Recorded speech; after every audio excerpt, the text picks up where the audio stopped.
An ancient land. Echoes of a distant past. Traces of a warlike culture. They spend their life killing people and engaged in warfare. A profession of arms. A martial life. Born to serve.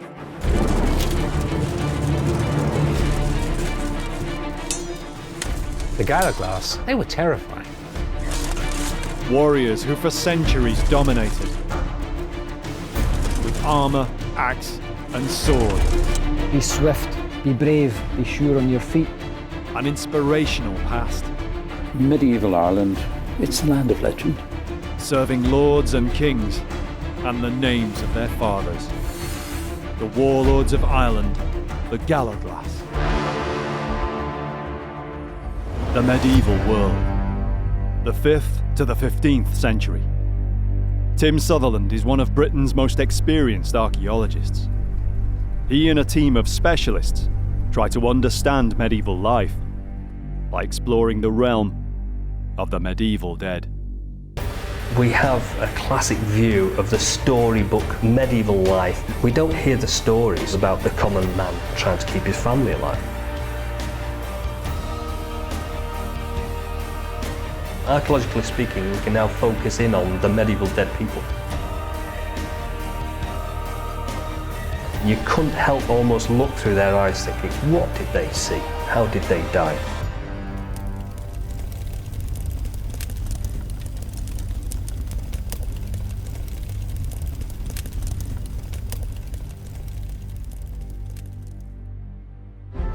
The Gallowglass were among the most fearsome of all warriors of the Middle Ages.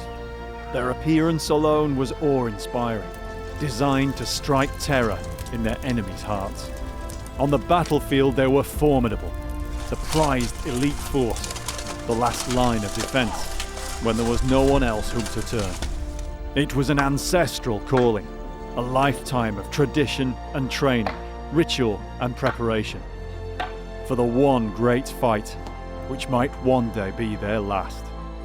Their world is all but lost to us now, veiled in myth, almost entirely lost to written records. Now we journey back through the centuries, examining the clues that remain, as well as new research, breaking new ground, bringing light on the lost way of life of the world of the Gallowglass in the land of medieval Ireland. Medieval Ireland to us now is like an alien landscape in many ways. It's very different to us, the Gaelic culture that a lot of places had, but yet we see it everywhere. It's something that we touch and experience in our wider landscape. I suppose what I love about medieval Ireland is its complexity. I think when people look back on the Middle Ages, they think it is all simple and it's all black and white. But medieval Ireland, its layers and its complexities, they're continually unfolding before our eyes. And, you know, it's a wonderful, rich tapestry. Medieval Ireland, really, it's a land of legend. It's so rich in its culture. The history of Ireland is rich and varied, yet it's little known compared with Britain or other parts of Western Europe. There are very few places in Europe that are as evocative as Ireland in the medieval period. It's a landscape that's almost still mystical in that it's not really well known about. It's right on the periphery of Europe. And of course the archaeology is usually seen as the Celtic period. It's the peripheral archaeology as well. Written accounts are relatively few, so it's largely through this archaeology that we know what we know of Ireland's past. The evidence tells of strongly defined cultures, from the Bronze and Iron Ages, even into the early Christian era. Despite the great cloak of the Dark Age, these were the times of Gaelic myths and heroes. But it was the 10th century and the coming of the Norsemen that brought the greatest change. Viking Dublin was a major European settlement, a prosperous trading port. A century and a half later, after their conquest of England, It was the Normans who invaded, building hundreds of castles and cathedrals. Over the following 2 centuries, Ireland was divided between Anglo-Norman Irish and Gaelic Irish. Families and dynasties evolved on each side. Traditional rivalries that would last hundreds of years. Even to those familiar with the story of medieval Europe, the Gallowglass are relatively little known. Yet their fearsome reputation holds strong. The Gallowglass is a very interesting form of troops from this later medieval period. It seems to be a development of a much earlier, perhaps Viking idea, which survives in certain areas, most notably part of Northern Ireland and the west of Scotland. Probably of very localised significance, but then quite suddenly emerges on a wider stage, as it were, and axe-armed, pretty heavily armoured infantry, and big. They seem to be big fellas. They had a remarkable impact. Trinity College, Dublin, Ireland's oldest university. It's home to the Book of Kells and many conferences on the story of medieval Ireland. Professor Sean Duffy is an expert on this period. He's devoted much time to studying the Gallowglass and their place in native Irish society. If you were a student of medieval Ireland and you're interested in what makes medieval Ireland tick, you have to learn about Gallowglass and you have to factor them into your calculations, because they're there, they begin to arrive into Ireland in the 13th century. The late 1200s. A turbulent time in the turbulent history of Ireland and the British Isles. But where did the Gallowglass come from? The word Gallowglass comes from the Irish words Gallowglass.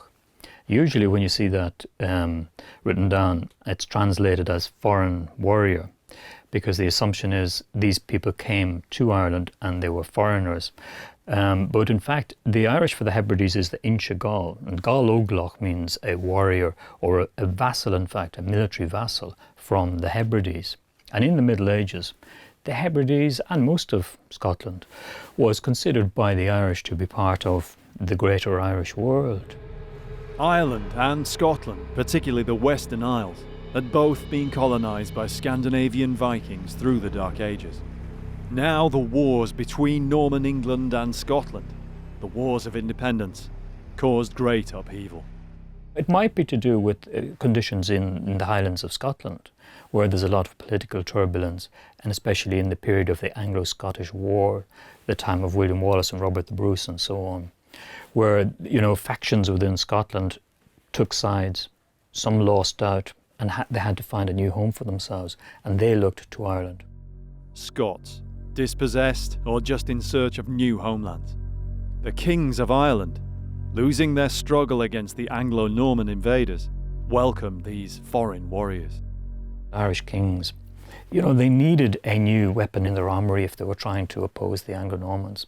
And the Gallowglass provided the perfect solution to their problems. And in a sense, you can say, therefore, that they helped to tilt the balance in Ireland in favour of the native Irish. The Gallowglass were the levellers in 13th century Ireland.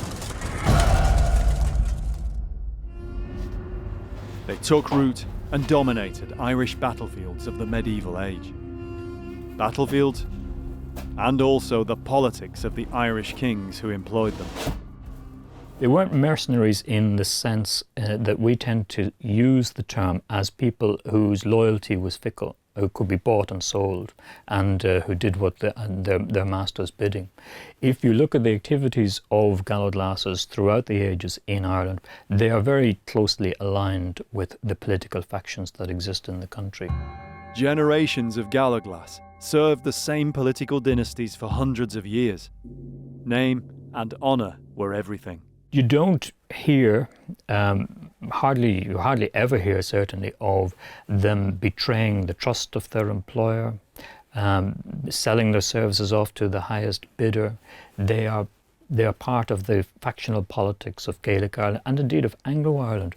Because after the Gallowglass have been in Ireland for 150 or 200 years, they are not just being hired by Irish lords, but by the descendants of the Anglo-Norman invaders of Ireland, these Anglo-Irish lords, and they work for them as well. So they, eventually, by the end of the Middle Ages, they have filtered all the way through the country.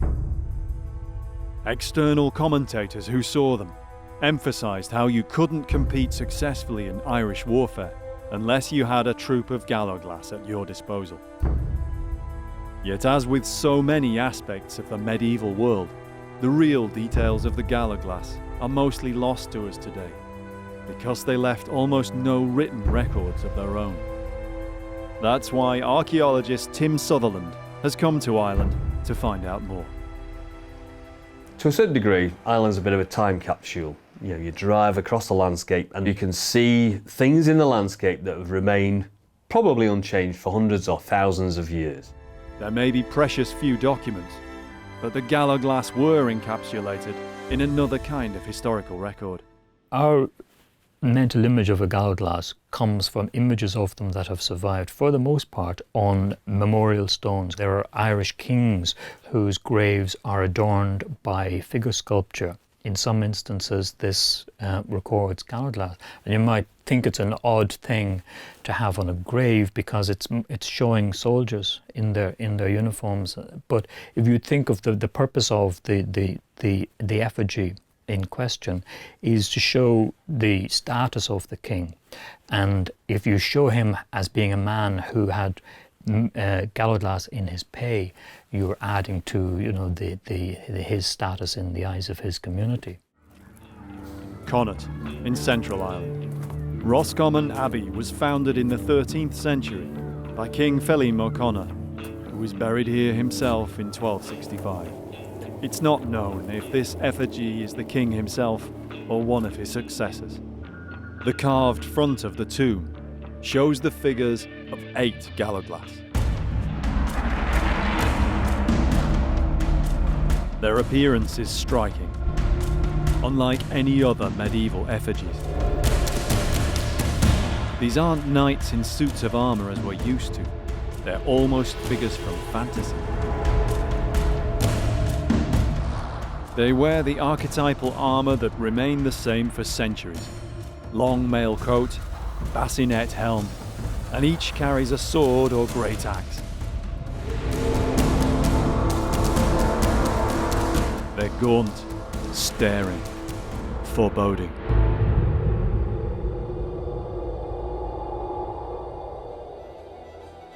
This martial daring was a vital part of the Gallowglass ethos, and was reflected in every aspect of his appearance.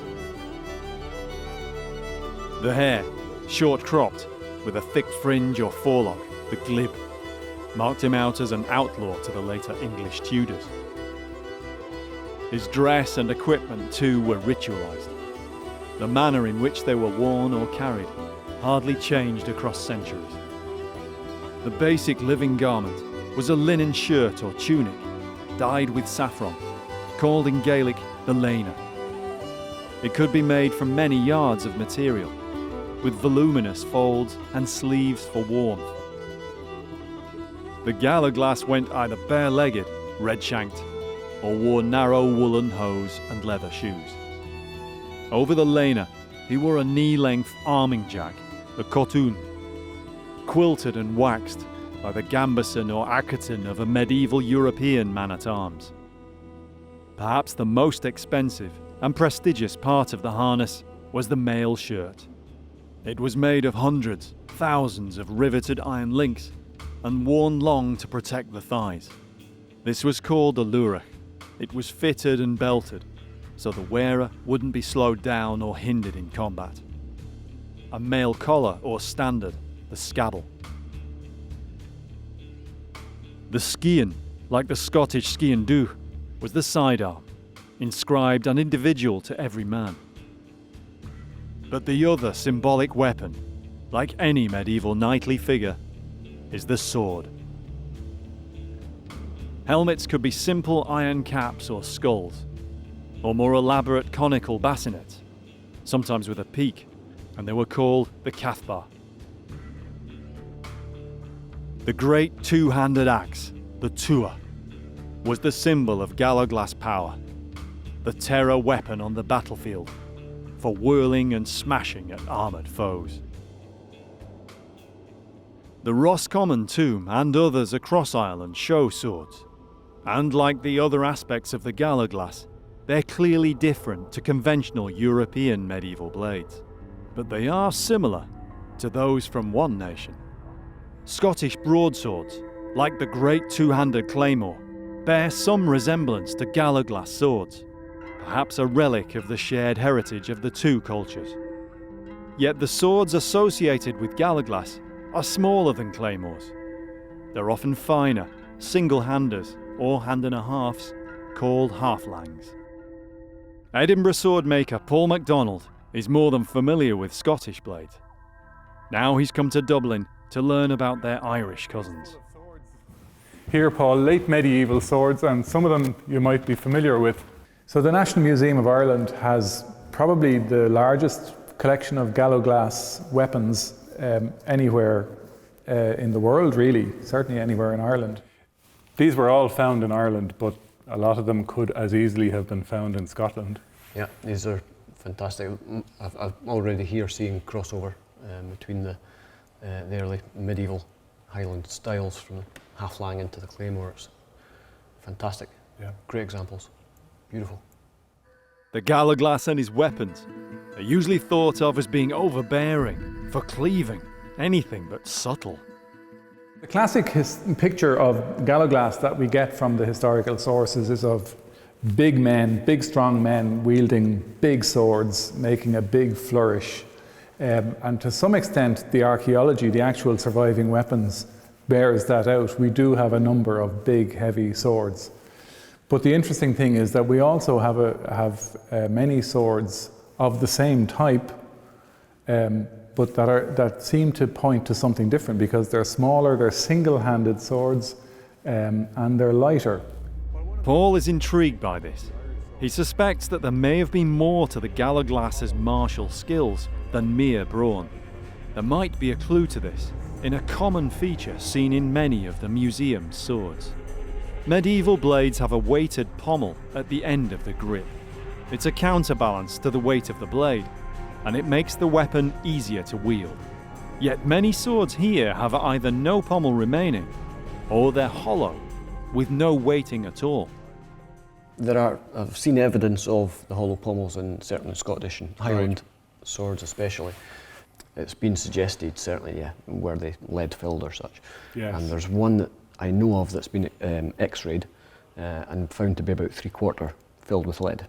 That's interesting, that's interesting. We've no evidence of lead in any of our pommels to date, but it might be worth looking for it again.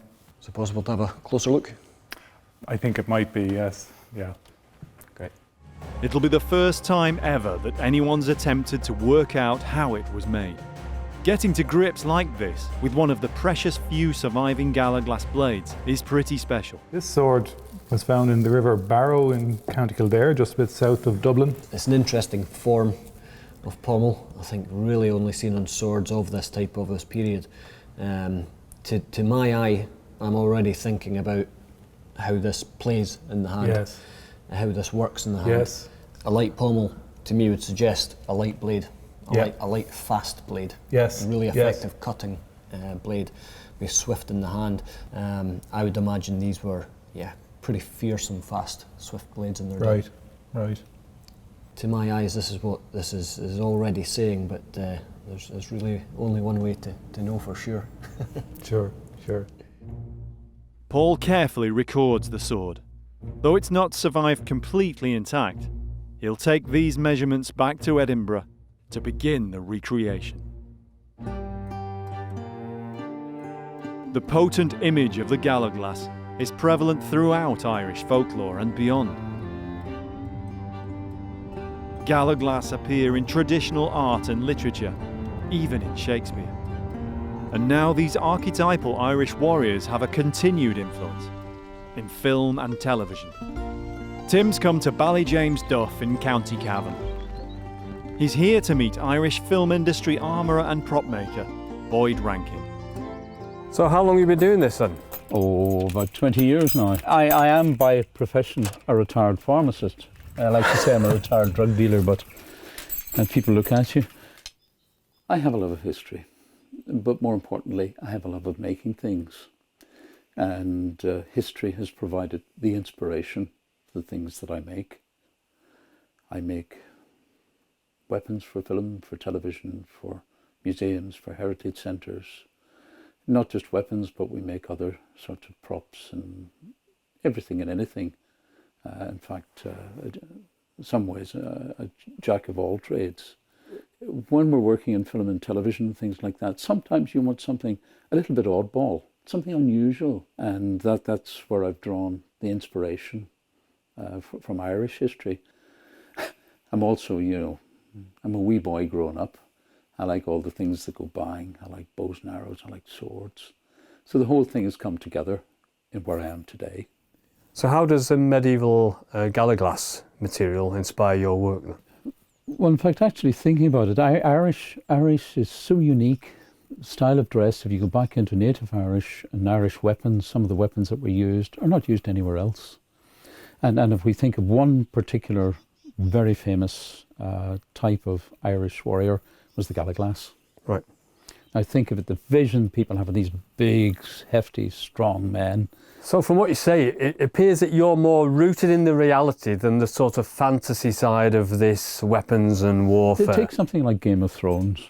We were working with various characters and various styles of weapons, and then there was the Mountain, Gregor Clegane, and he was big, and he had to have a big, impressive weapon. And when I saw the cast member in his costume, he to me, he was Gallowglass.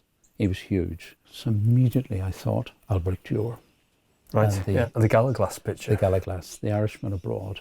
And so I made a very large Gallowglass sword, ring-hilt sword. The other thing that, well, I'm Irish. It's an American series being filmed in Ireland, and it was just that little stamp of Irishness into it as well. A Gallowglass's days were taken up in preparation for what he could expect to face in the service of his client lord. Warriors might be quartered in a village or throughout a local area, depending on their duties. For battles, they were usually grouped together en masse. When we think of a Gallowglass, if you hear of an army that has a troop of 80 Gallowglass, you have to double or triple or quadruple that, because each Gallowglass soldier had 2 or 3 boys who carried his weapons for him.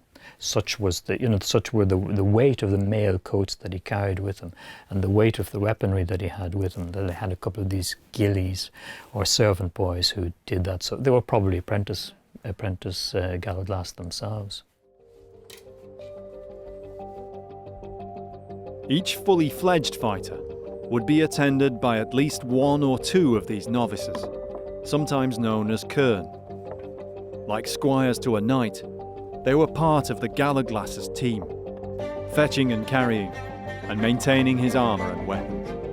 But most importantly, they had to learn how to fight.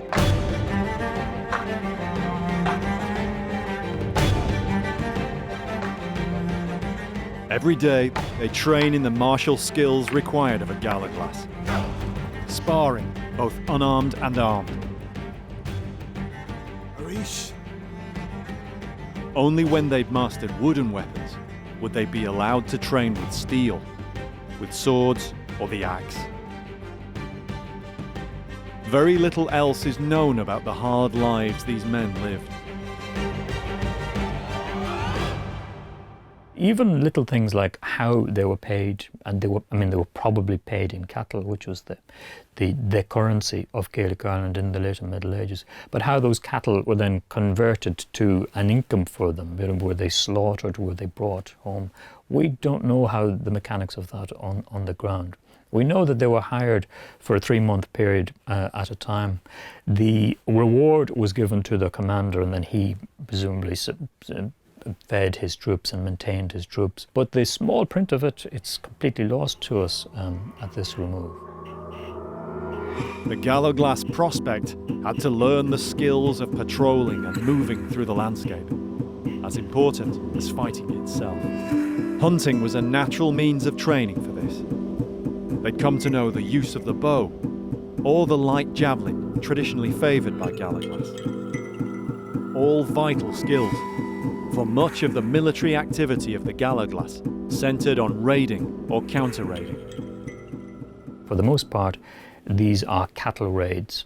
And if I march into your territory, I steal your cattle and I make off with them, then you're going to come after me. And so the really important positions in the army will be in the rear.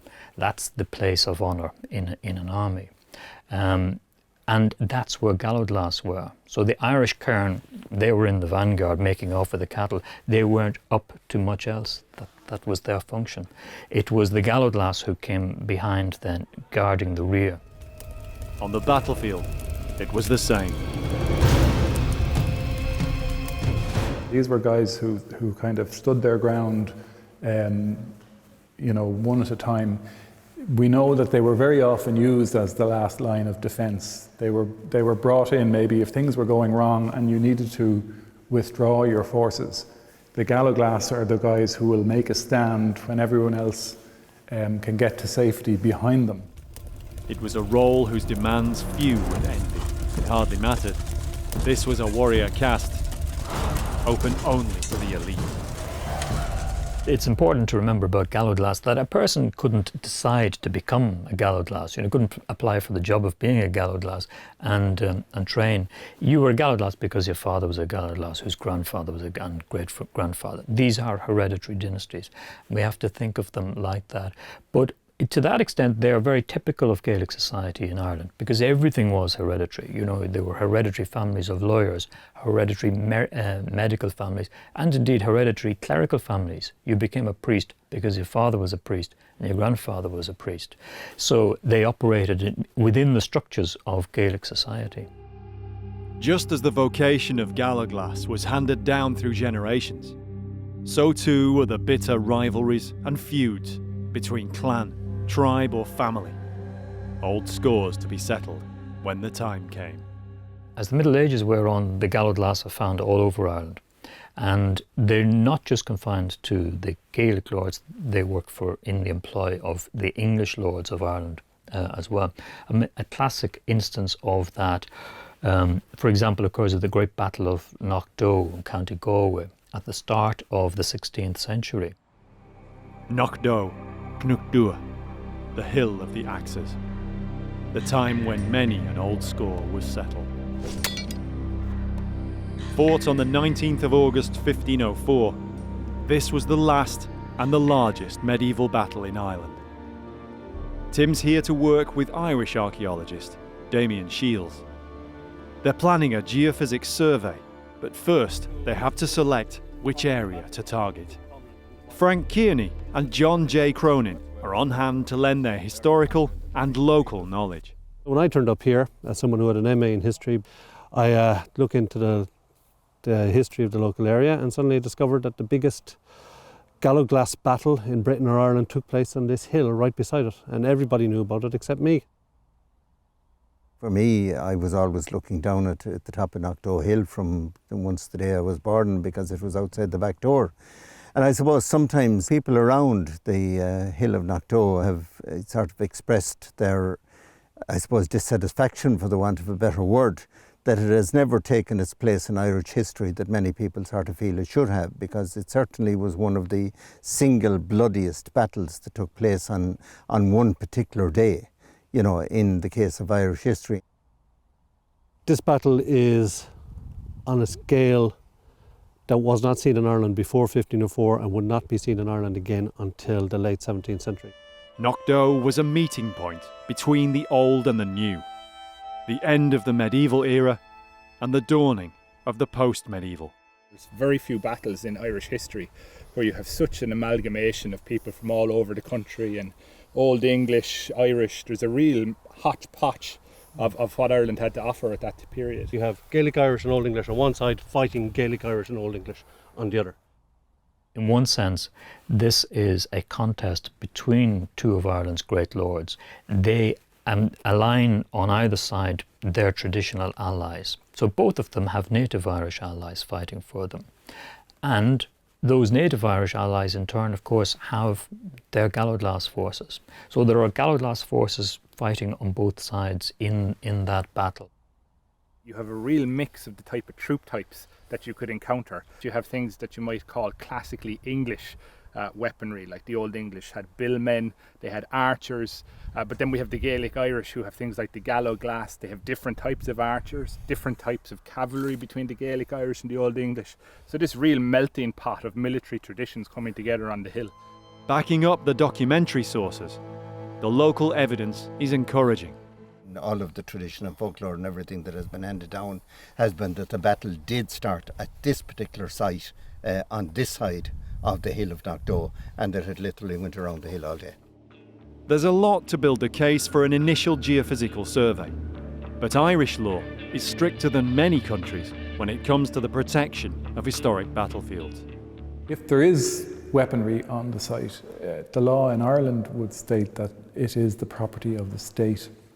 So there are strict rules surrounding the excavation of archaeological objects and the ownership of archaeological objects. So what would be required is a well thought out research project with proper archaeological supervision. We're not talking just about treasure hunting or picking up nice objects. We actually want to get some knowledge and find out something about the Gallowglass and about the battle. It will take some time for permission to come through. Meanwhile in Edinburgh, Paul MacDonald has started work recreating the Gallowglass sword. We are only rediscovering this knowledge through close study of the original weapons. The sword makers were known to be the men that used earth, air, fire and water and commanded those elements and made them into a functional form that you could live or die by. Working from the dimensions of the original, he estimates the full length of the blade and draws out its profile. Yeah, this is giving the blade back its lost life as it has been broken, possibly in use. It's quite likely blades were known to break in battle through earnest use. These are men who were fighting for their lives and would have put every effort into that. So broken blades would certainly be a result of that kind of action. He's already crafted the components of the sword's unusual hollow pommel. The pommel is hollow on the original and there's no evidence of it being lead filled or such. The only reason that a pommel would be hollow would be if you already had a light and fast blade. And some of the early blades really surprise us in terms of the technology, the blade technology, the steel making technology that they were capable of in these days. The original pommel had the remains of the brazing inside it. This is the means by which the iron components were joined together. For this process, Paul uses another skilled local artisan. Lonsdale and Dutch are one of the last coppersmiths in Scotland using traditional sheet metal working techniques and tools. So you've been in business here for a while? Yes, the shop's been here since 1813, so it's just over 200 years old. Lots of the tools are around about 100 to 150 years old. Brazing is similar to soldering, only it requires a much higher temperature, using molten brass as the binding component. Then, back at MacDonald Armouries, it's time for what Paul spends most of his working life doing: the grind.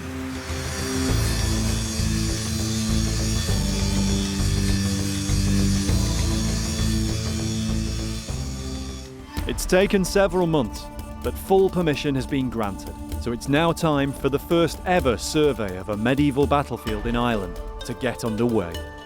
They'll use geophysics equipment, mainly a magnetometer, only it's guided by GPS, which means there'll be no need for grid lines and pegs, which can slow things down. Damien has secured approval to survey 2 large fields on the north-facing slope of Knockdoe Hill. And the only anomalies that are in the way, you know, the only features are these two piles of cairns of rock. Yeah. So hopefully that will help us orientate the survey as well by superimposing those onto the aerial photographs. And at least the field is a lot drier up here. It is, yeah. Because down there it's just like a bog. So it's quite well drained, it's quite firm underground. Yeah. So no, it's perfect conditions. Yeah, it's great. Around 10,000 men came face to face somewhere here. Casualties are thought to have numbered between 1,000 and 3,000 killed, many more wounded. It was the bloodiest day in centuries. But over 600 years, the landscape has changed. How much? Tim and Damien have to try and find out. The whole landscape has been subdivided into rectangular fields. And before that, the whole landscape would have been presumably open, or mostly open. And in that case, we're talking about a very large area of moorland. There would be very few things in that moorland. There might have been a few enclosures for cattle pens, or even enclosures for where people lived. So what we can see now is almost certainly mostly later, over the last 200 or 300 years. So we would need to sort of peel everything away and see what was here in the late medieval, early post-medieval period. For Damien and Tim, it's all slowly starting to make sense. We know that there was one army located on the top of the hill waiting for the other to approach it. So if you were going to be coming up here, you have the slope behind you. It's absolutely ideal location from a military perspective, the impact of the charge and everything that you'd be looking for. So yeah, I don't have much doubt that we're almost certainly on the site of the battlefield where we are here. The big test will be whether we actually find evidence from it now in the survey results. This is quite an old landscape. It's the upland area for what is an extensive area of marsh and bogland around it. And so this is one of the places you would choose to fight a battle, in an open area of moorland on firmer ground and on the lower ground below us. Wherever they were on the hill, it didn't matter. Gallowglass on both sides, harbouring bitter rivalries generations old, sought each other out. Oaths were proclaimed, names were called out, blades were crossed.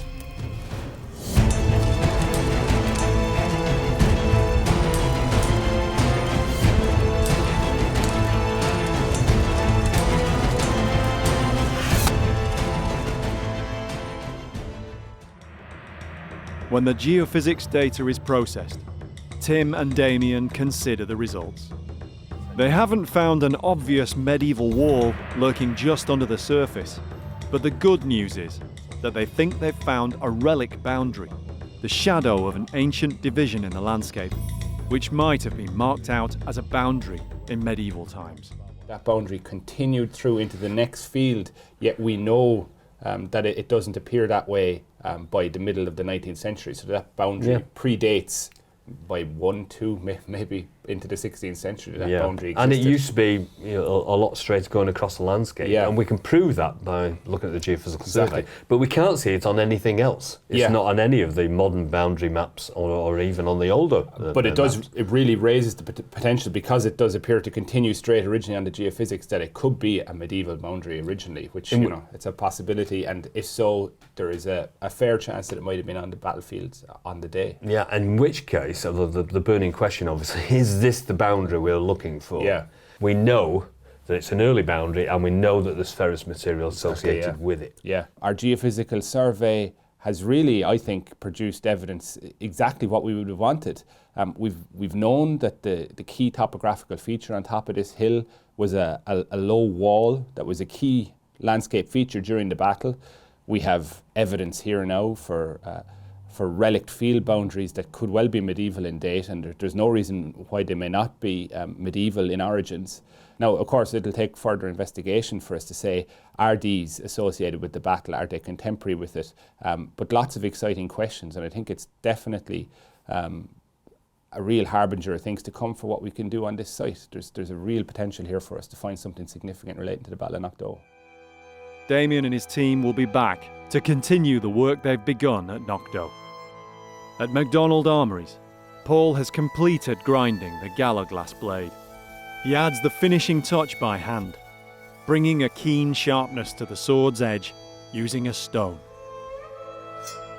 The final stage is to attach the sword's unique hollow pommel. The process of making the sword has caused Paul much thought, not just on what the original sword must have been like and how it was used, but also about what it meant to be a swordsman in medieval times, Scottish, Irish or otherwise. What it meant when your life was only worth what your skill with your steel bought. This sword has provided a genuine insight into the martial culture of this time.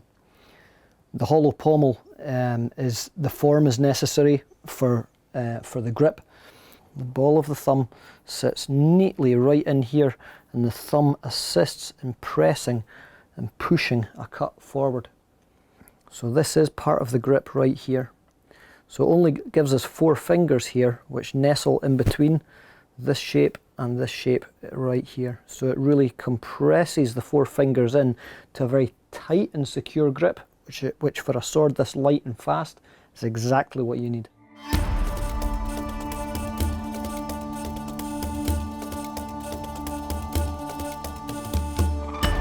The traditional image of the Gallowglass is of big warriors whirling great swords. But this blade represents something more refined. It too speaks of lethal effectiveness on the battlefield, yet born of finesse rather than brute force. This is a remarkable piece of engineering, and really it's been an exercise in minimalism.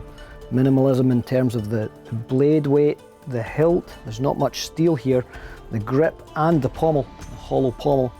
So this overall results in a sword that is just a tiny shade over 1.5 pounds in overall weight in the hand. Really light and fast.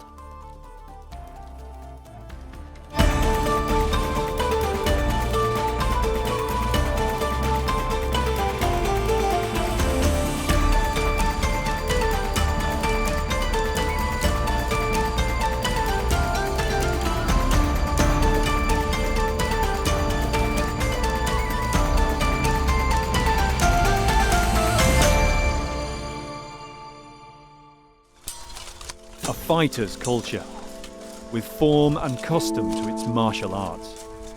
A way of life that existed for hundreds of years. With the end of the medieval era, the standards of society changed around them. Their days were numbered, but the Gallowglass remained the same to the end. We have to remember about Gallowglass that these people could quite happily accommodate the fact that they spend their life killing people and engaged in warfare. I mean, if every person in the Middle Ages was denied the possibility of going to heaven because he had fought a battle at some point, heaven would be deserted. Centuries of warrior tradition down through the ages. The bloody heritage, not only of Knockdoe, but many more forgotten hillsides of medieval Ireland. We are standing on ground where people fought to death, because this was a battle where apparently there was a decision made that there would be no surrender. And every single one of the people who lost their lives all along the hill here, I mean, they all had families and they had loved ones they never saw again, but that's something that you tend to forget when it comes to a battle.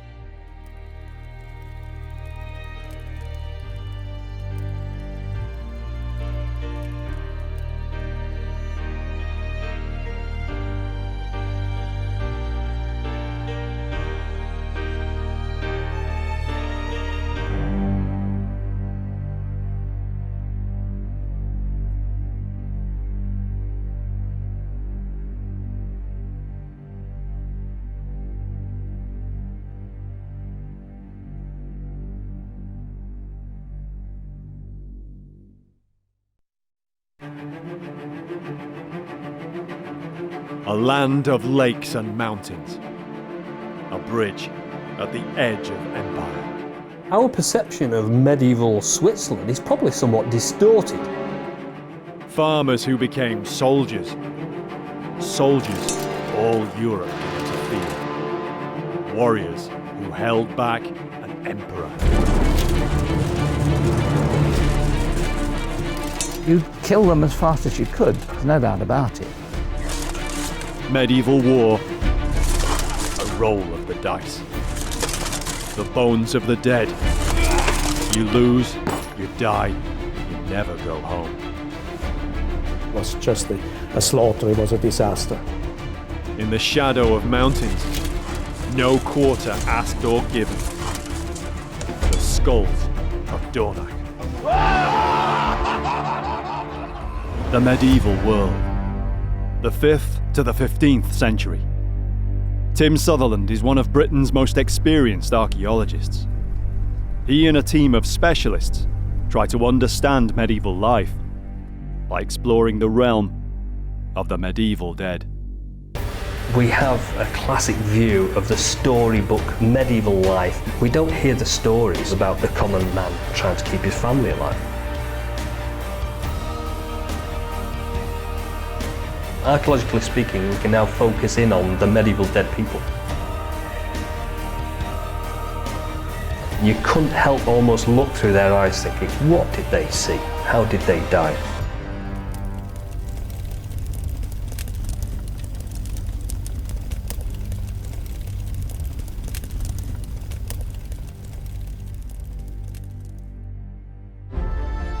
The story of Dornach and its great battle is the story of Dornach and its skulls.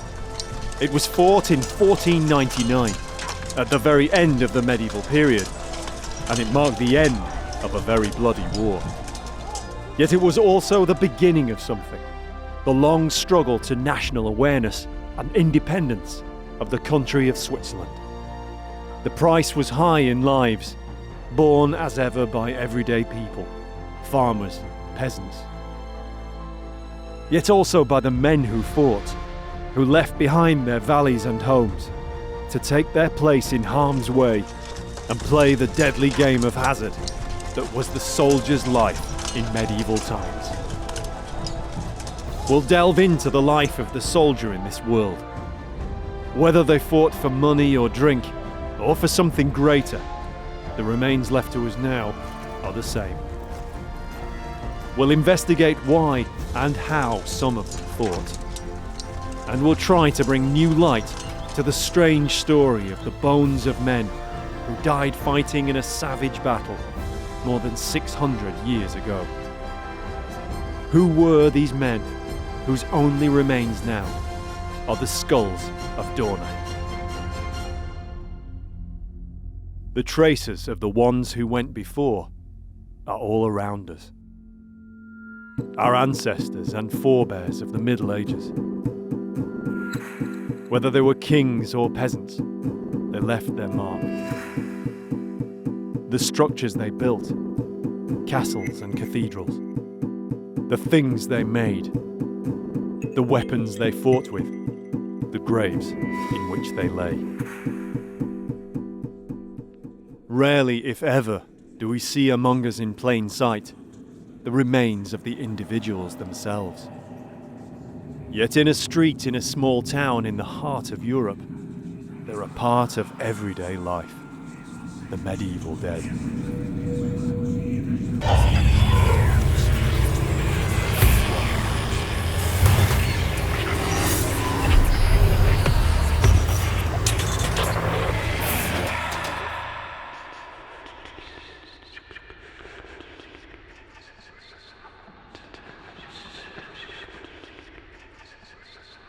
More than 40 human skulls, believed to be some of the dead from the Battle of Dornach. Many of them bear trauma, evidence of weapon injuries. Some, perhaps, causes of death. In itself, it's an arresting sight. As a monument to a medieval battle, it's perhaps unique. Switzerland, a small, landlocked country with a population of just 8 million people.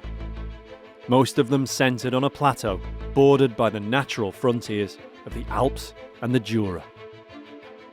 Its larger cities, Geneva and Zurich, are among the most important financial centres in the world. The country itself, one of the most developed. It's the home of the International Red Cross and has a long history of armed neutrality. It hasn't been at war since 1815 and the time of Napoleon. It's still known officially as the Swiss Confederation, a title which originated in the Middle Ages. It wasn't one nation called Switzerland as we know it today. It was a league, an alliance of small territories known as cantons. At the time of Dornach, there were 8. Today, there are 26. Our knowledge of the region is usually hazy when compared with France or Britain or Germany in the Middle Ages. It's got the castles, it's got the big lakes, it's got really beautiful scenery. And people think they probably know more about it than they actually do. And it's only when you get down to the details you realise it's a place that was quite important in the medieval period. Our perception of medieval Switzerland is probably somewhat distorted, and we don't really know much about it, or I certainly don't anyway. In the great scheme of things, it's quite a small region. It's a mountainous region, but even so, geographically, it's a very small area. And for some reason, in the later medieval period, it becomes incredibly important, and that's an anomaly we like to investigate. Towards the end of the 15th and the beginning of the 16th centuries, the people of this small region had a disproportionate influence on many important events and battles of Central Europe. There was a strength in their character, a belief in the way they were bound together in the face of adversity. You have an echo of this in the Swiss now. I think the Swiss, like the English, owe a lot of their general character to geography. In England, we live in an island, and we've been able to fight off most invaders because we live on an island. And so do the Swiss. They live in a sort of island of lakes and mountains, and by being united and getting all the people together, they have fought off invaders and threats. Tim has come to Switzerland to find out more about this character, the country, and its extraordinary place in medieval history. The Battle of Dornach was the final act in a conflict that began 7 months before. It was called in Germany Der Schweizerkrieg, the Swiss War. Now it's more commonly known as Der Schwabenkrieg, the Swabian War. It was fought between the Swiss cantons and the greatest power in Europe, the Holy Roman Empire. It was called Holy Roman, but the empire was German. Swabia was an ancient region of southwestern Germany, encompassing the areas known today as Baden-Württemberg and Bavaria. It was the homeland of the original Holy Roman Emperor, Charlemagne the Great, and of several historic dynasties, among them the Hohenzollerns and the Welfs, ancestors of the Hanoverians and the British royal family. Most powerful of all were the Habsburgs, whose king, Maximilian I, ruled the empire at the very end of the 15th century. In early 1499, local disputes came about over control of trade routes through the mountain passes between Swabia and the cantons. Argument turned to skirmish, raid, and counter-raid. Swabia called on the support of its Habsburg king and emperor. The smaller cantons locked arms for mutual support as the Confederacy. The inevitable outcome was war. From January to July 1499, fighting raged through the Rhine Valley to Lake Constance. But if the Habsburgs and Swabians were expecting to crush the small cantons, they were mistaken. Again and again, the Confederacy took them on and saw them off.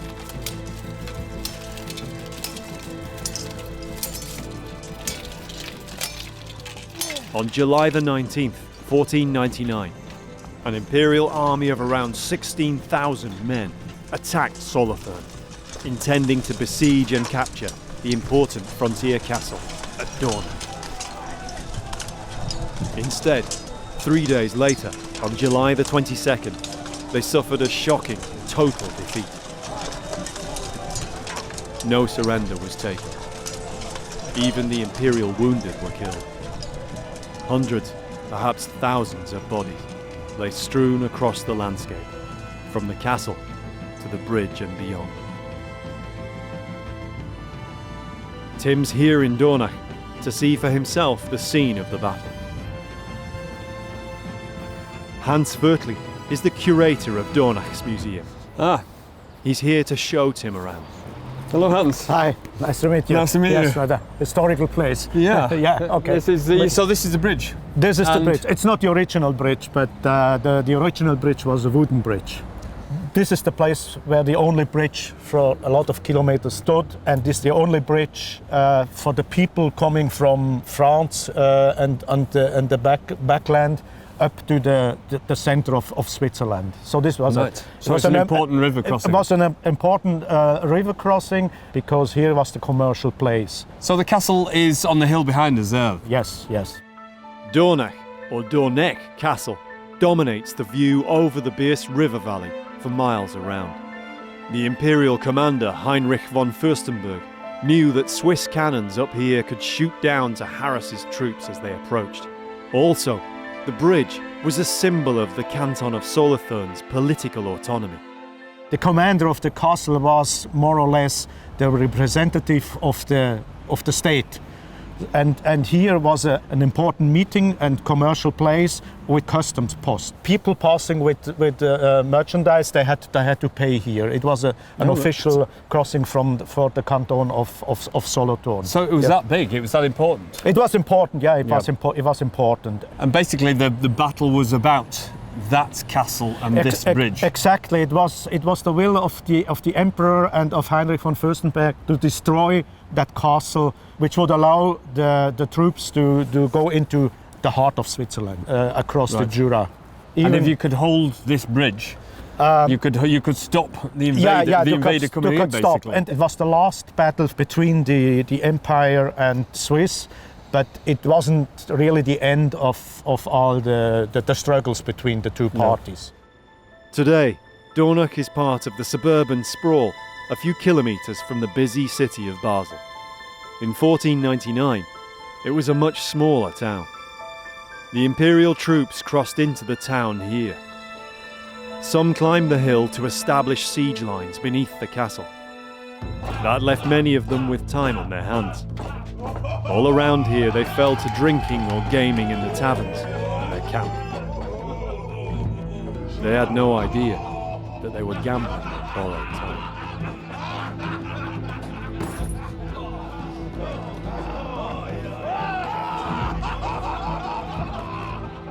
Hans is an expert in coins and artifacts of the classical world, but he's always been involved with the story of Dornach and its little-known battle.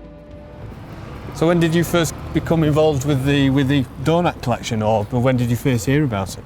Yeah, I mean, I was born here. I grew up here. But it's the strange chain of events involving the human remains from the battle, which in a way is the most compelling part of the Dornach story. After a medieval battle, there's often a discernible pattern of events concerning the disposal of the dead.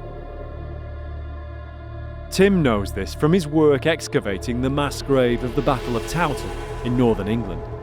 Thousands of dead were buried on the battlefield in pits. Then some years later, they were dug up again and reburied in consecrated ground with a dedicated chapel. It's a pattern he's also seen at Aljubrota in Portugal, and is probably common on many other European battlefields of the Middle Ages. But Dornach was different. Part of the after-battle pattern fits, but with one major difference. Because they're still here, for all to see, the battlefield dead. This is the first time that Tim's seen them. So this is really interesting for me because I've heard so many stories about collections of human remains from battlefields. Mm-hmm. And usually they're put in something like a mass grave, or they're put in something like a chapel. Yes. This is really unusual because obviously it's on display. Yes. And apparently it always has been, or for quite a long time. Yes, more or less. I mean, Initially, they were also in a chapel. The chapel was built in the 17th century between the monastery and the street. And when they constructed the railroad line from Basel to Geneva in 1872, they just demolished the chapel in order to be able to construct the street up to the station. The 17th century chapel was somewhere here. No one knows what it looked like. Whatever was left is now beneath the road. At the end of the 19th century, at the time of the 400th Jubilee commemorations, a replacement was built. Much smaller, little more than an elaborate ossuary. But it was only for some of the bones, a fraction of what had been in the 17th century chapel. Before there was no monument, just the ossuary. Yeah. But if you see photographs of the old ossuary, it's quite tall. That's quite a pyramid of skulls. But then, half a century later, the layout was redeveloped again in 1949, when the large, expressionist monument was created to celebrate modern Switzerland's independence. And the unique story of Dornach's bones continued. When they built the monument in 1949, that initial ossuary was demolished and just a few of the skulls were integrated, presented here with the monument. The rest were stored. And these have been here ever since? Yeah, since 49, yes. Right. It's very unusual to have these on display to the general public. For us, it's nothing unusual to see these skulls, and probably today nobody really pays attention to them, even passing by. I mean, a lot of people, they probably do not even know what the monument is for and what the skulls have to do here. I think it's really fitting that people can actually come up here and contemplate, you know, the memorial, the battle, you know, their own existence and everything else. Yes, and it's in that respect, it's really unusual, but I think it's quite appropriate, really. Life in the small, busy suburb goes on. For someone who spent years searching for the dead from medieval battles, even unearthing them with his own hands, it's taking some time to get used to the monument here. It's very unusual to have a monument of this size and scale, and it's right in the centre of the town. But what's more unusual is that there's a collection of skulls behind, basically in a glass case on the side of the monument. And these skulls are the people who died at the Battle of Dornach. I've heard the stories about the skulls of Dornach. I've read the papers, the archaeological papers. And here they are displaying how they died, basically, and what weapons killed them. You can see the huge sword cuts, slashes across the skulls, and all the depressions and the stab wounds, and it's unbelievable. And to have it on display. One of the interesting questions is who these people are. They're evidently the people who fought in the battle. You can tell that by the skull injuries, but we don't know who they are. Just who these dead represent is a question that will take some answering. As for the mystery of where the rest of them are, Hans has been able to piece together some of the evidence. The regional museum of which he's curator, the Heimat Museum, is based in one of Dornach's oldest churches. After 1949, some of the surplus bones were buried in the churchyard here, marked now by this sculpture. Then, 5 years later, they were on the move yet again. Okay, and then in 54, the bones have been removed and they have been placed in another ossuary down closer to the museum.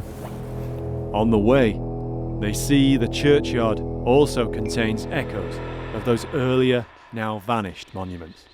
So that's the ossuary where they have removed the bones from up here, down here in 54. They didn't exist before. So this is the sarcophagus. So you think the long bones are in here? Yes, definitely, yes. They have been removed from the small monument up there and put here in 54. And it says here, wanderers stay still. Here are the bones of the heroes from the Battle of Dornach, 1499. The sarcophagus hasn't been opened since, but Hans believes This is the end of the line for the bones that remained in Dornach. The 17th century chapel, 1899, 1949 and 1954. It's curious how these numbers of the Dornach skeletons have moved around the town. But it is similar to how bones from many other medieval battlefields were treated. Inside, there's a clue as to who the dead were.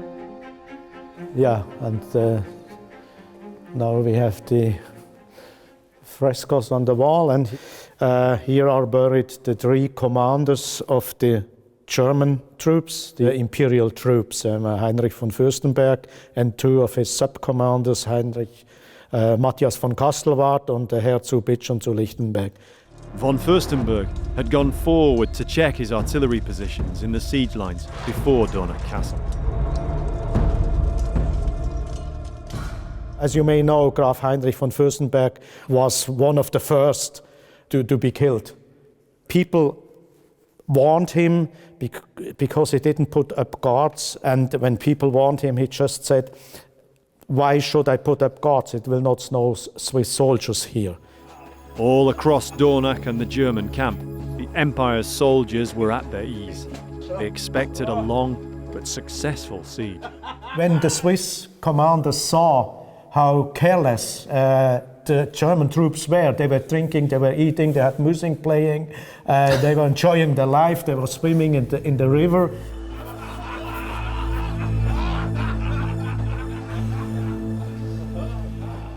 So they decided to just have a fast attack.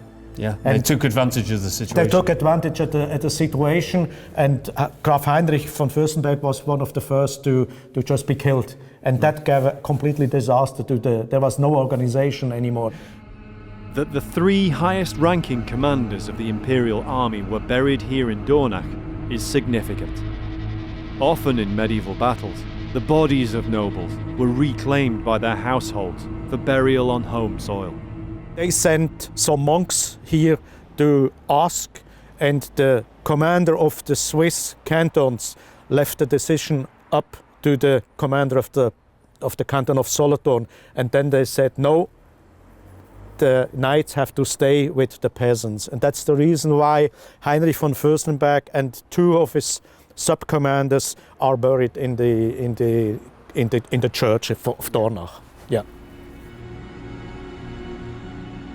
I think we've got a clue here as to who these individuals, who these group of people were.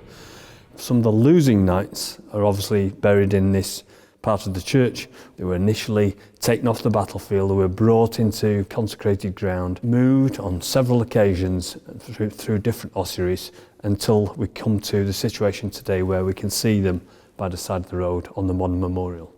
They didn't allow the high status individuals to be taken away, and so that's definitely a clue as to who we're looking at. How did the crushing victory come about? Why was it so comprehensive? How was the 16,000 strong, highly equipped, highly motivated army of the most powerful empire in Europe destroyed utterly by the lowly soldiers of the Swiss cantons? Especially as the Imperial Army faced a Swiss force of only around 6,000 men, mostly infantry, with relatively few armoured knights on horseback. Bern was one of the larger cantons in the Swiss Confederation in 1499. Its famous bear is today used as a national symbol of the whole of modern Switzerland. The Museum of Bern houses many artifacts relating to the events of this time in the medieval period.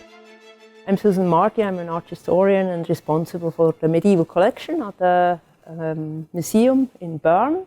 And now we are in our permanent exhibition, which deals with the history of Switzerland in the late 15th and early 16th century. The leaders of the cantons which came together to fight the Swabian War were realists. They knew they couldn't equal numerically the military might of the Holy Roman Empire, and its armoured cavalry and its powerful siege artillery, but they knew they could count on one thing: the solidity of their own soldiers. Swiss troops of the late 15th century were regarded even at the time as tough opponents. just as the imperial commander von Fürstenberg found out to his peril.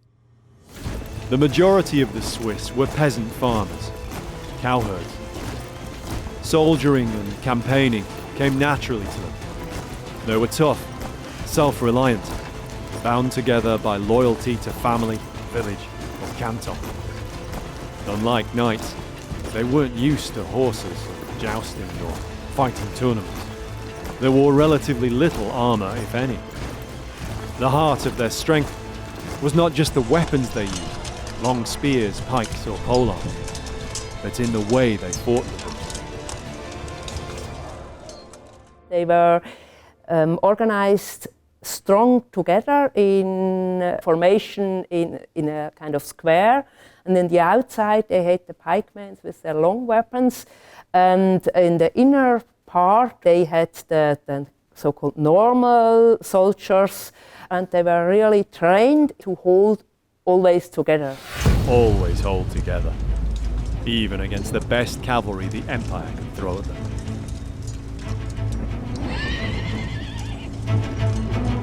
Disciplined infantry who hold their nerve, hold their position. They can defeat cavalry if they can keep cavalry at a distance. The man on foot is not at a disadvantage merely because he's on foot. He has many advantages.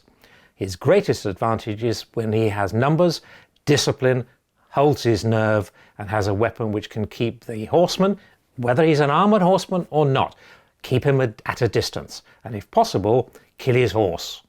And in the harsh economics of war, Swiss infantry armed with just spears or pikes were vastly cheaper than armoured imperial knights. Even the best infantry with the best equipment for infantry are cheaper than cavalry.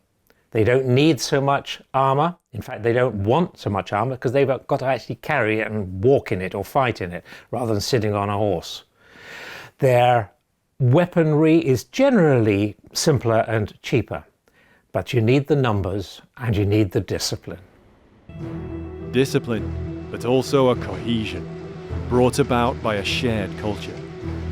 Small communities in a mountainous region. Jerry Embleton is a writer and artist. In a career spanning more than half a century, he's created artwork for newspapers, books and magazines, even including classic British comics like Eagle. Much of his work has been as an historical illustrator, and the medieval is one period that just hooked him. It's one of the reasons why he now lives and works in Switzerland. I've worked intensively in different periods, and I tend to, being a little bit mad, go deeply into the things I do. I was commissioned to do some medieval work. I found the subject fascinating. I moved to Switzerland, and on every street corner is a castle. There's wonderful documentation in the Swiss chronicles, which were made by the towns to record all the events. Just a lot of very inspiring sources, and a lot of arms and armour. Jerry's illustrations are renowned for their realism and historical detail. To imagine how it actually was for them, you have to step into the world of fiction. But then nearly all history is to a certain extent fiction. We have to imagine how these guys felt. And in the figure making and in my drawings, I need to know what they're wearing, what they're eating, how well they are, because obviously you can write a list. This man is sick, he was ill all night, he's got dysentery, and he's now facing the enemy for the first time. Or he slept very well last night, he's eaten a good meal, he's with all his mates, they won a victory yesterday. You have completely different feeling. And I believe that's very important. And you can read in the contemporary accounts how a victorious army is going to win another victory, usually. And once they start, there is a momentum. Jerry believes some of this momentum in the Swiss troops was due to the tough, simple background they all shared. Growing up in a mountainous land, every day could be a matter of survival. I think the Swiss, like the English, owe a lot of their general character to geography. In England, we live in an island, and we've been able to fight off most invaders because we live on an island. And so do the Swiss. They live in a sort of island of lakes and mountains, and by being united and getting all the people together, they have fought off invaders and threats. Hardened by a mountain life, reliant on nobody but themselves and their comrades. These were the troops against whom the soldiers of the Empire found themselves pitted. Bern Museum's collection contains a number of the Dornach skulls. They arrived here in the early 20th century, after the pyramid monument was redeveloped, and the rest of the bones went into the church. Susan Marty knows from the accounts the uncompromising way the victorious Swiss did not allow the Empire to recover its dead, noble or otherwise. Normally the losers could bury their own victims right after the battle, but the Swiss did prohibit that, and so these corpses were lying out on the battlefield and could not be buried, which was a very unusual thing even for medieval behavior on the battlefield after a battle. There was more than the usual degree of enmity between opponents in a medieval battle in Europe. Usually, there was at least some trace of decorum, some observance of custom in disposing of the dead. Instead, this was a war in which feelings, particularly among the Swiss cantons, ran strong. It was them against an empire. If they lost, there would likely be no more Swiss cantons. But what of the other missing bones? The skulls left over from the pyramid and the earlier 17th century monuments. One woman has made it her business to try and find out. My name is Christine Cooper, and I'm a physical anthropologist specialized in human remains from archaeological excavations.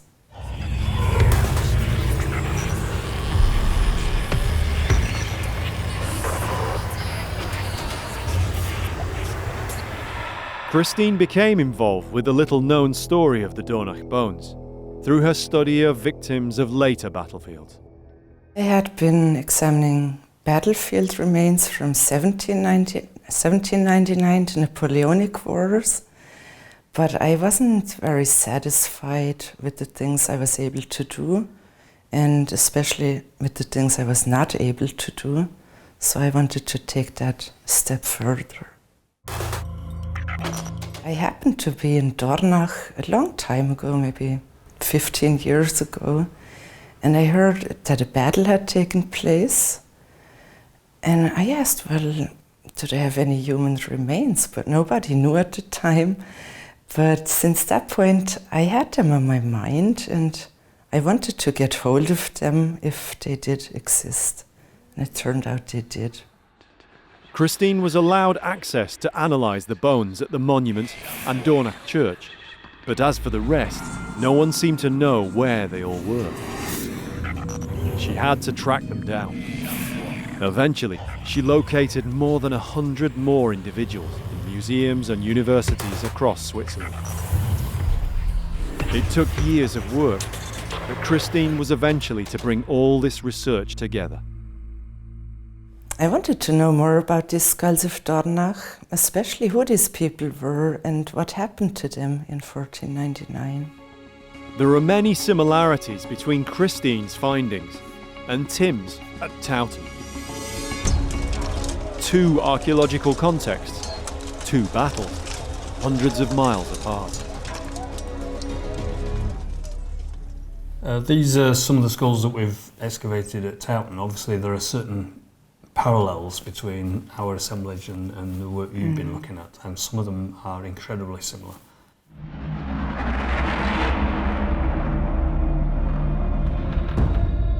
Yet the battles were fought only around 40 years apart, and many of the weapons and ways of fighting and dying were the same. We've also got a significant amount of blunt force trauma, so something like a club or a mace or even a hammer, and that's impacted upon usually the skull as well. So that seems to be similar-ish to what you're getting at Dornach. It is very similar, except that I didn't find that much blunt force trauma. Oh, right. I had some cases, but not that many.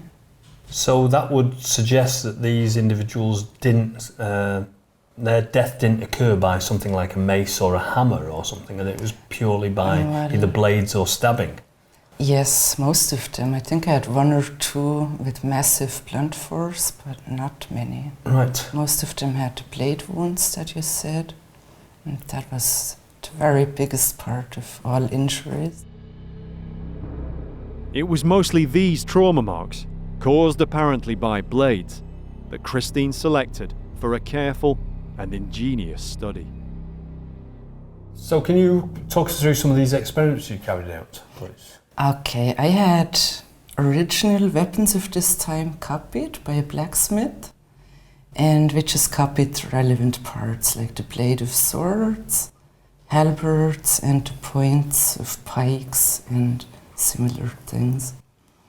And then we inflicted injuries on a head model, which behaves like a head of a live person, and tried to reconstruct what could have caused these injuries on the Dornach skulls. It depended on the size of the weapon. In the small ones, we were able to drop them onto the head model, and the big ones, we had to fasten them on the bottom, as you can see in this case, and the skull dropped onto the weapon. And so we had a defined weight, a mass that came down, and a defined height, so we could calculate the kinetic energy of each of these injuries.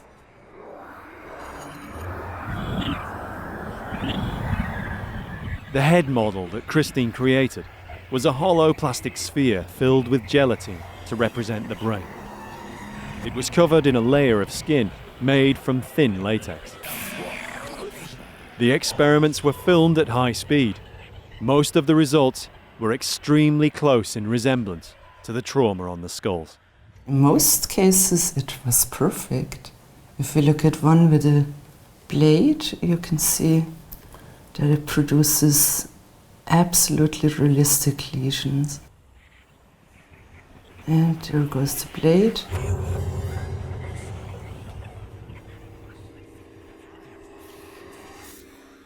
And you see the resulting looks exactly the lesion same. is exactly what we saw. The experiments give a disturbing impression of the brutality of medieval close-quarter combat. Trauma on one skull in particular intrigued Christine. She theorized that it might have been inflicted by a particular kind of weapon, known to have been in use at the time of the Battle of Dornach. It had a wavy blade, like a flame, and so it became known as a flambard or a flammenschwert, a fire sword. I wasn't sure what might have caused those lesions, but I saw them again when I did this experiment with one of those blades. So you carried out an experiment with a blade of that type and it produced the same injuries as it did on the skull. That's exactly fantastic. The same. So if we can see that here then. There it oh yeah, comes. I see what you mean. That's very distinctive. I've never seen anything like that before. Yeah. I saw them only on one skull, so I don't think they were used very commonly. That must be very rare. Yes.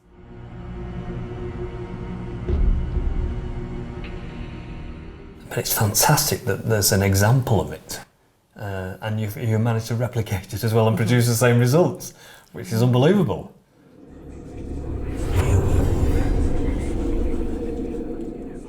I think that's great. And that's exactly what you saw in the injury. Mm-hmm. If it was too deep, you'd never see that double indentation, would you? So I presume it's under ideal circumstances, or it's just shallow enough to show the double depression and the double cut So it's unbelievable that there really is evidence for that. I'm really impressed with that, so that's fantastic. Flammenschwerts are often depicted in images from the period, but they were thought to be used just for display or parade. I was told it's more like a weapon to represent, but not to actually use, because it's just too big and too cumbersome. Well, it seems like they used it anyway, sometimes. I can't believe you've got evidence of that. When you find something archaeologically, then you've reproduced the classic experiments and produced exactly the same results. But to have the osteological evidence in the first place is unbelievable. And it must be incredibly rare. It was fascinating. I mean, every time when I saw one of these lesions appear that looked realistic, it was exciting because I knew I had found something more to help explain all this stuff. Of all the blade trauma on the skulls, however, only a few of the injuries were likely to have been fatal blows. Without the rest of the skeletons, it's impossible to know exactly how these men died. But one thing's for certain, their last moments were bloody, brutal, and perhaps frenzied. The petrifying last instance of men on the losing side who knew surrender was impossible.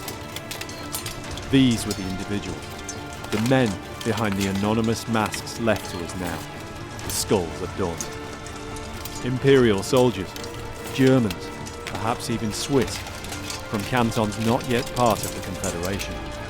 United in one respect, they were the losers of a battle, left unburied by the victors and displayed for centuries ever after. At the time, perhaps, it was a warning to others who might try to follow in their footsteps. This was the very early dawning of the national identity, the independence of the region, which would one day become Switzerland. To us now, like all war memorials, it's a reminder of what havoc mankind is capable of wreaking, in war medieval or otherwise.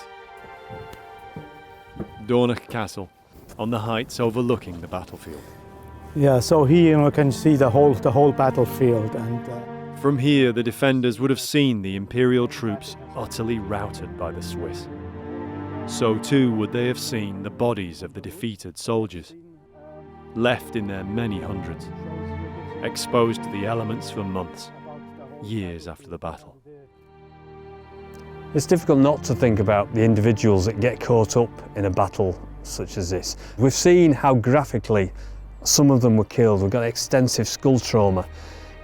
The victors obviously disperse, and the victims, they're left behind. Everybody else will go back to their homes, but for these people, they will be forever associated with the Battle of Dornach.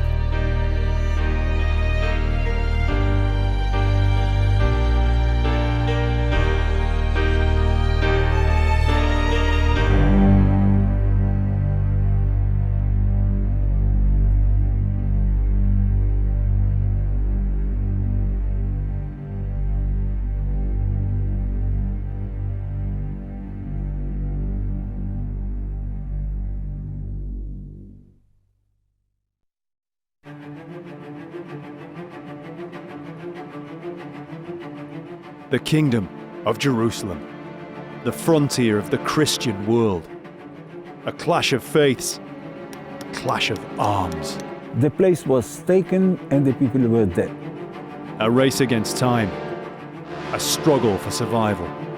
The Holy Land, a holy war.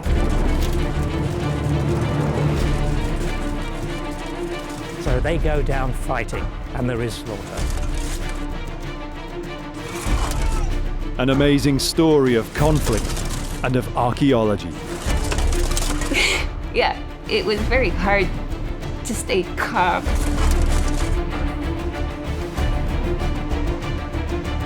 The Knights Templar, Dust and Bones, the Crusaders of Vadum Jacob. The medieval world, the 5th to the 15th century. Tim Sutherland is one of Britain's most experienced archaeologists. He and a team of specialists try to understand medieval life by exploring the realm of the medieval dead. We have a classic view of the storybook medieval life. We don't hear the stories about the common man trying to keep his family alive. Archaeologically speaking, we can now focus in on the medieval dead people. You couldn't help almost look through their eyes thinking, what did they see? How did they die?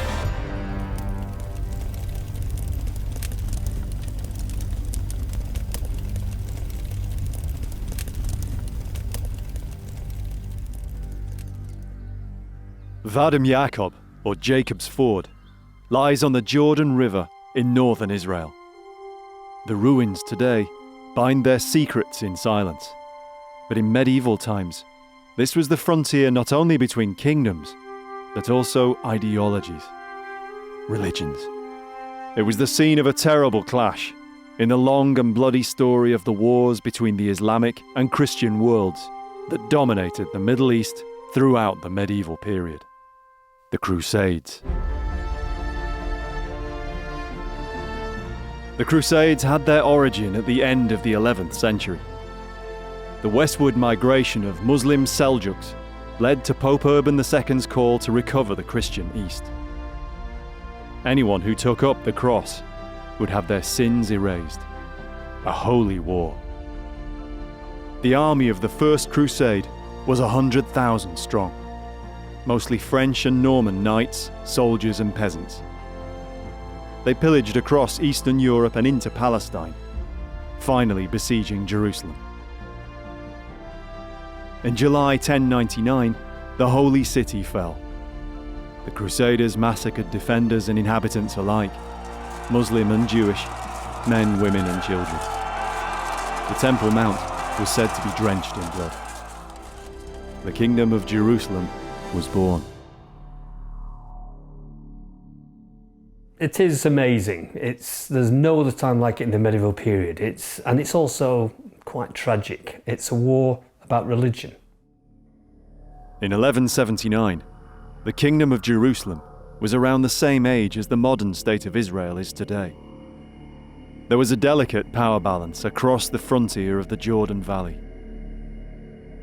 All that was to change, though, when King Baldwin IV set in motion plans to build a new stronghold on his kingdom's frontier. A fortress that could drastically alter the strategic status quo.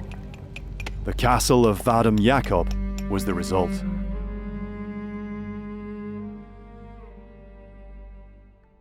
Archaeologist Tim Sutherland of England's University of York has studied many medieval sites, but so far none relating to the Crusades.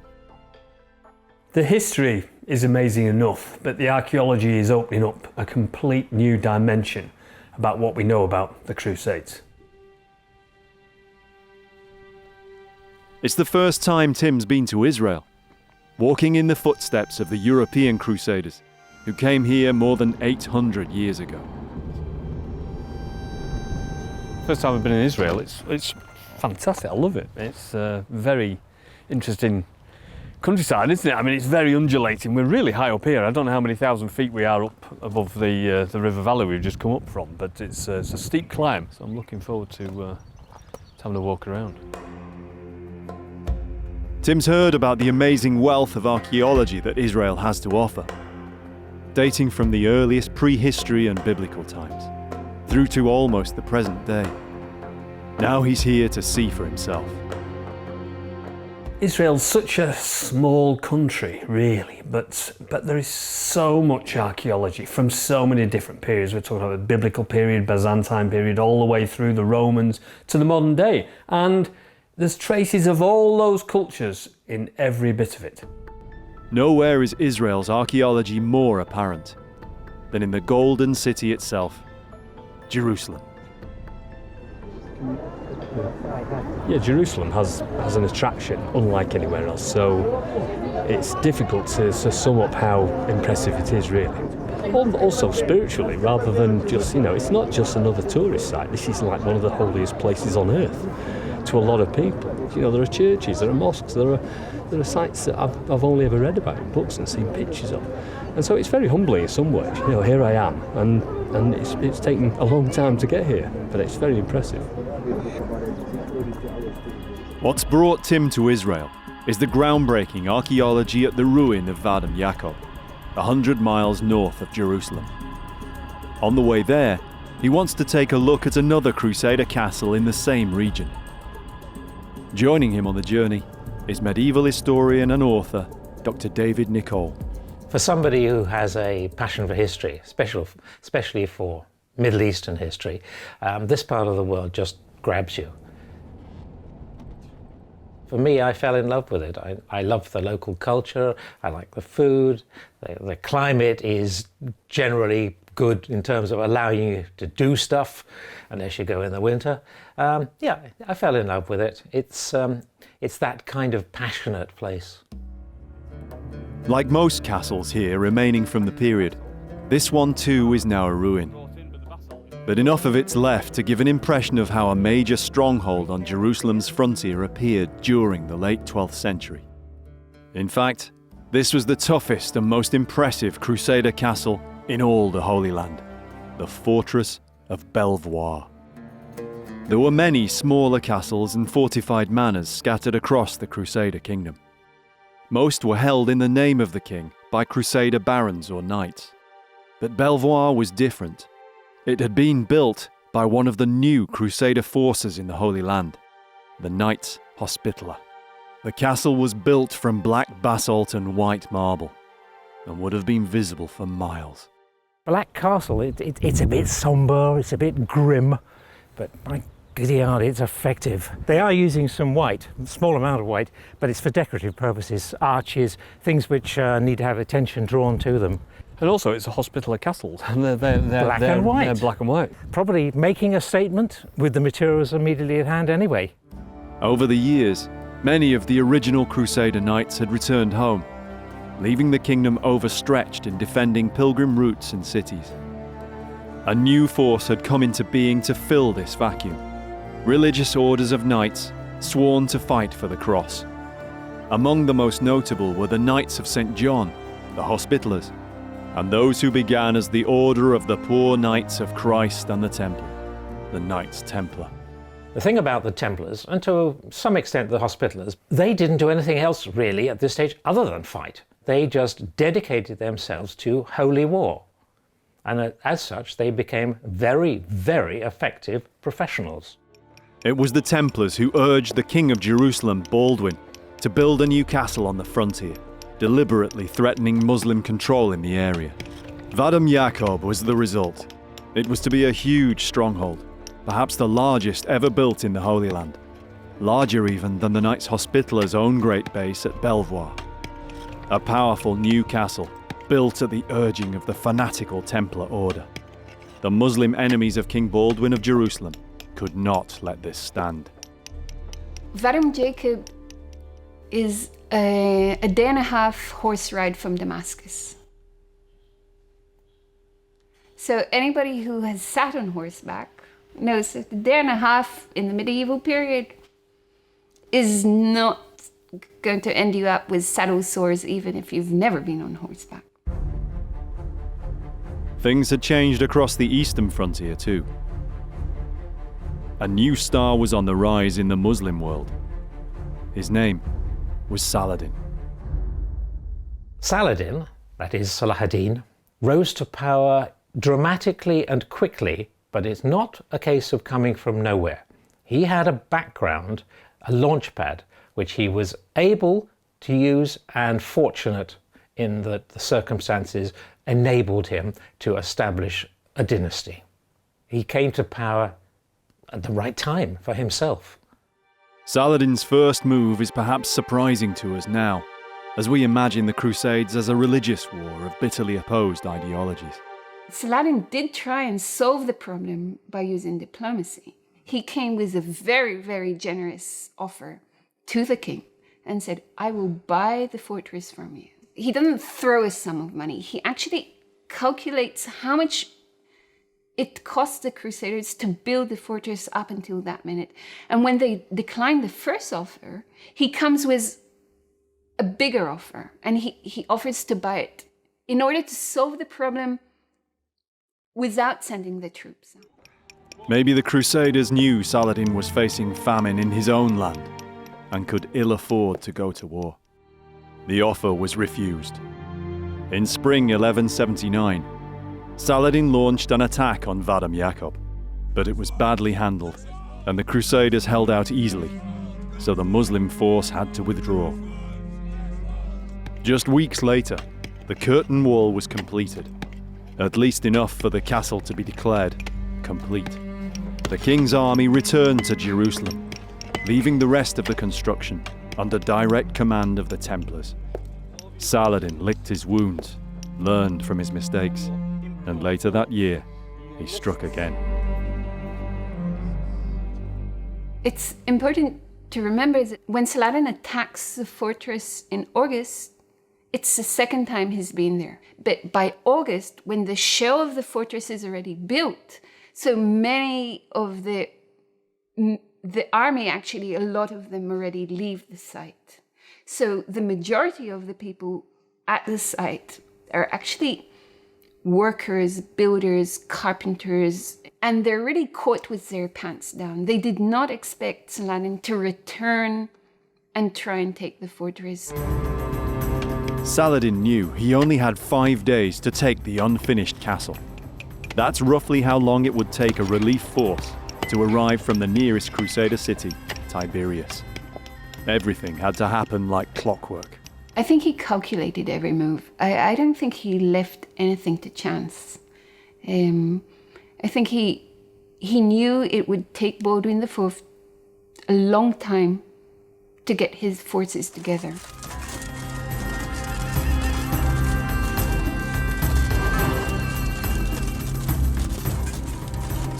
I also think he probably knew that they will be surprised that he's returning. So he had more advantages here than the Crusaders had. 5 days. All the Templars could do was keep building and hope to hold out. The stage was set.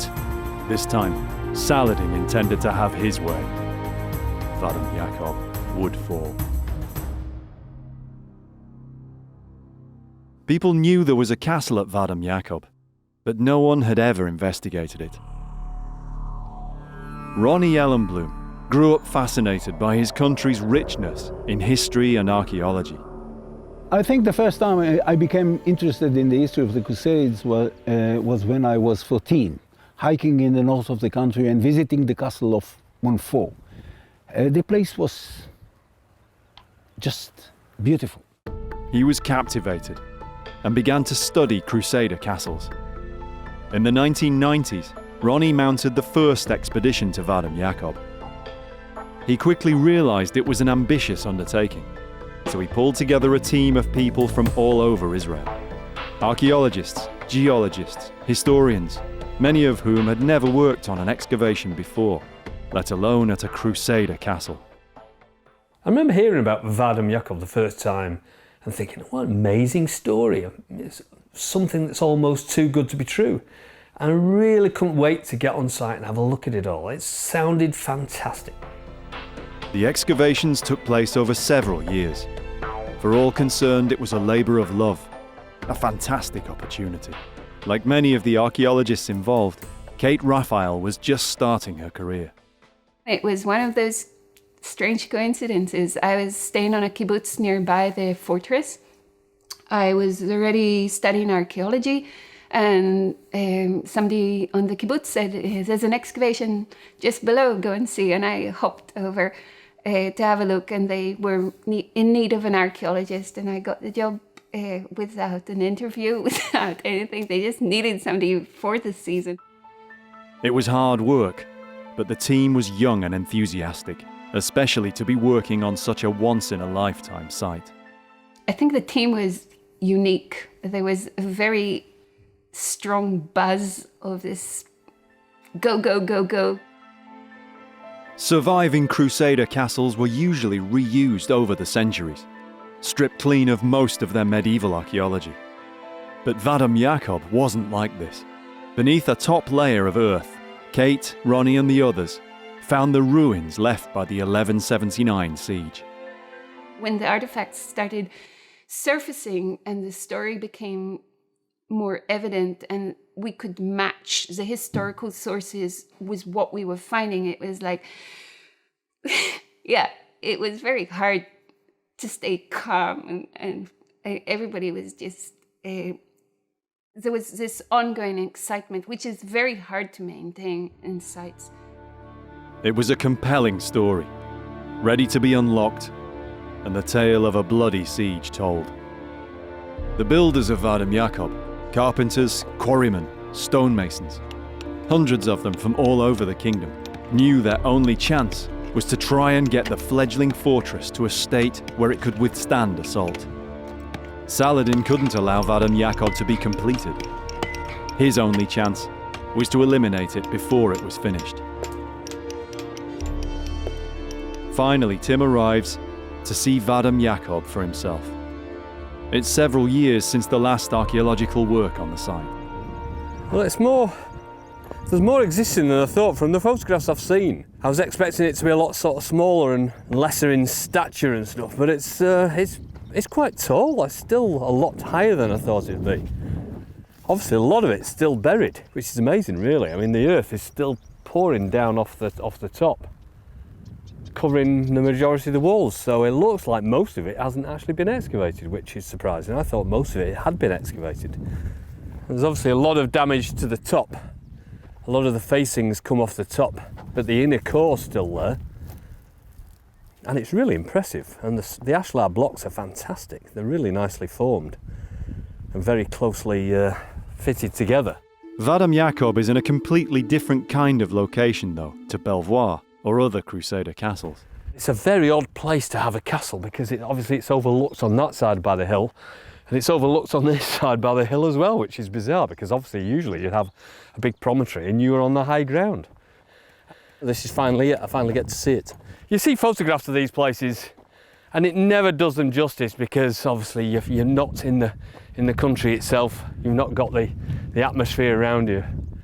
And suddenly here you are in the middle of a Crusader castle and you know exactly when it was built, defended, and within a very short time it was actually destroyed. And then everybody just moved on. It was never rebuilt, refortified, or even most of this rubble. There's no significant buildings all the way around here, so even the rubble, which is normally stolen and moved away to build houses and things, it was never really used. So it's in remarkable condition. And the blocks here are just like almost the day that they were made. Much of the site is still buried, so it's not as easy to interpret as the more obvious ruins of Belvoir. But this gives it unique value for archaeologists. The thing I found most important about this site is it's a castle that's not been finished. There are gateways that are unfinished and there are buildings that are unfinished. It's one of the skills of an archaeologist to try and work out how all these clues fit together. It is like a three-dimensional puzzle. And as soon as you get the first pieces, you start putting the puzzle together. And the more of the puzzle you put together, the more of this sort of bigger picture emerges. But you can't help but find other pieces and try to fit them in. And that's the complicated side of archaeology, because there are always more pieces to put into it. It's not just the remains of architecture. At Vadum Jakob, you're walking on artifacts all the time. It is amazing, but it brings its own problems for archaeologists. Everywhere you look on the ground here, there's pottery, and it's not just from one period. It seems to be pottery from a number of different periods. The problem is, where do you start? And you should start by cleaning the surface up and removing every single piece of pottery and then recording where you found it. But of course, when it's this abundant, it would drive you crazy. But you should do it that way, and then of course you can find out what's on the surface, and then as you dig down stratigraphically as you go deeper and deeper, hopefully all those different periods of pottery changes as you go deeper. So you can then work it backwards, who was there first, who was second, third, fourth, until eventually you get to today. But every time somebody digs a hole from the surface all the way down to the bottom, and then backfill that hole, all that stratigraphy, all those bits of pottery get jumbled up. And the trouble with a castle like this is that everybody's digging holes everywhere. They come to the top of the hill, they think, this is a great place for a castle. And then they start digging holes and digging vaults underground and then building walls up and then filling the rooms inside to get a nice flat floor. So all that stuff just gets put back in and spread around nice and evenly. So of course everything is of all the different periods inside that floor level. Fortunately, the story of Vadum Jakob is very well documented in historical accounts. It's known that the site was abandoned immediately after the siege. So that gives a definable moment in time to work backwards from. We know that these people died on a certain date in history, almost within a few hours, and that's really crucial. It's almost like a shipwreck. Ship sailing across the sea, suddenly something happens, catastrophic event, the ship goes down, and then if you come and discover that ship hundreds of years later, you can do the archaeology of the ship and you can find out exactly what was on that ship on that day when it sank. Saladin's first move was to encircle Vadum Jakob, sealing it off. His archers launched a relentless hailstorm of arrows at the defenders, harassing their every move. There was no time for siege engines to knock the walls down, so instead he mined under them. For 3 or 4 days, both sides toiled hard, the Crusaders throwing up barricades and any kind of defence they could, the Muslim attackers scraping away at the foundations of the walls. Then there was a great roar, smoke and dust. The Muslims had broken in. Part of the north wall collapsed in an avalanche of masonry and fire, and a savage fight over the burning breach followed. At about the same time, they also attacked the south gate.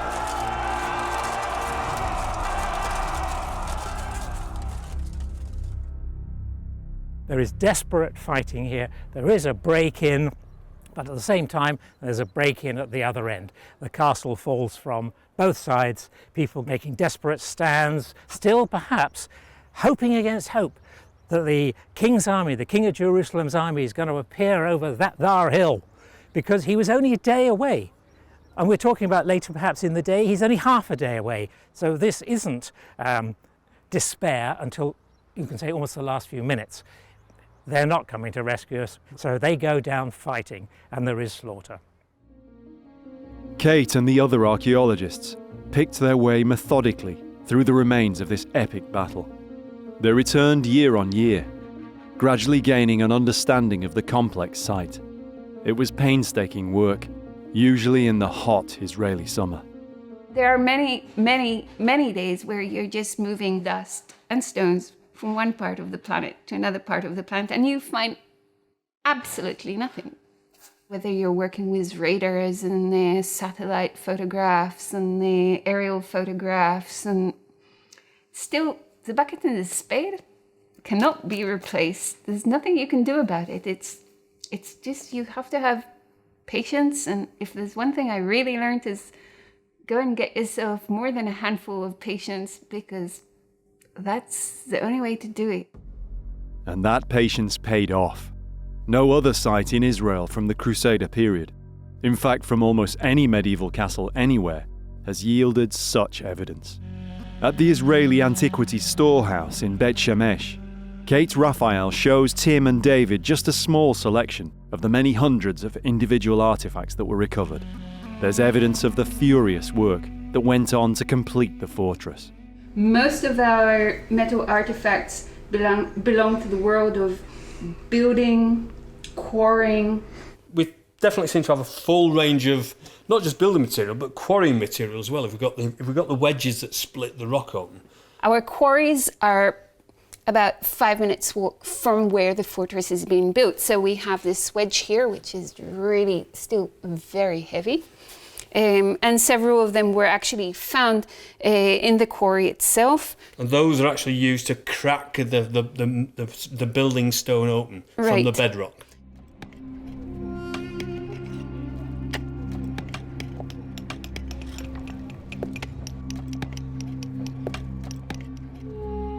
So most of your of the masonry work is done in the quarry in order to reduce the weight of the stone. So by the time they arrive on the site, you've got the stone almost ready to be fit in its place on the wall. There were all sorts of tools, echoes of artisans and labourers who found themselves caught up in a vicious battle for survival. And some would have been very familiar to the archaeologists who excavated them. So this is, as far as I'm concerned, a typical trowel that we would use today, except in terms of the scale. So the only person who would use that today would be a builder who would lay bricks. He'd need a big blade to put more mortar on top of the bricks. But in terms of the scale, it's exactly the same as the ones we use today.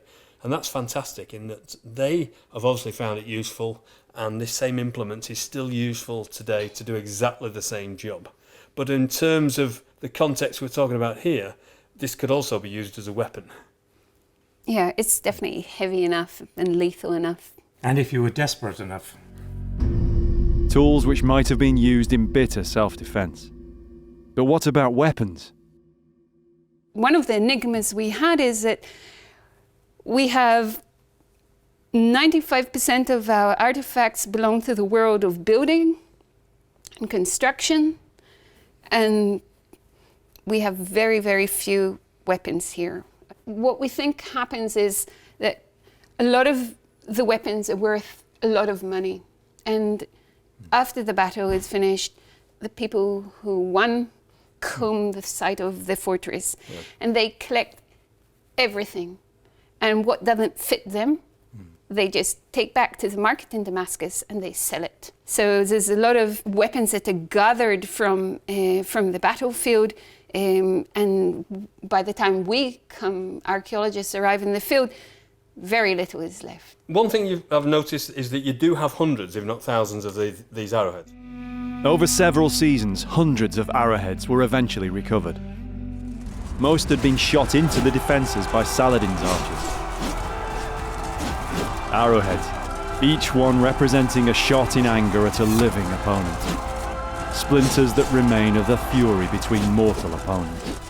When we were excavating them, we were just like finding them all over the place. And to an extent that one of the archaeologists came to me, and it was quiet, everybody had gone to breakfast, and he had said, "Kate, can you hear them?" I thought, oh no, he's got sunstroke. But really, there was just so many arrowheads that you could actually, if you did close your eyes and use your imagination, you could hear them whistling by you.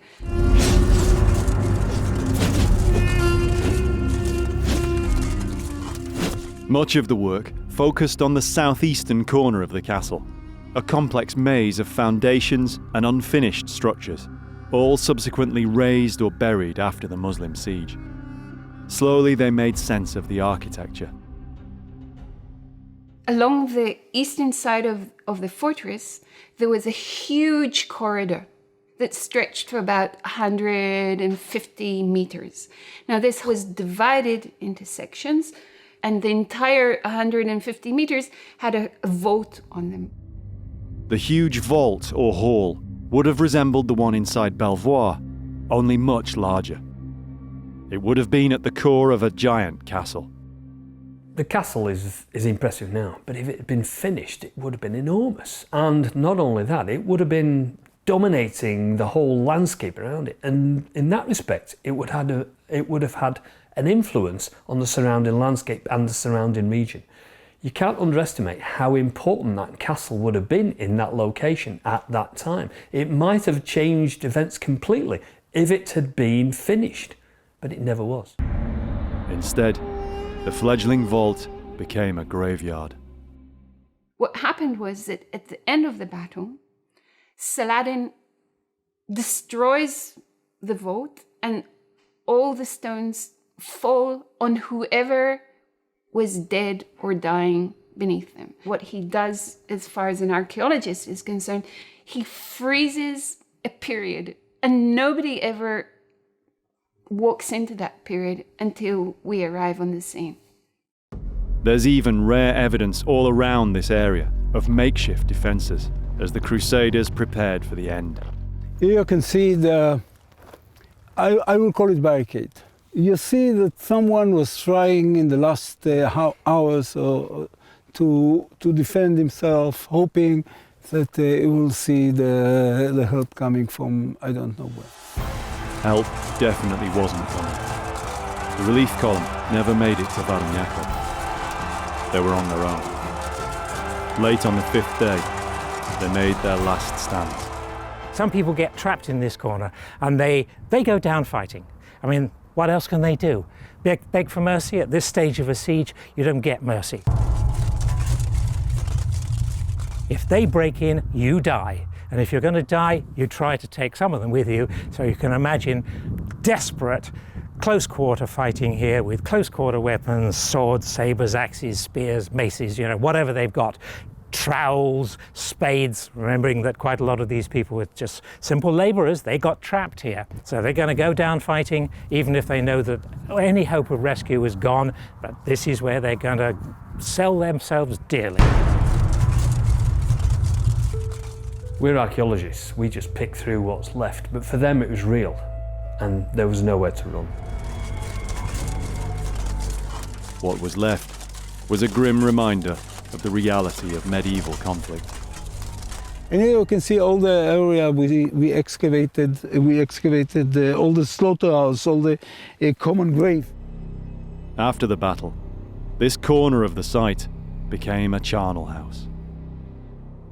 The place was on fire.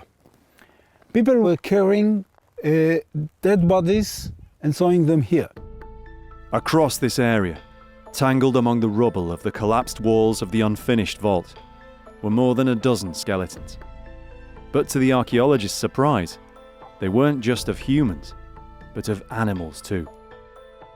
For the team at the Archaeozoological faculty of Jerusalem's Hebrew University, this was the kind of opportunity they'd always dreamed of. Ronnie called our lab, it was in Jerusalem, and asked us to come and see what he got in Vadum Yaakov. And then we came and we saw a beautiful excavation with a lot of equid bones. Equids, horses, donkeys, mules, are the horse family, among the most important animals of the medieval period. And here they could be tied to a solid date and context. That's extremely rare, perhaps one of the most groundbreaking aspects of all the work at Vadum Yaakov. I think that the excavation of the horses and the humans, from my point of view, are the most important, because there you can get most of the information, or you can have information that you can't get from the walls themselves. So after the excavation, you know, the first thing is just to sort out the bones and see what you have. We found at least 10 equids. And it was very difficult to say which one is a horse or a donkey or a mule. Hadass Motro worked out that there were 2 or 3 horses. It was difficult to be certain. The rest were mostly mules, the utilitarian beasts of burden on a medieval site. So if you look at the mules, probably the mules were used to carry the stones from the quarry into the castle. And the horses were used for the battle. Horses from medieval battle sites are very rare. And here there was an opportunity to unlock one of the mysteries about Crusader, perhaps even Knight Templar horses. Once we identified the horses and separated them from the mules, there were 2 questions that we wanted to answer. First is which breed, whether it was a local breed like Arabian horses, or whether it was a European breed like a Shire or a big horse that we know the knights used to ride on. Once we know the breed, we wanted to know whether they were born in Israel and raised in Israel, or whether they were brought from Europe over to Israel. Gila and Hadass tried extracting ancient DNA from the bones as part of a wider study on the origin of Crusader horses. It was only partially successful, maybe due to the burning of the bones during or after the battle. But when they combined what data they had with other techniques, they were more successful. We did some isotope analysis, and with the isotope analysis we could differentiate between some of the equid remains in the site. We compared it to Icelandic horses that we knew that they are definitely from Europe. Nobody really knew exactly how many horses or which horses did the Crusades bring to Israel, and whether they were they came to Israel and then conquered or bought some local horses, and they rode local horses. We found that most of the horses that we found were actually Arabian or local horses, and few were European draft horses.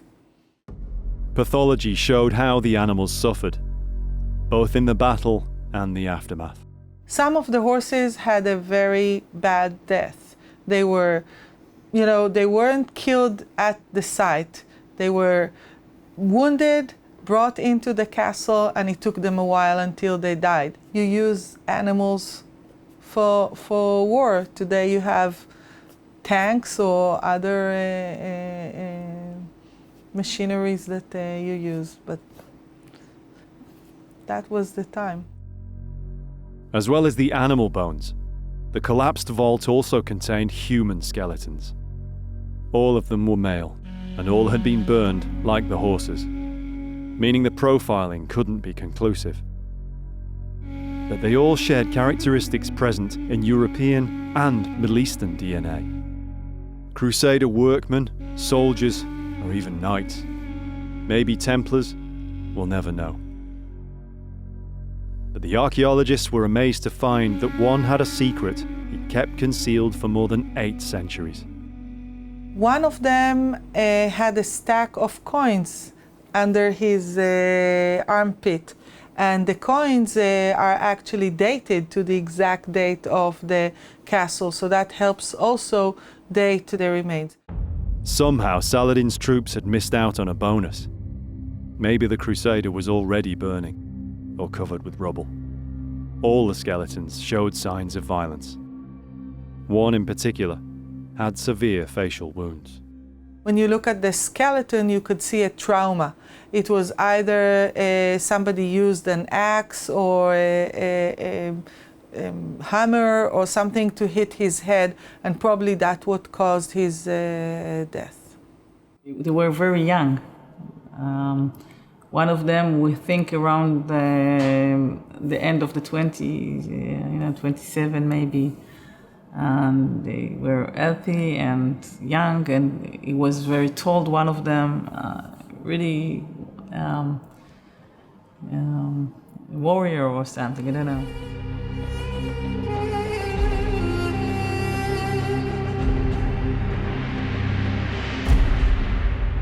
The battle that face to face, it's very brutal, and it's very hard to see.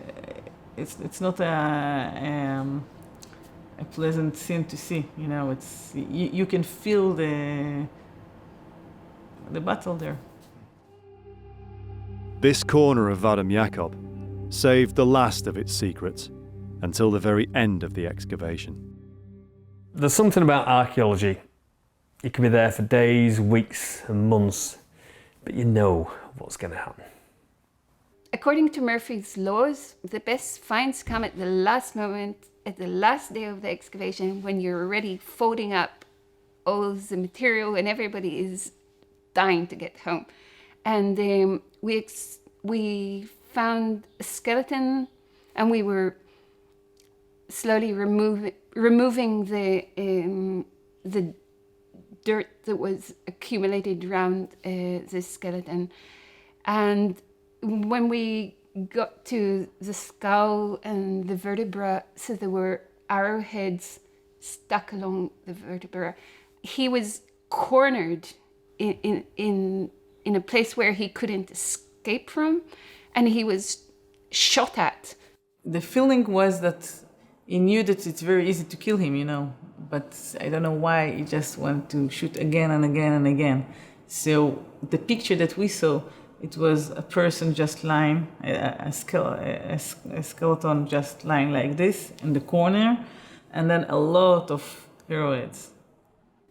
I remember thinking, wow, this is really great, and with all the adrenaline and the excitement. And then I remember this cold shiver running down my spine, thinking, oh, wow, this guy was walking and he was breathing one. And so it's that mixture of feelings that goes through you. And And it was really like diving into the battlefield in the full sense of the meaning. Of those not killed in the fighting, the lucky ones faced enslavement. Probably only the skilled labourers who would be of use to Saladin. For the rest, especially the Templars, there was no chance. In actual fact, this proved to be extremely bloody. When the castle fell, as far as we can tell, the people in it were wiped out. Certainly members of the elite, and especially the military orders, and in this case the Templars, they could expect no mercy because they had dedicated their lives to fighting against Islam.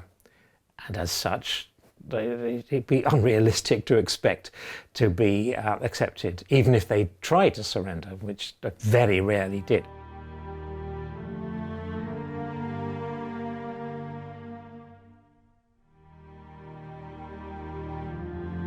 Over around 2 decades, Ronnie Ellenblum's extraordinary project has perhaps added more to the archaeological record of the Crusades in Israel than any other.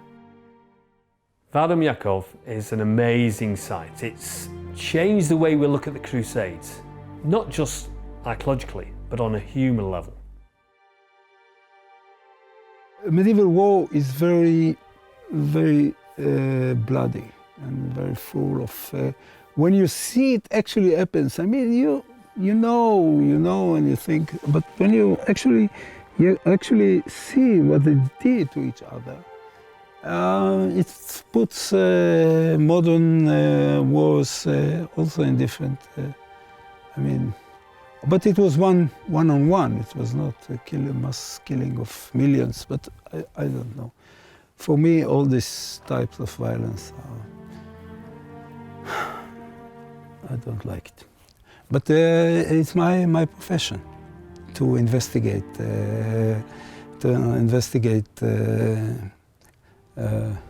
ancient massacres, not modern ones. And that's it. The capture of Vadum Yakov was Saladin's first major victory. Within a few years, he defeated the Templars once and for all at the Battle of Hattin and recaptured Jerusalem for Islam. The Crusaders never again took the Holy City, and nobody ever again tried to build a castle at Vadum Yakov.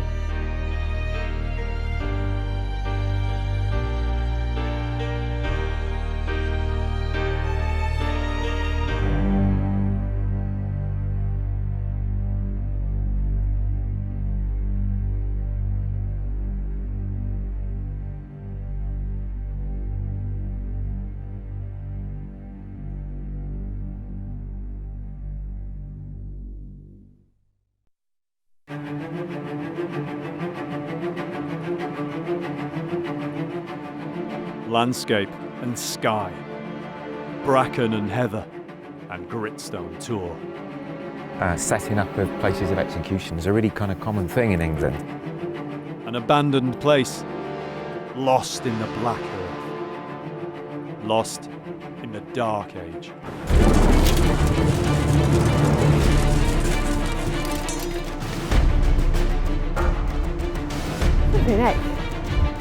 This is miles. From the ancient world to the medieval, can any trace remain? An earth rampart, a cold stone wall, a frontier fortress, or a folly? The mystery of Karlwar.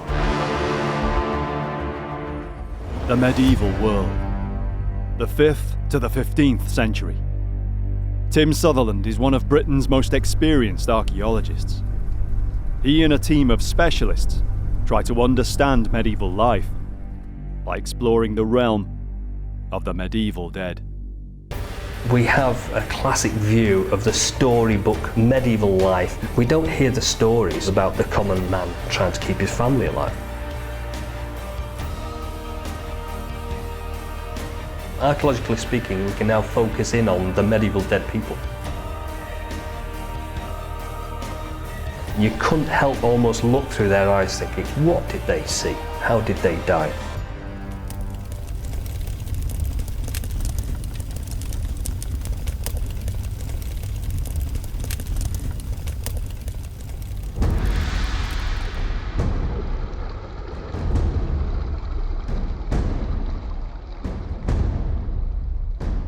Of all the landscapes of Britain in the medieval period, the hills and uplands were the most remote places. From Cornwall to Scotland, the great moors, fells or heaths reached for scores of miles, dividing the more populated areas like inland seas. Few people lived there. Fewer still travelled through them. Forbidding and dangerous, they were lands at the periphery of society, the home of robbers and bandits, or worse. The uplands were places of folklore and superstition, places that were unknown, uncomprehended, and to be feared. Tombs and burial mounds, standing stones and henges, castles and hill forts. Uplands like the north of England and the Peak District.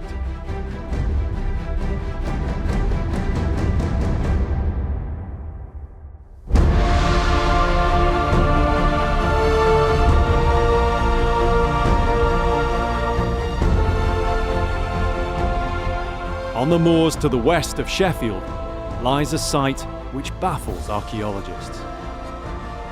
Carl Wark is said by some to be like no other place in Britain. Its appearance is unusual, foreboding, monumental, unique.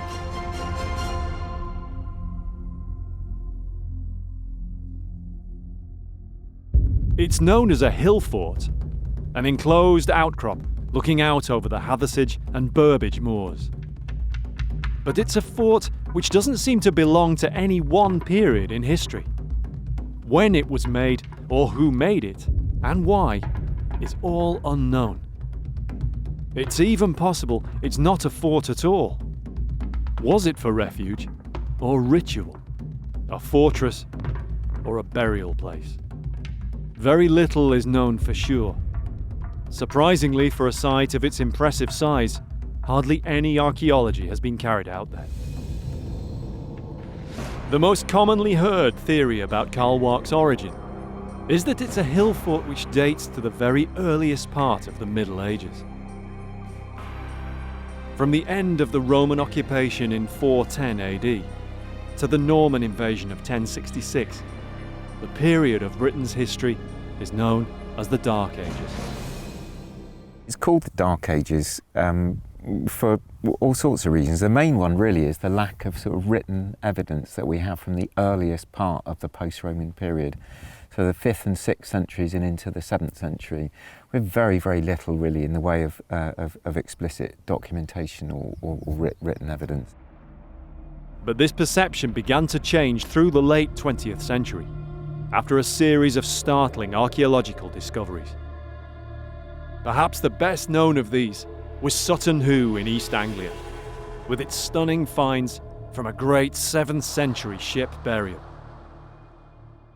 Things like the Sutton Hoo ship burial really turned people's minds around to thinking of this not just as a sort of a decline in social terms following the Roman setup, but actually see it as a kind of like a re-emergence of what then eventually becomes the unified kingdom of England by the 10th century.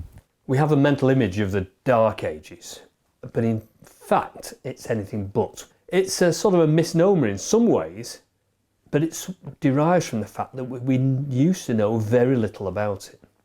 We have a huge amount of really good archaeology, some of the nicest jewellery, the gold work, the sort of flamboyant side of the things that we find. For example, at Sutton Hoo, it's really impressive and it's anything but what we would term dark. Carl Wark might well date from the Dark Ages. Yet the written sources that do remain to us from these times, like the Anglo-Saxon Chronicle, contain no known mention of the place. On such an apparently strong and powerful site, history is, so far, silent. It makes it hard for archaeologists to make a straightforward judgment.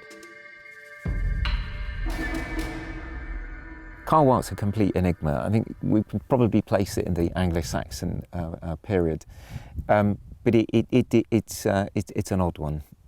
When I look at Carl Wark, I see somewhere which is quite a foreboding place, and it doesn't fit neatly into another archaeological type site. So maybe that it's sort of distinctive, unusual configuration, its remoteness, because it's not that easy to get to, and its slightly foreboding air has put a lot of archaeologists off from excavating it and investigating it.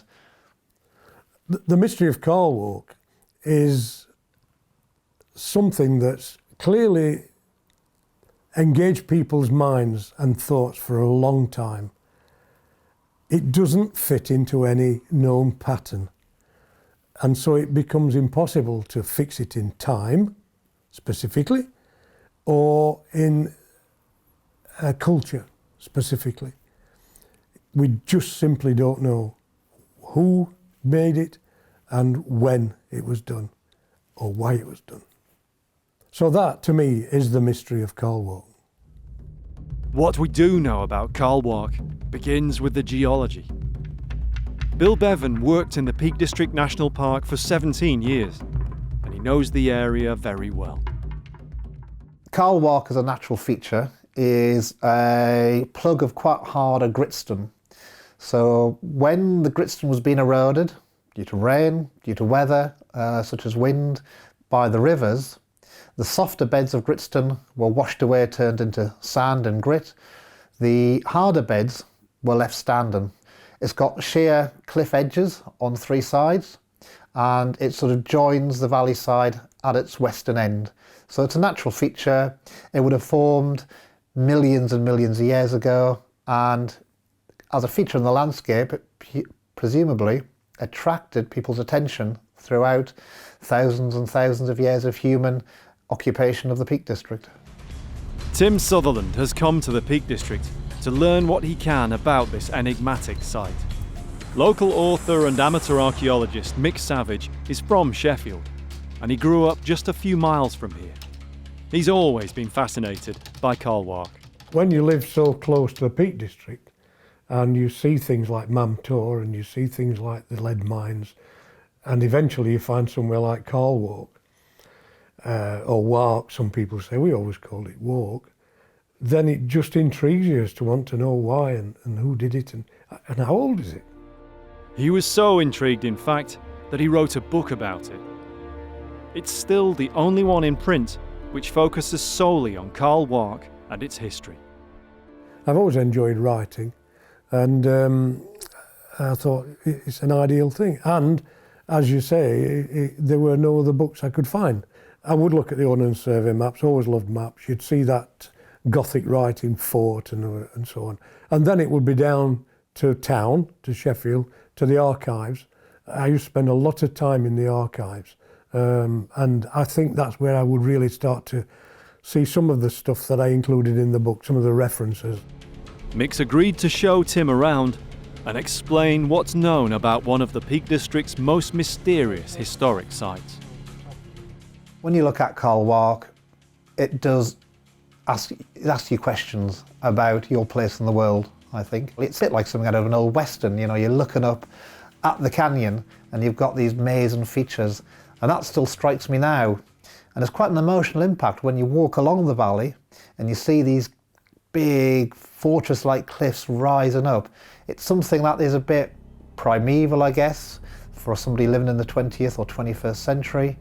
And if you see somebody then stand on the edge of it, it brings that feeling of grandeur, of a landscape that is a bit more special, a bit bigger than most of the places we live in England.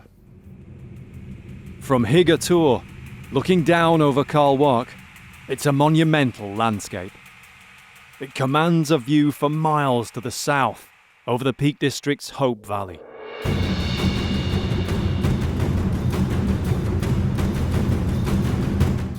And from the south, Wark and Higator dominate the northern skyline. So you start to see now the general size of it, its height. It's certainly got more of a scale to it when you come up from underneath it like this. It's certainly a strong position, if Wark's purpose truly was as a defensive fort. It sits atop a spur off the hanging valley beneath Higator. The natural steep slope bounds it on 3 sides, and on the 4th is Carl Wark's most striking feature. A 40-metre stone rampart, banked with turf 8 metres deep. Made of boulders hewn from the very gritstone on which Carl Wark sits. The wall would have been taller when it was built, a formidable defence which bars access to the natural plateau beyond. So it's, especially in this place, I mean, this is nearly 3 metres tall. I mean, it's not a little wall, is it? No, not by any means. And who knows where the original ground surface is here. Could be a metre down, yeah, with a build-up here of the soil and the turf. Shall we go and look at the entrance? Yeah, excellent. Thanks. The entrance is defended by 2 large semicircular bastions, like the barbican of a medieval castle. Inside there's a level area, the only obvious part of Carl Wark where its conceivable buildings might once have stood. The rest of the interior is a maze of large earth-fast boulders, with seemingly little room for buildings, at least along the lines of conventional huts or roundhouses. An obvious place for a stronghold, yet with no features to tie it to any one era. It could have been made in prehistoric times, the Roman era, or the Middle Ages. It's an archaeological mystery that Mick has pondered for many years. To local people living in Sheffield and the area around here, once you start to talk about something like Carl Wark, say, yeah, it's always puzzled me. But doesn't it say it's Iron Age? Yes, it does on a plaque, but that doesn't mean that it really is.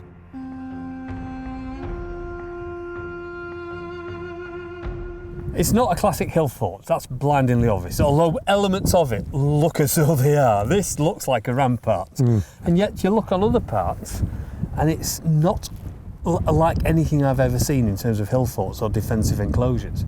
But it just doesn't jump out at you what it is, does it? No, that's the problem with it. No, no. Is this a meeting place from the Bronze Age? It could be. It could be the place where people gathered for meetings, who knows? So then you step forward in time, and you come into the Iron Age, which is what this tended to be thought to be, because Iron Age equals hill fort. We've looked at the features, it's got a few of them. You've already said it's not got all of them. And then along come the Romans. If this was occupied at that time as a defensive hill fort, the Romans would not have left it alone. Could it have been built in that period in between when the Romans left? So in the sort of what everybody calls the Dark Ages, the Dark post-Roman Ages. period. Yeah, and so on, and beyond there. We are on the border, the Mercia Northumbrian border, and literally on that border there was all kinds of problems and strife until there was a truce. So it could have been something to do with that border. This remains an enigma. Yep. Enticing though they are just theories. The big problem really with trying to get a handle on what Carl Wark was about, when it dates from and what it was used for, is that there's no real evidence archaeologically. And that's not unusual, because most sites, most hill forts, hilltop enclosures in the Peak District have not been excavated, or have only been excavated to a really small amount.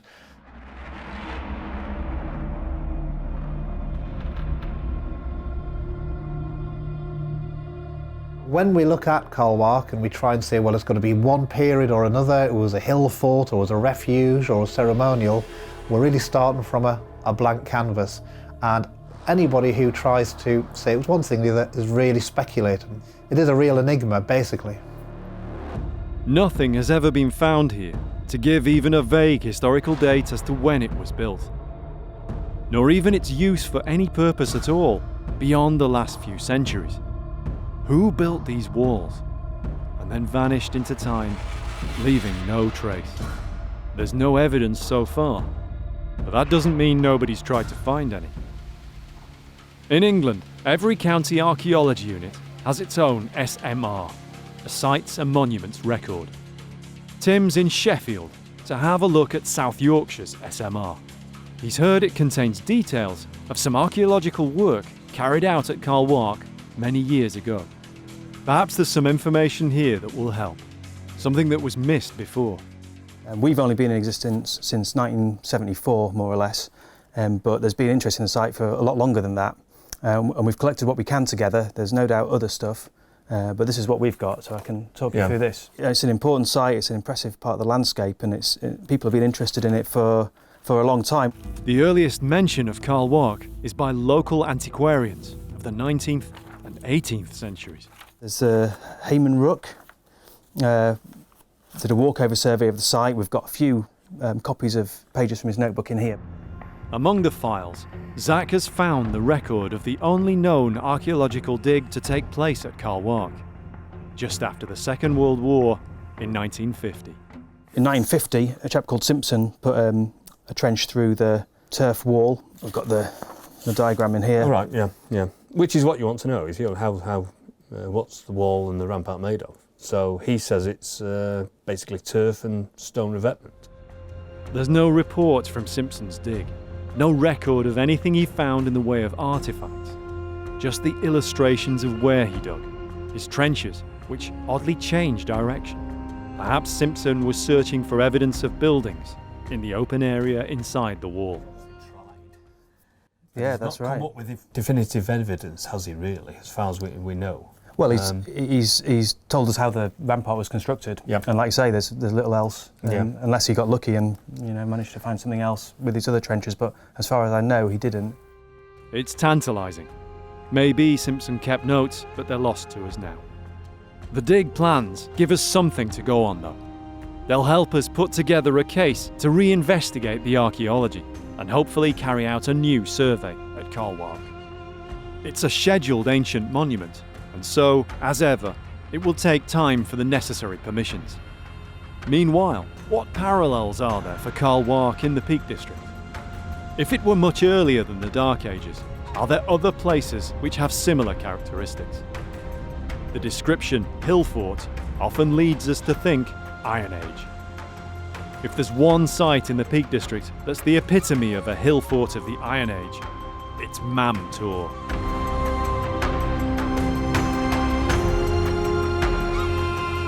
It's just 10 miles from Wark, but a world away in scale and design. The deep banks and ditches enclose a hilltop fortress over 1,000 metres in circumference.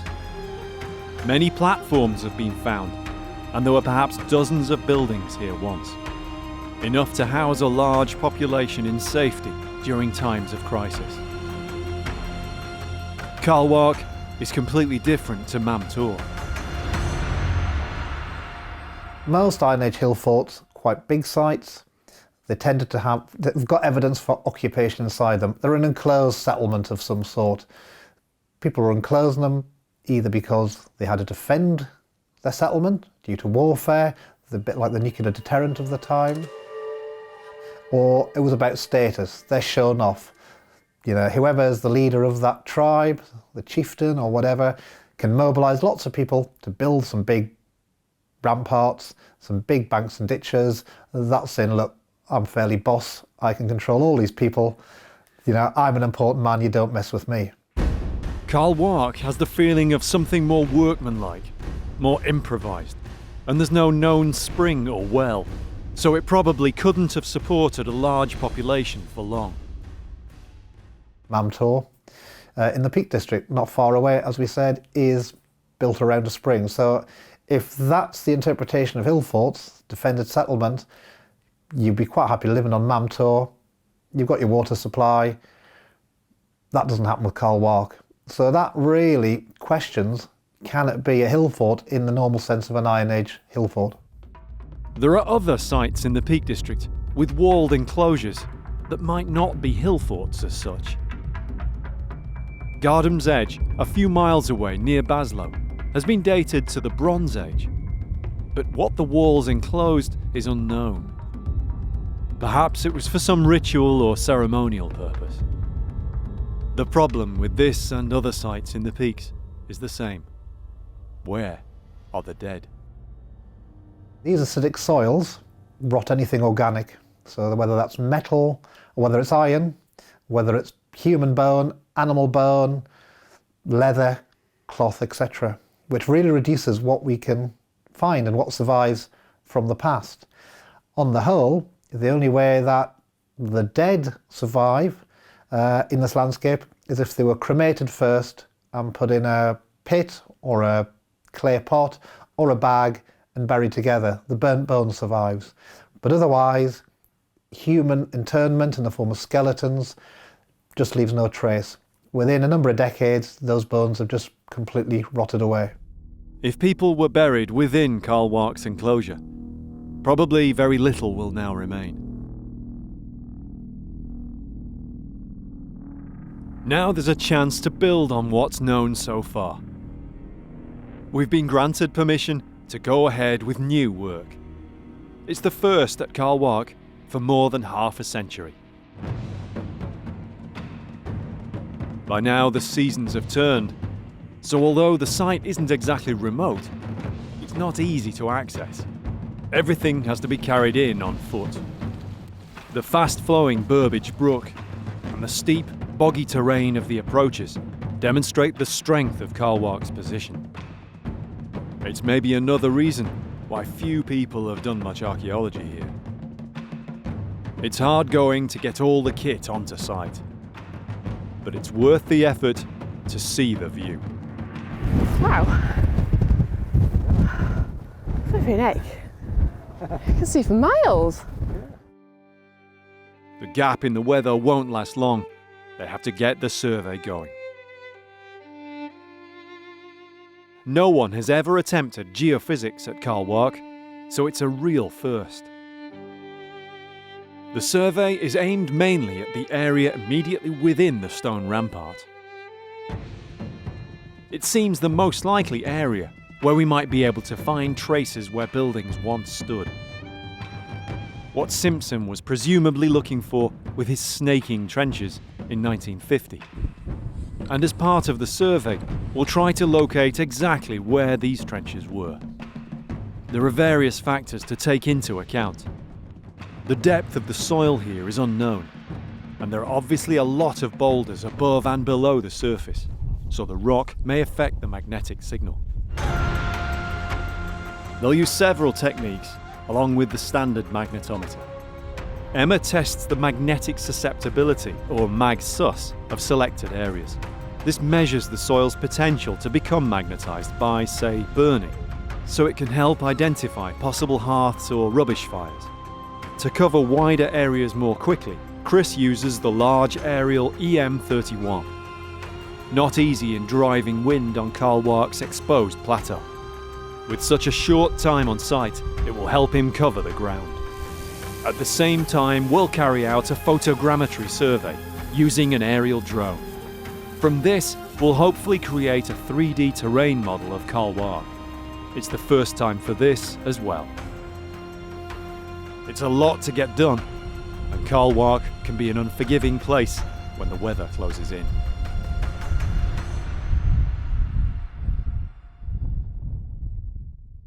This is the Peak District's eastern extreme. Carl Wark is a sentinel on the edge of the hills. This is border country. It may have always had some importance because of its proximity to this border zone, which goes back at least to Roman or late Iron Age times. But whether as a fort, settlement, meeting place, or sacred place, we can't tell. To us now in 21st century Britain, the most significant period in this story of the borderlands is the Dark Ages.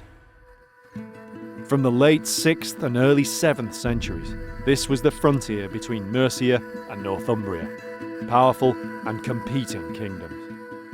There is evidence that the Peak District was under the influence of the Mercians and under the influence of Northumbrians at different times, and that the Northumbrians sent Christian missionaries down to the Peak District because it was a pagan Mercian area. And you also get the stone crosses, which were built as sort of wayside preaching crosses or as boundary markers. Anglo-Saxon Britain is a period which fascinates archaeologist Andrew Reynolds. It's a really interesting period to study because it tells us about all sorts of aspects of the development of human societies.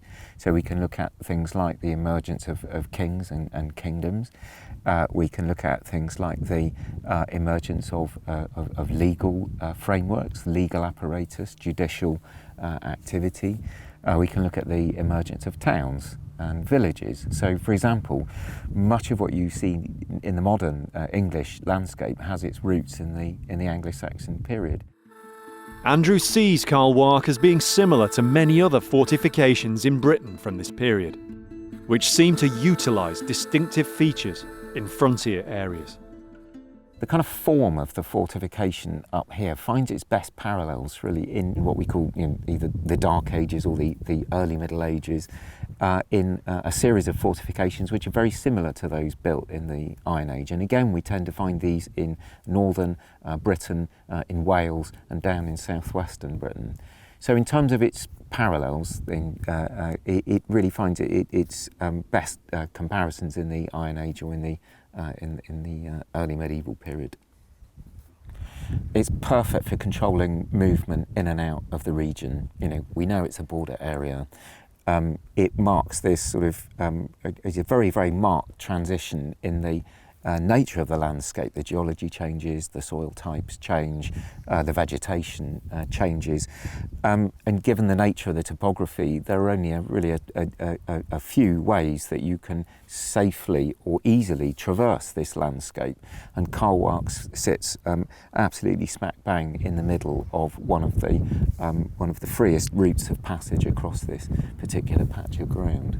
Wherever people travel across borders, you find powerful expressions of state-like institutions.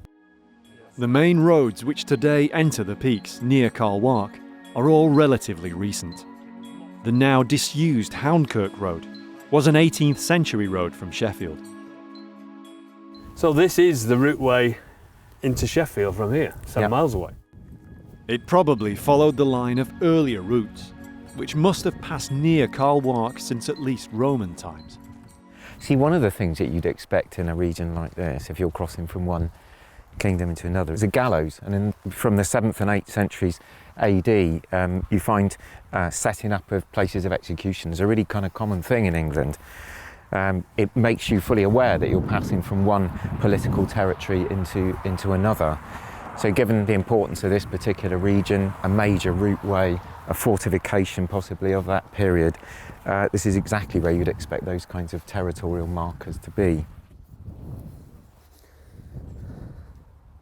So building a fortification like this sends out a very powerful political statement.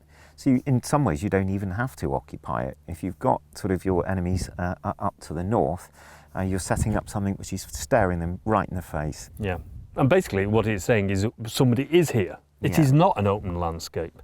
Something is here, we have constructed it, we are strong enough to do this, and it is an exhibition of how powerful, even in this border region that we are in, that's how determined we are that this is our border. So anybody coming from a distance would come to this area and think, something is changing here.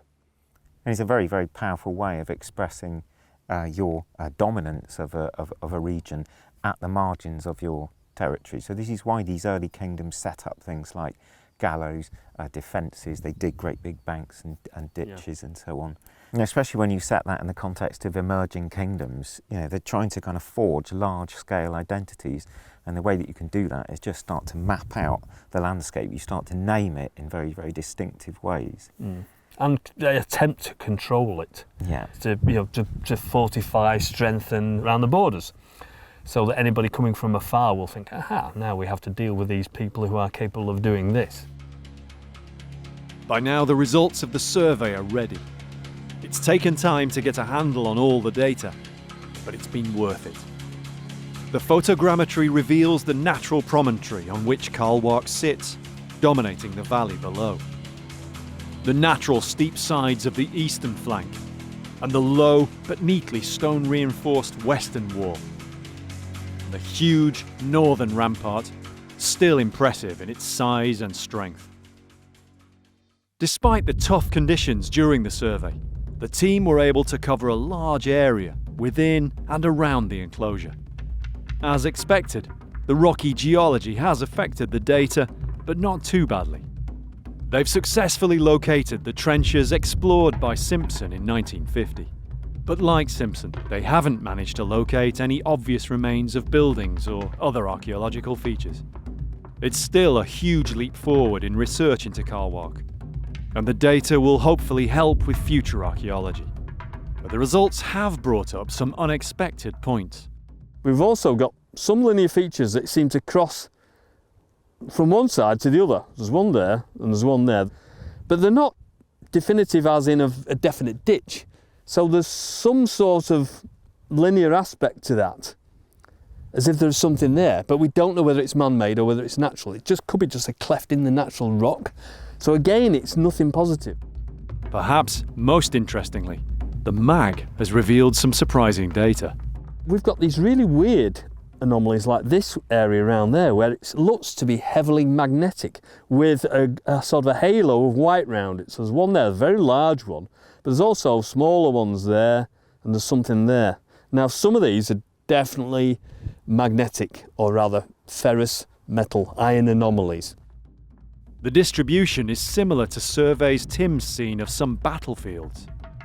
We know that iron doesn't survive in the ground here from ancient times due to the acid soil.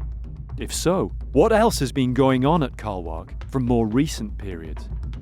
Over the last few centuries, or even decades, different activities may have left ferrous metal in the soil. Quarrying, millstone working, even climbing and tourism have probably left their traces. During his work in the area, Bill Bevan noticed some strange marks on boulders. They're all over Wark. No one seemed to know how they got there. I'm trying to think, well, what could have made that? It clearly hasn't got the nice form of prehistoric rock art, so it didn't look like it was deliberately made by hand, but it clearly wasn't natural either. It looked a bit like, well, when I first sort of thought, it looks like a fossilised bomb explosion. What could be creating that? When he interviewed older people from the area, Bill found out what had gone on here on the moors around 70 years before. The whole area had been a training ground for the army in the Second World War. One of the guys I spoke to had trained in the area, and he talked about firing mortars from Burbage Rocks towards Wark.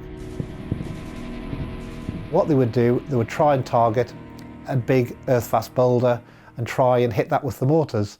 And that's when it struck me that these are the scars of a mortar shell explosion.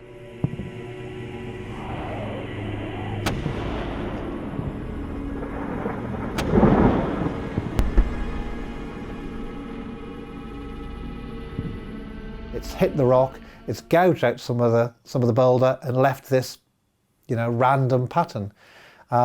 And when I realised that, everything started to fit into place.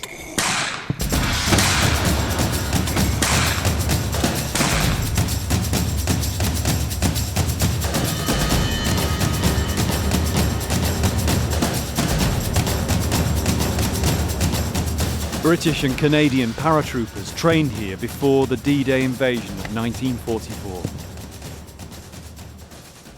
Major Paul Oldfield served with the British Army for 25 years. He can help interpret the way the Army used the area in preparing soldiers for combat. The realism of firing live ammunition was essential, with mortars and other weapons.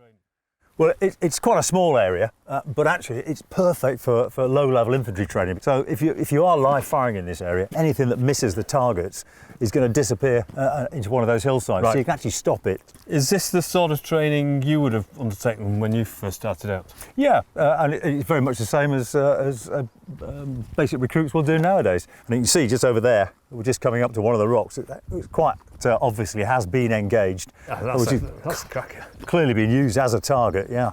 And judging by where the holes are, this is not an explosion from some kind of ordnance. These are bullet holes because of the pattern they're in. So looking at where these strikes are, if you look the other way, Tim, and then work out where the fire came from, well, there's all sorts of possibilities. You've got the near ridge here, probably about 150, 200 metres away. But on the other side of the track, of course, you've got that long spur running up to Carl Wark. That's probably 500, plus the one beyond it. And of course, the wide open ground to the left of the road there. All that is within visual range of this rock. It's quite impressive though, the distance. If that is 550 or so, we'll have a look at the map in a minute. I reckon I could still hit that. That's pretty impressive. That was a pretty good shot. The bullet-scarred rocks are all around the valley, evidence of the intense battle training.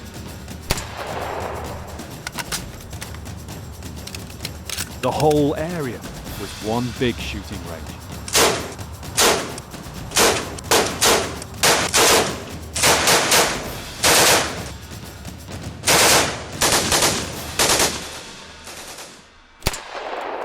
That's quite impressive up there. There's no denying that. Absolutely. Obviously, given that pattern, there must be something physical there for people to fire at. I would have thought so, yeah. And given the angle that the bullets have actually hit, it looks to me very much like they were coming actually from Carl Wark itself, which is what?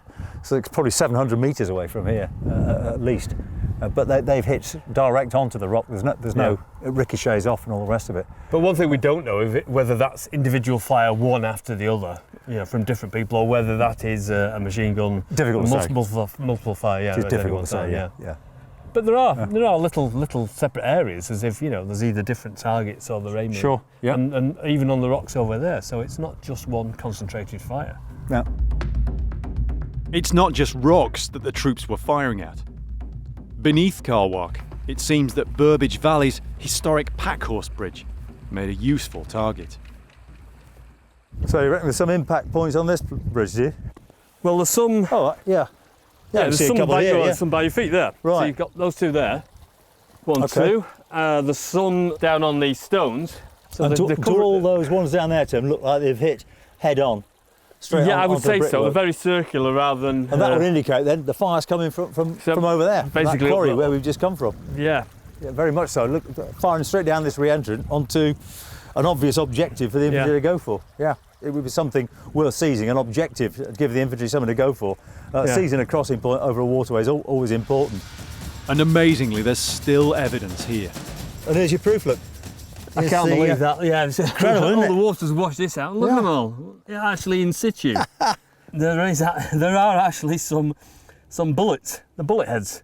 And there's 1, 2, 3, 4, 5, 6 is right in front of us. There's one over there. That's probably a tracer round that one. Okay, so we've got the evidence. We've got the physical evidence on the bridge. We've got the pot marks where the bullets have been hitting. We've got the actual bullets. And it's unbelievable. I can't believe it. And it's only recently because it's washed out with the rain and nobody's ever picked them up. And as you say, these are definitely been fired because you can see the rifling marks on the bullets. Yeah. So they haven't just been lost. Inside Carl Wark, Tim shows Paul some of the many scars left by the mortar explosions.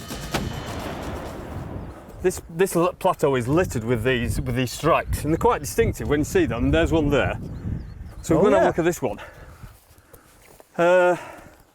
You see there, it's got a centre and it's got the splash marks. Yeah, we're looking at where the main impact point is and where the wings of shrapnel have come off it. It looks very much like it was fired from that direction. I mean, if this was a 2-inch mortar, that would be very much extreme range. So it could have been in this dead ground over there, or perhaps it was a 3-inch mortar, which would reach here no trouble at all. But they're aiming up here, aren't they? They're obviously aiming at this. If you line them up, there are lines that seem to go this way. Okay. As if they are from, a certain location. So they're firing from one location and then just increasing or decreasing increasing the or range. decreasing, yeah. Right. So that's interesting. We'll go and look at some more if you want. Okay. Yeah. We've recorded the mortar impacts as part of our survey. In some cases, they show a possible line of fire, as the mortars fell short, long, or on target. So we've got another example. This is a nice clear one again. Oh yeah. And also we've got one of the most famous parts of this monument. It's Kai's chair, and it's not that far off it. Missed by 3 metres, yeah. Yeah. So this looks much more like a vertical impact, or much more vertical impact, because the spread of the shrapnel is much more even all the way around it. Yeah. So probably fired from fairly close in. So it's coming straight down. vertically. Yeah, absolutely. Rather than the traditional 60-degree angle. There are many bullet holes around the entrance, which suggests it was used for a practice assault. Just meters away inside is the area where Simpson excavated his oddly zigzagging trenches. Could some of these have been leftover slit trenches from this Second World War training? Simpson was here just 5 years after the war. It would explain the unusual layout. Remains of the training up here were noted for some years after the war. There's even a story about the wood that was planted at this time, known as the Great Britain Plantation. Originally it was planned to be the shape of Great Britain. and the bit at the bottom you'll see is missing on the map, the bit that would be Devon and Cornwall, because it was sticking out onto this spur below us. And apparently they didn't plant there because there's so much unexploded ordnance, they felt it was too risky. Well, that's interesting. Yeah. Now, whether that story's true or not, I don't know, but that is what I understand to be the case.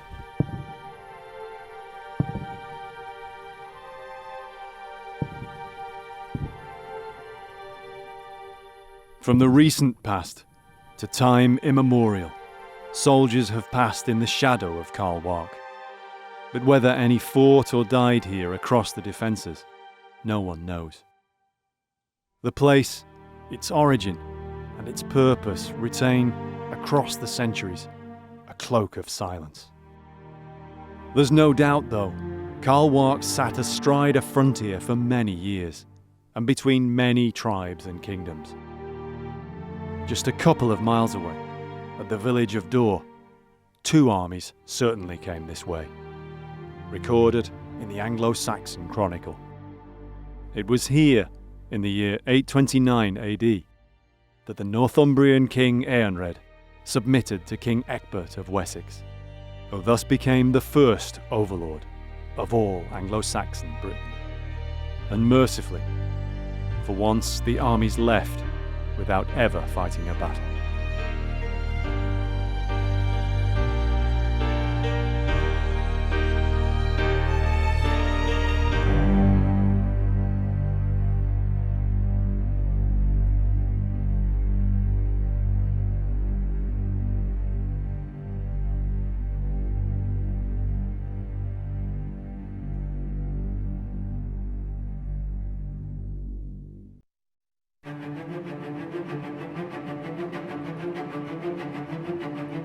A secret hoard, lost for centuries. Not gold, not silver, but steel. The mystery of the Castillon sword group is ongoing. The end of a war, the last battle to be fought, a final stand to be made. The Battle of Castillon was absolutely catastrophic for the English. The wreck of an army. Armour, weapons, swords. Any more bits? The investigation of an enduring mystery. A forgotten treasure. Undisturbed, undiscovered, until now. The swords of Castillon.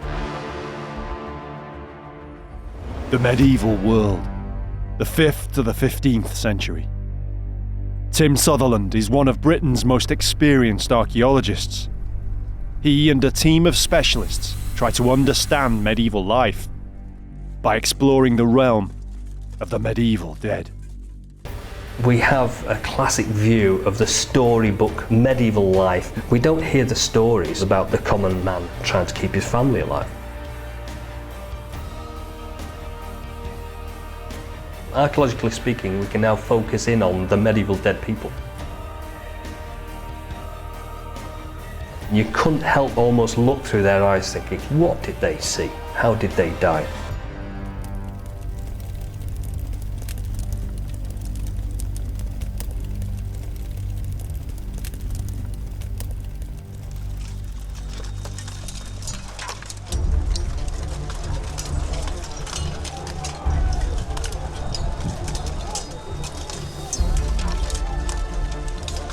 This story is one of the most remarkable in the world of arms and arms.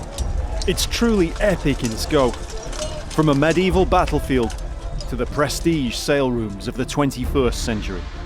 And in between, all the plot twists a thriller writer could imagine. Except it all really happened. For more than 4 decades, it's created a trail of rumour and guesswork, hearsay and intrigue. Now we'll delve into that world. We'll examine the clues, the stories, the facts, and the extraordinary sequence of events behind the mystery of the swords of Castillon.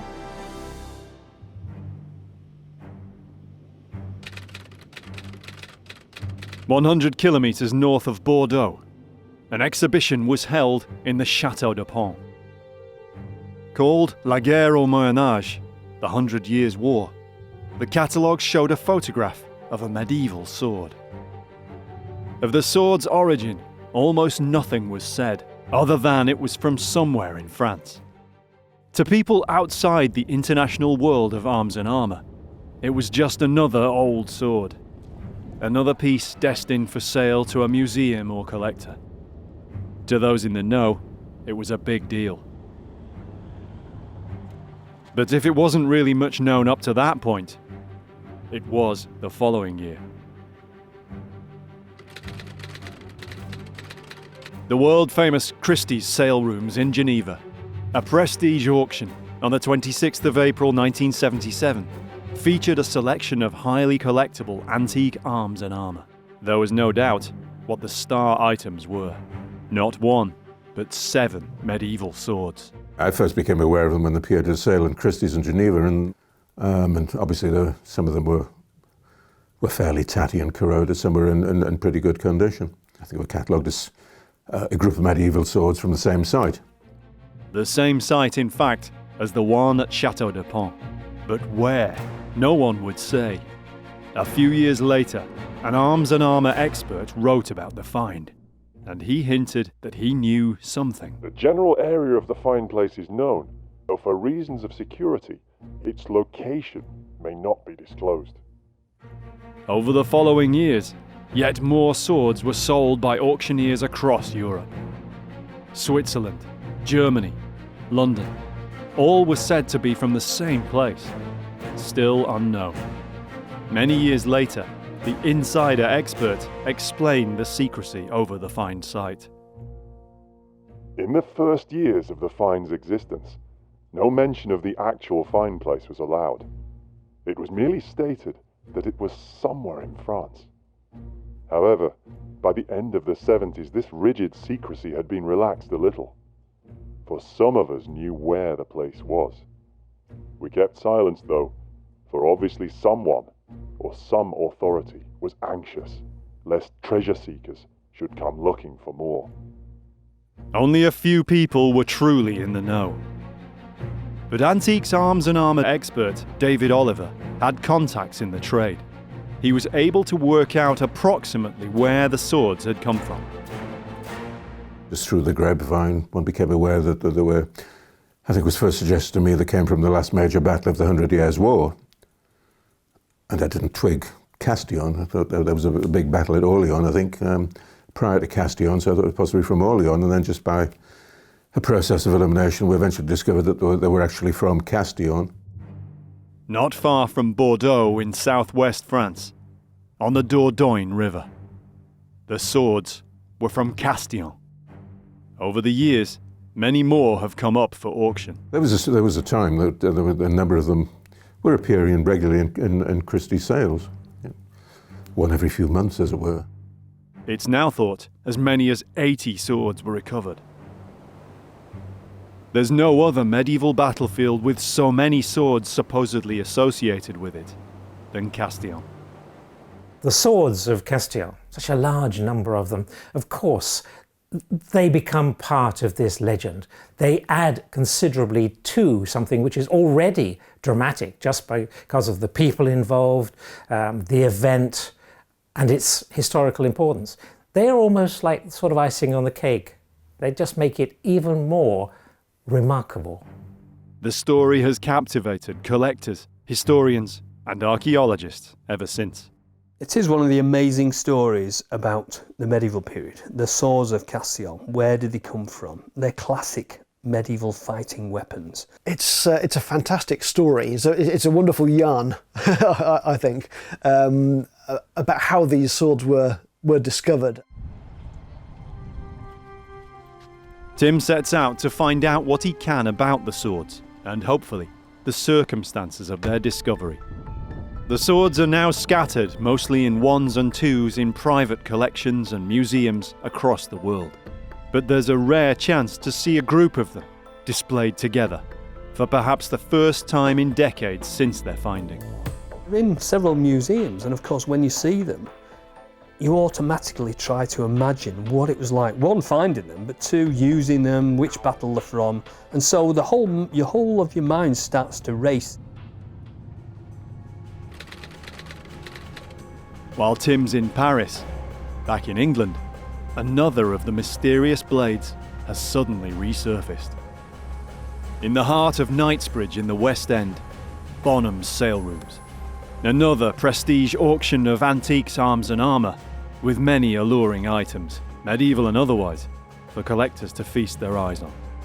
But even though it's almost 40 years since the first auction in Geneva, the star attraction is, once again, a Castillon sword. It's expected to fetch a high price, the same every other one of its fellow swords has done over the intervening decades. I can't remember exactly when I first heard about these swords. It was probably very early 70s, something like that. David Nicol, like many other medieval historians, became intrigued by the story of the swords. Whenever these swords come up in an auction, they're always the star exhibit because of the mystery of their find and, of course, their association with the Great Battle of Castillon. David has worked in the arms and armour trade, researching or provenancing items for potential sellers. But he's never, till now, come across one of the Castillon swords. I never thought I'd see them, I never thought I'd handle them, I never thought I'd have anything to do with them. The day before the sale, we were allowed special access behind the scenes. It was a chance to see the preparation that goes into such an auction. Well, you're in the auction house Bonham's, which was established in 1793, and you're in the sale room which we have based in Montpellier Street in Knightsbridge, right in the heart of London. And for some years now, we've been having sales dedicated to antique arms and armour, and we tend to hold between 2 and 3 sales a year. As is often the case, the sale has come about following the death of a collector.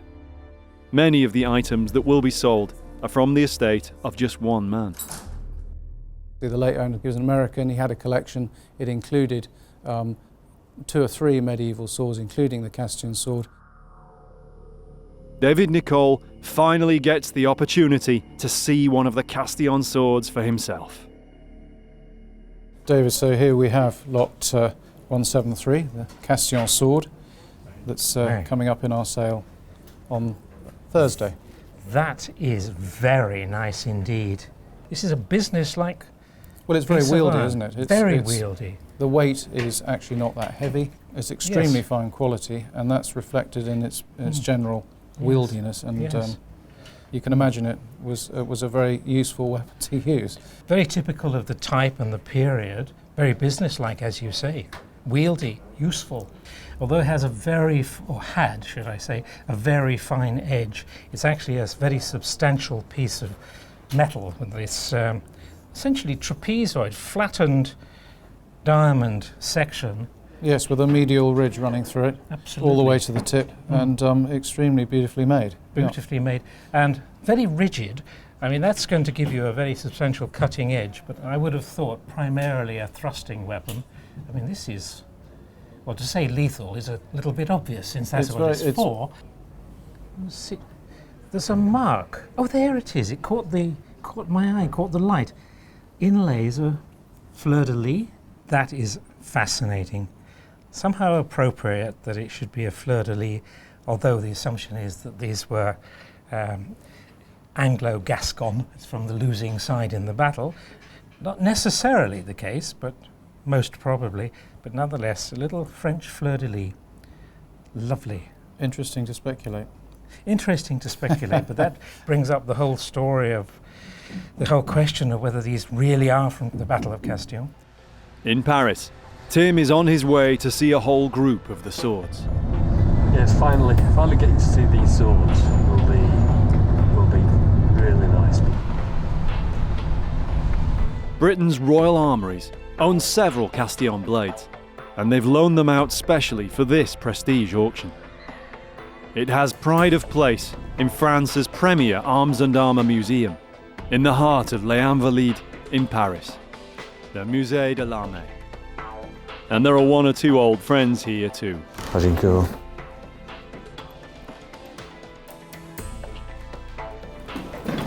Aha! Finally, we meet. It's the first time these Royal Armouries swords have been back in France since their discovery. The Musée de l'Armée's own Castillon sword is the one that was exhibited at the Château de Pont, the first one the wider world came to know about. Oui, alors ces épées de Castillon, effectivement, il y en a un peu dans toutes les collections d'armes en Europe. Nous en avons 2 ici au musée de l'armée et nous les avons assemblées à celle de nos collègues anglais du Royal Armouries. Eux en possèdent 4. Et du coup, voilà, on a assemblé 6 pièces qui proviennent de Castillon. Et je pense que c'est la première fois qu'il y en a autant ensemble dans une exposition. But what about the circumstances of the sword's discovery? Is there anything known here in Paris about what happened back then in the Dordogne? C'est difficile d'en savoir plus parce que justement elles ne sont pas issues d'une fouille régulière. Et du coup, la personne qui les a trouvées n'est pas connue. Et puis tout ça, c'est toujours fait un petit peu dans la discrétion. Donc on a très peu d'informations concernant ces objets, ce qui fait qu'elles sont entourées d'une légende. C'est un peu la légende des épées de Castillon, c'est vrai. Et donc ces objets ont une aura un peu particulière dans les collections. Tout le monde veut posséder une épée de Castillon, et c'est pour ça qu'il y en a un peu dans toutes les collections. This is the foremost military museum in France, and yet there's no record here of the recovery of some 80 swords. Archaeological relics from a medieval battle. During the past 5 years, a number of fine 15th century swords have been appearing in the sale rooms and changing hands among collectors. They're from a find of swords dredged from the river Dordogne, near to the site of the last battle of the 100 Years' War, fought near Castillon in Gascony in July 1453. If the battle and the swords could be linked beyond doubt, it would be completely unique. You know where they've come from, you know roughly the date they come from, and you know which country they come from and why they're important. And if these swords are connected to the Battle of Castillon in 1453, we've nailed it. Maybe it's time to look instead at the story of that battle itself. And it was a battle that didn't end well for the English. The Battle of Castillon was absolutely catastrophic for the English. One of the most catastrophic, I would say actually the most catastrophic. Since the 1330s, the rulers of England and France had fought what's known to us now as the 100 Years' War. By the early 1450s, the English had lost virtually all their possessions in France. An army was dispatched to recapture the great city of Bordeaux and its surroundings in the Dordogne, including the fortified town of Castillon. It was the English coming back again, seeking to defeat the French army in battle, and then hopefully re-establishing their position in southwestern France. The English commander was highly respected by both sides. Sir John Talbot was a veteran soldier. He was feared by his enemies because he was successful, he was a good leader, and he was also pretty good at getting on with the locals. And this is important because the army at Castillon was not just English. It was from Bordeaux. A large part of it was French. French loyal to the English crown, as they had been for a very long time in that region. The alliance between England and Gascony had existed for many years, before even the time of Agincourt.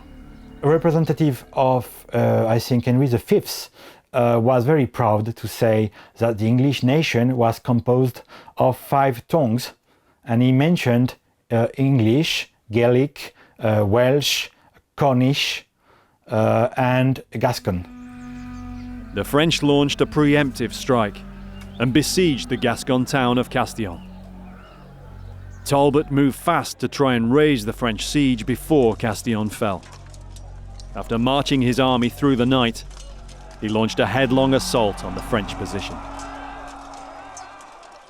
The French had decided they were going to stand and fight, and that's precisely what they did. The English, like the French at Agincourt, and certainly like the French at Poitiers and Crécy, were full of confidence. They were incredibly confident in their ability. So they charge in there thinking, they're only French, this is going to be a piece of cake.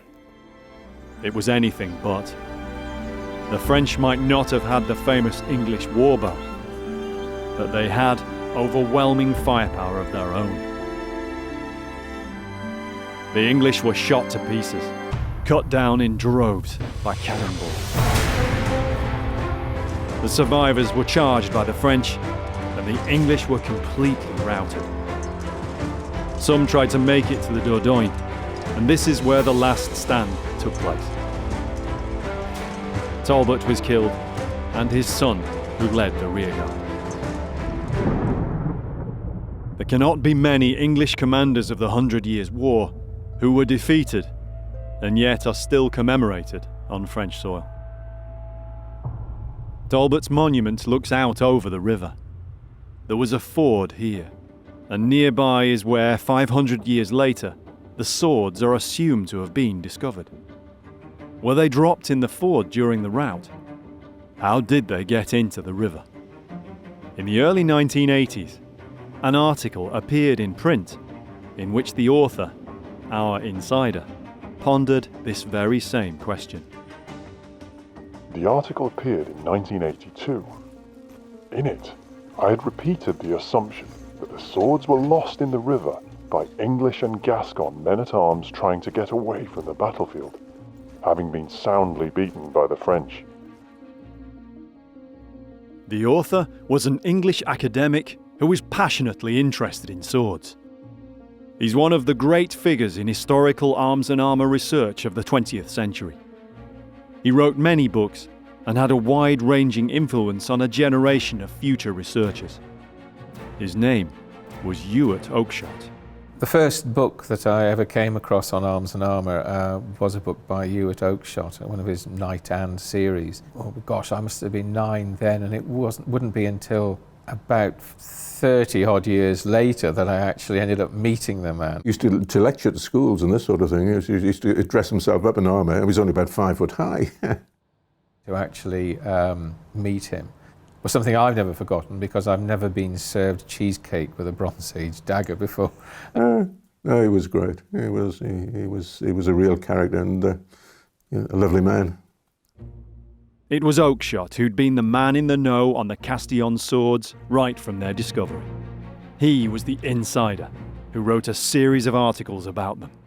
In each of his articles, the story, he's either found out something more, so it gets something else is added to it, and no more numbers, or we now know it was found there, or...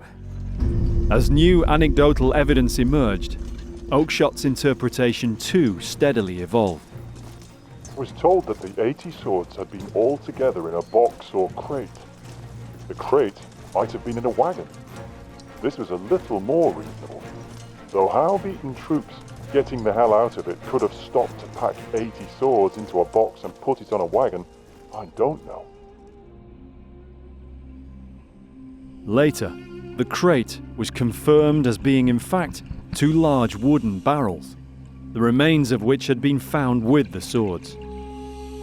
As Oakeshott said, this didn't sound like fleeing troops throwing away their weapons in the river. Are there clues in what we know about the aftermath of medieval battle? Back at the battlefield, of course, you've got a load of mixed and in some cases extremely valuable military equipment lying around. Now, booty is absolutely central to motivation of medieval armies, because they're not paid very well, if paid at all. So if you win, survive unhurt, you can make a lot of money by collecting the stuff that's lying around. And there's going to be merchants, arms merchants, those people we all love, hovering around in the background, ready to come in and buy up this stuff. It's an odd parallel that half a millennia later, the Castillon swords are still highly sought after by dealers in arms.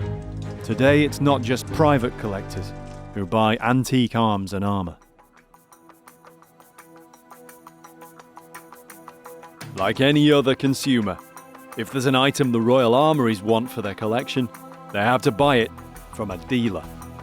In their storerooms in Leeds, Tim gets a rare chance to see at first hand the Armoury's 6 Castillon blades. When did the swords first come into the Royal Armouries collection then? The swords have come into the armouries over a period of time, starting from about 1977 and through the 80s. And they have been acquired through either auction or from dealers. And what's interesting as a group is there's similarities and their differences. So there are none that are identical? None of them are going to be identical because they're all, of course, hand forged. A different person might make the pommel and the cross as opposed to the blade. Even if they were for, a contract, like we know about places like the Tower issuing arms, don't we, for campaigns. So even if they were to fulfil that function, there's still going to be differences. We don't even know, to be honest, whether these are French or English. Oh, right. Right. So there's nothing here stylistically. They could have been used basically all over the continent. Ewart Oakeshott recognised the variations in the swords from his wide-ranging surveys of surviving medieval weapons. These Royal Armouries blades conform to his initial grouping by 3 broad types. Of the 80 supposedly out there, most fall into 3 categories. The powerful-looking Type A swords are the most numerous in the group. This one here, being the largest category, is referred to as Type A, and it has this tapering, cut and thrust diamond section, sometimes with the hollowed out sides of the blade as well, and this downturned cross and heavy wheel pommel. Fewer in number than the Type A's, the Type B's differ very slightly in design, but they still have the same recognisable characteristics. That would be your classic Type B with the fishtail pommel, the straight cross with the bulbous ends, and the gradually tapering diamond section blade. So more of a thrusting specific weapon. And then the smallest group, of which I think is a group of 2, is the Type C ones, and that's with this pear-shaped or scent stopper pommel, similar cross to Type B's, and then triple fullered into diamond section blade. Another of the Armoury's collection can be included in a third group, Group C. What I find very interesting is this falchion type. It's also a very, very, very fine falchion. It's not a sort of typical falchion like a clubbing sword one, is it? No. It is definitely a fine sword, but it's definitely a falchion as well. You think of perhaps, you can think of some certainly earlier falchions that are almost being like a machete. That, as you say, is very, very fine. It's very delicate, and the clipped tip, as you can see, is quite exquisite, the line on it. A falchion was a medieval slashing weapon. This single sword is perhaps the rarest of the whole Castillon group. This is a gold decoration on the blade. It could actually be a custom-made one-off, and there is none other like it. Well, apparently, out of the apparent 80 that were known, this is the only falchion type. So, medieval falchions overall are incredibly rare surviving, despite being quite often shown in art and things like that. Actual physical surviving specimens. It's the compact Type A sword that Tim's drawn to. Oh, that's really heavy. But if you look at the medieval manuscripts, you quite often see this very typical, very broad blade this end and very fine at the other end. And even some of the tombs have got swords engraved on that are very similar to this. Variants of this type occur almost right through the 15th century. I've seen so many illustrations, but to hold it and feel the weight of it, I mean, that is... The form is a classic medieval fighting sword. But is there any archaeological evidence on the blades that might tell us more about their use? Maybe in a battle, even Castillon. In your opinion, do these look as though they've been used? Some of them on the edges of the blades appear to give evidence of having been used, shall we say. But one might see those actually as just corrosion products. Whether a nick started it or whether it is just a corrosion product is hard to say. Yeah, that's interesting, isn't it? Again, it's got a line across there. Yes, I just noticed that in this light, actually. Similar to that one, isn't it? Turn it over and just see if there's a similar line on the other side. I wonder if that's the length of the... Oh, there is, look. There is. Perfect. Yes, there is. So that's how long the scabbards were. That's interesting. They didn't go right to the hilt. No, you'd have your metal mount. Yeah, That's the differential corrosion. Yeah. Wow. That's quite nice.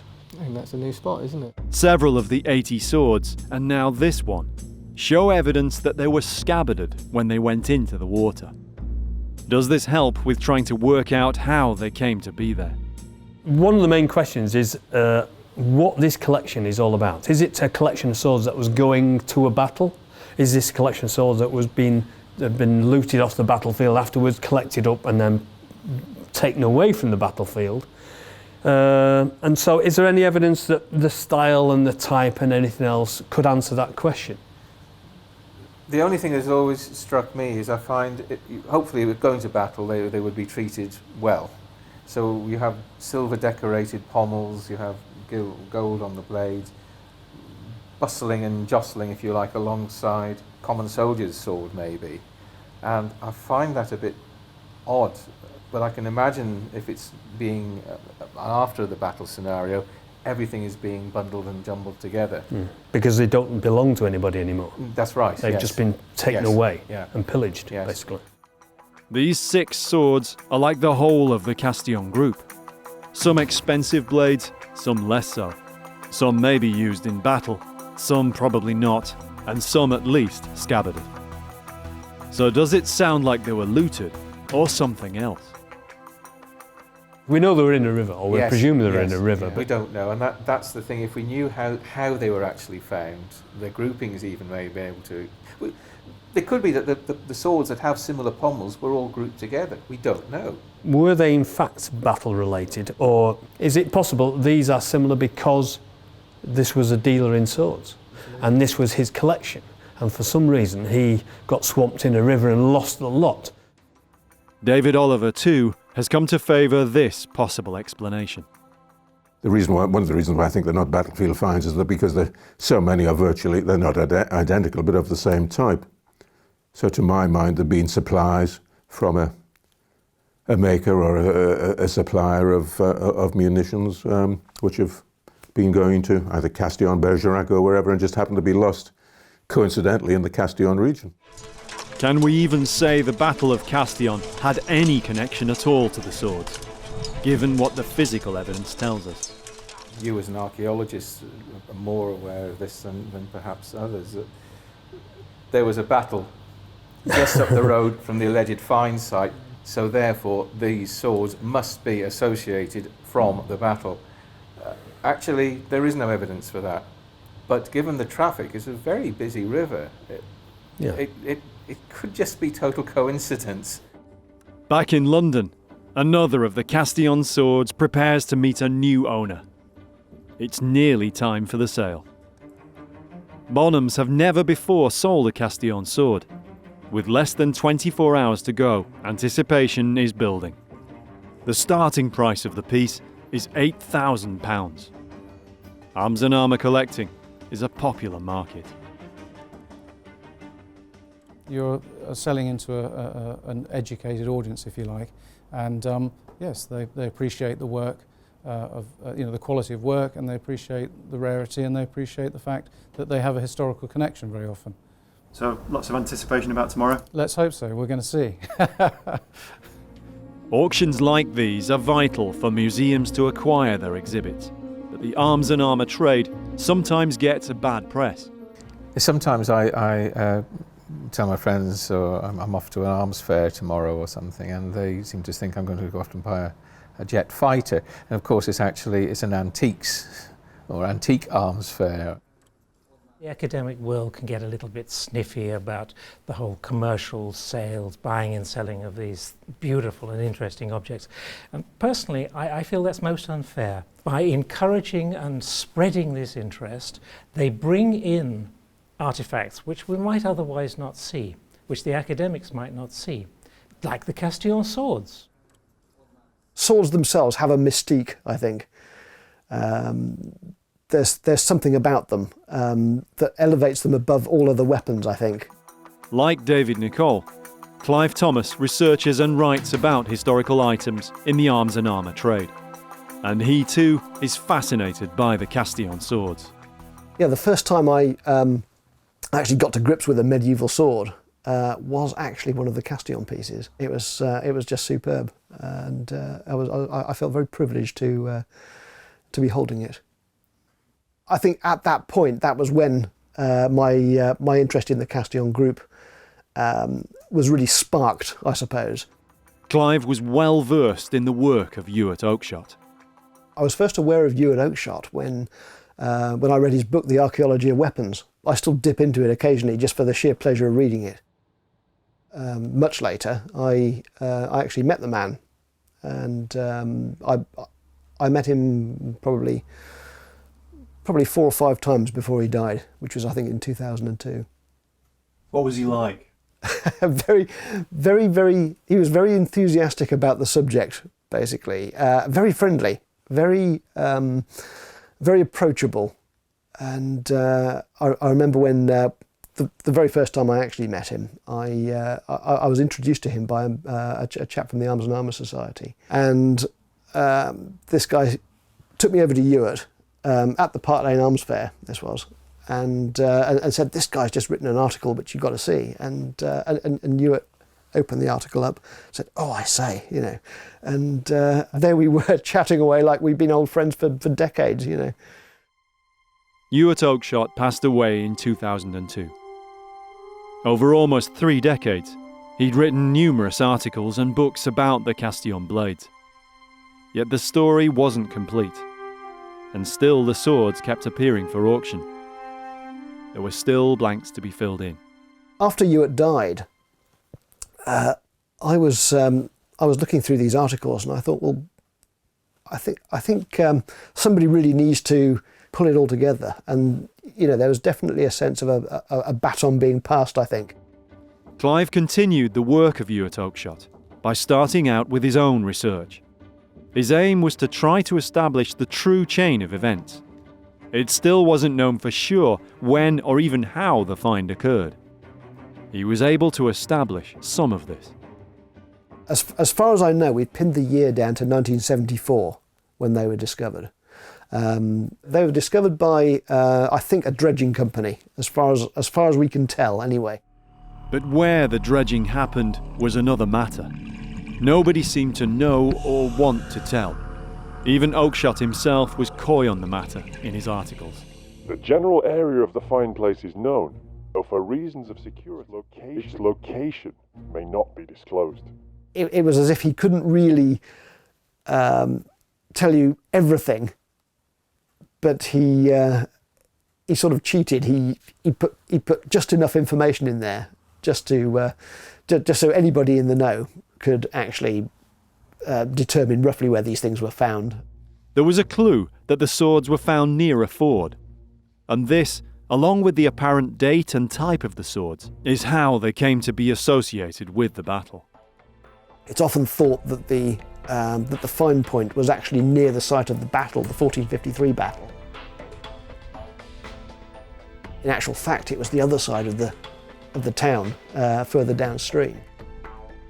This changed everything. Not the ford of Razin, which was close to the battlefield, but the ford of Jambard, just under a kilometre to the southwest. If true, this put paid once and for all to the idea of defeated English soldiers losing their swords in the ford as they fled. Clive found that Oakeshott seemed to be being fed snippets of detail about the find. He let slip clues in his articles. It's interesting from the first articles where it was said that the swords were found in a wagon or something like that. And then he revised that in the following article to say that they were found in some casks, and later said that they were found in a barge. It's amazing seeing how the story develops. A plausible picture began to emerge. Perhaps the swords have been collected after the battle, but it could have been before, or even years later. The swords were of types in use for much of the 15th century. They'd been loaded on board the river barge for transportation. By English or Gascon or by French troops, we don't know. Were they heading up or down river? Were they loaded around here? Perhaps spoils from the battle? We don't know. We do know, though, that valuable swords, packed together in a shipment, perhaps in great barrels below decks, would have been a serious commodity in the medieval arms trade of the 100 Years' War. But just how did they come to be in the river? Right up to his very last words in print on the subject, Oakeshott himself wondered this. For all any of us know, other things from that boat may lurk beneath the water. But why did the barge sink? Clive came up with something no one else had. The Dordogne is one of France's largest rivers, and it bears witness to an incredible and potentially destructive natural force. A tidal bore, a surge of water driven by the sea. I was quite surprised actually when I learned of this particular natural phenomenon, that nobody had actually mentioned it in any of the literature on Castillon beforehand. So I did a bit of research on it, and the way that tidal bores work, the one at Castillon is actually known as the Masquerade, and it goes all the way up the Dordogne to a point about, well, several kilometres further than Castillon itself. There would have been little warning. The tidal bore makes hardly any sound until it hits. If they weren't prepared, or if it was unusually strong, the Masquerade might easily have swamped or sunk a small craft.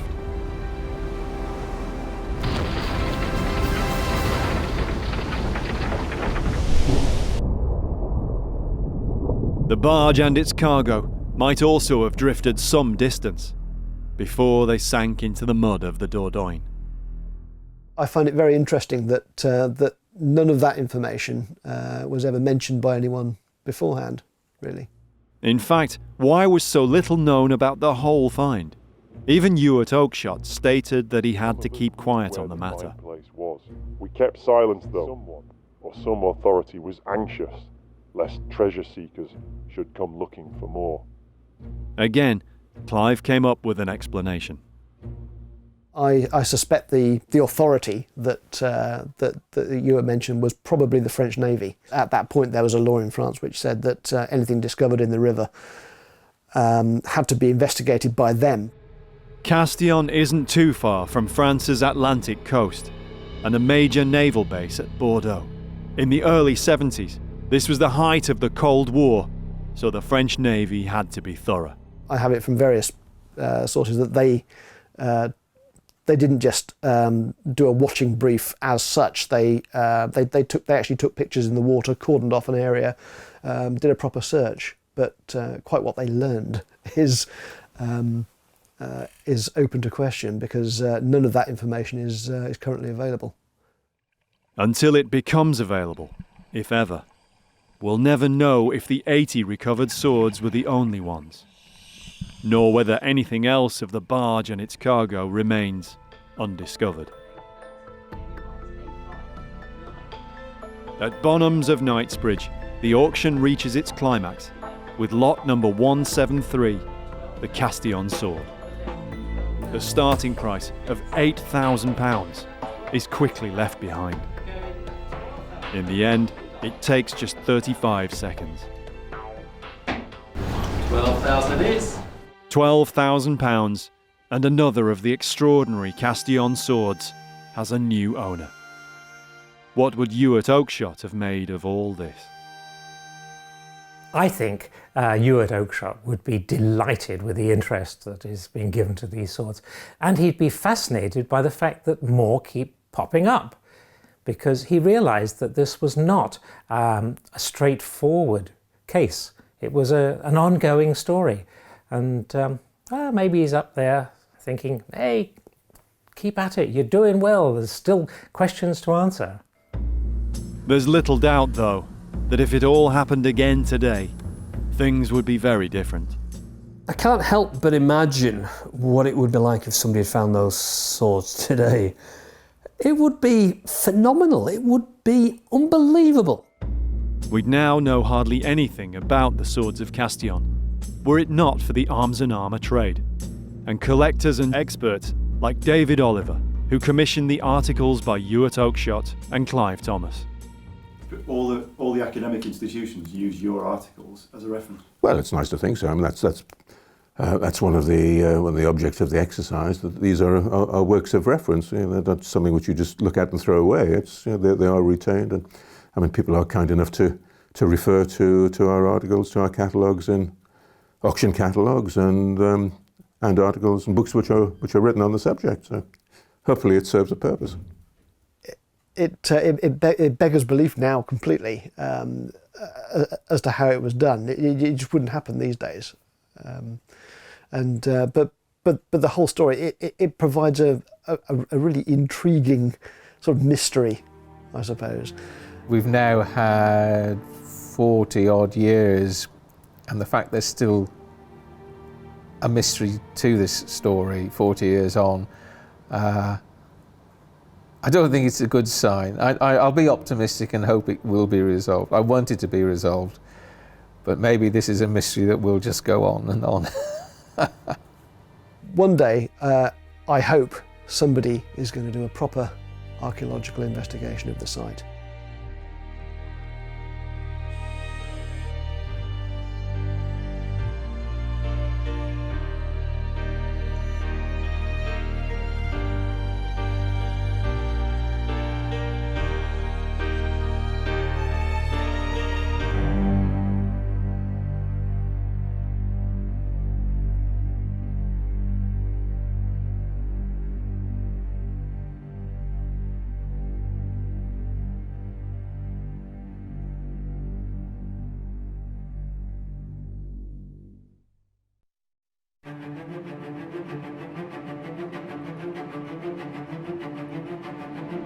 A rugged land, rivalries and vendetta, scheming and intrigue. Their politics were ferocious. A time of art, a time of enlightenment, a time of war. War is my business. Peace would ruin me. Soldiers of fortune. They fight for profit, not for glory. They fight to survive. Armour and steel. The time of the night. You know, this is not covert warfare. We want to do the 15th century armour some justice. The scourge of medieval Italy. The dogs of war. The Condottieri. The medieval world. The 5th to the 15th century. Tim Sutherland is one of Britain's most experienced archaeologists. He and a team of specialists try to understand medieval life by exploring the realm of the medieval dead. We have a classic view of the storybook medieval life. We don't hear the stories about the common man trying to keep his family alive. Archaeologically speaking, we can now focus in on the medieval dead people. You couldn't help almost look through their eyes thinking, what did they see? How did they die?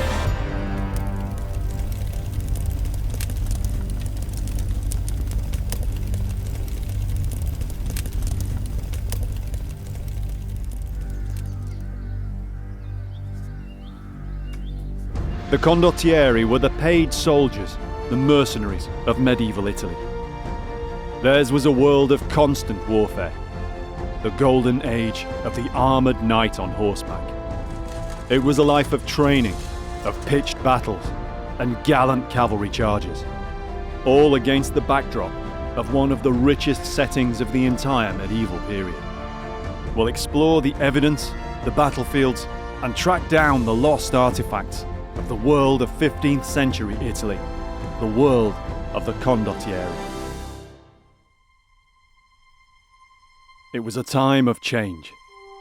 After centuries of the Dark Ages, Europe was emerging and in many ways beginning to bloom in the Middle Ages.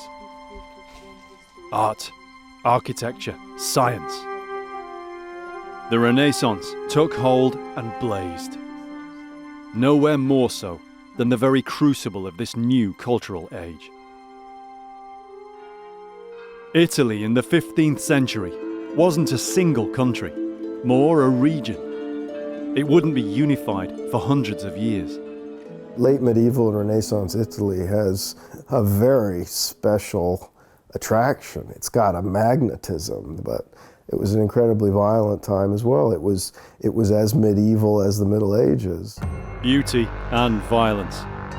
It's perhaps this contradiction that makes Italy so compelling. And it's in this volatile cultural climate that the world of the Condottieri came about. I've always wondered when I think about medieval Italy. I mean, we look at the rest of Europe based on the feudal system, but Italy wasn't like that. And I've often wondered what it was really like. How did it all sort of come together? How did it come together to become one of the richest regions in Central Europe? Medieval Italy was different to the rest of the continent. It was fragmented into small, though extremely wealthy, city-states in both north and centre, and of course the Papal States. This was incredibly complicated, complex, colourful, highly cultured and remarkably wealthy, sophisticated part of the world. These powerful independent states in a relatively small region gave medieval Italy its distinct feel. The heart of everything was the city.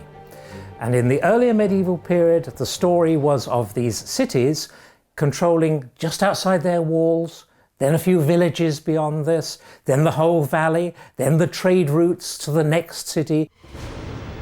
But even then, each city-state was still riven with disunity. Competing factions vied for control, family against family. This was the world of Romeo and Juliet, of the Montagues and the Capulets, rival families bidding for domination of the city and the power and the political prestige and the money from trade involved. It was really vicious political struggles, literally cutthroat. If you found yourself in the wrong neighbourhood of a medieval Italian city, you watched your step. Families had to look after their own. Homes became fortresses. Even within the city walls, there are other fortifications. The famous towers that survive in just a few parts of Italy, these were family fortifications. Because the politics was so ferocious and competitive, families who could afford it felt the need to have a fortification in case they had to quarrel with another family. You couldn't rely on law enforcement to protect you. The city militias were as factional and corrupt as everyone else. Instead, families, merchants, anyone wealthy enough, took matters into their own hands. The stage was set for the Condottieri. They haven't got a standing army. They're winding down the local militias because of political faction fighting. So they come to this conclusion then that we will actually employ outsiders, contractors, mercenaries. The families got rich enough to think, well, this is a mug's game. Why don't I hire some mercenaries who'll do this dangerous job for me? And we get the beginning of professional soldiers, mercenaries, taking a leading role in Italian warfare. Not knights pledging loyalty, nor feudal peasants fulfilling their oaths. All of a sudden, you've got a system. You're paying somebody else to fight on your behalf, and these are mercenaries. You see this system create itself over a couple of centuries from something that initially is quite ad hoc hiring of mercenaries, and then by, say, 1500, it is quite an elaborate system. It is embedded in political life.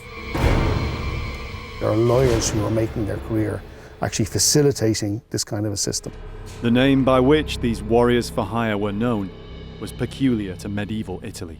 These mercenaries were led by people who had a contract with the city-state, the employer, a condotta, and they were therefore the Condottieri. In other words, the Condottieri was a military businessman who raised troops, having had a contract to do so from an employer, which was usually a city-state. That's what the word means. Military contractors, just like the ones we hear about today. You know, in the modern context, we look at wars of the 20th century. You know, you make the argument that the country that cannot support war economically will ultimately fail. David Murphy of Ireland's Maynooth University lectures in military history and strategic studies. He sees the parallel between the Condottieri of medieval Italy and the military contractors of 21st century warfare. The fascinating thing about medieval Italy is that they're extremely rich, and you bring in outsiders that you will actually, and you will create and empower a military class, a military caste even, that you will buy in to do your military service. Historians like David are able to gain a powerful insight into the world of the Condottieri. Some of the contracts, the original condotta, still survive. They reveal a wealth of detail. You see some of them still remain in places, the archives say it, in Milan and Florence, whatever else, and they're quite substantial, I mean physically substantial documents, because you have to get all this detail on before it was signed off.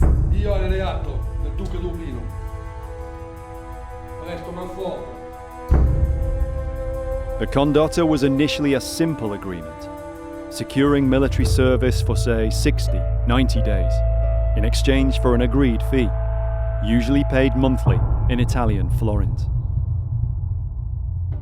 Huge sums, 1,400 a month in 1360, In questo momento preciso 1,600, abbiamo bisogno di lui. 1,800 a month by 1420.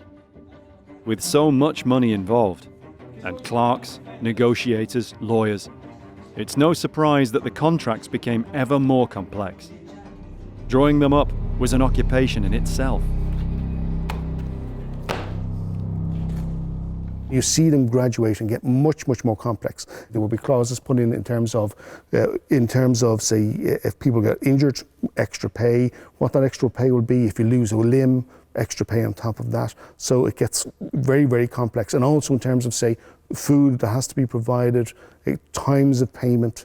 So it goes beyond from just being a very simple kind of like text to quite an elaborate one. Most of all, the condotta stipulated exactly what kind of assets the employer was buying, what kind of fighting forces.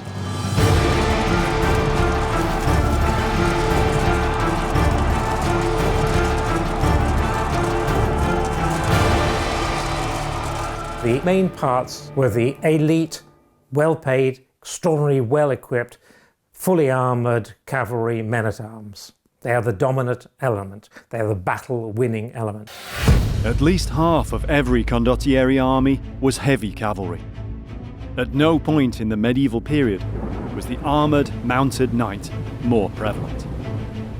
It's heavily armored Italian knights fighting other heavily armored Italian knights. That was the main way of fighting.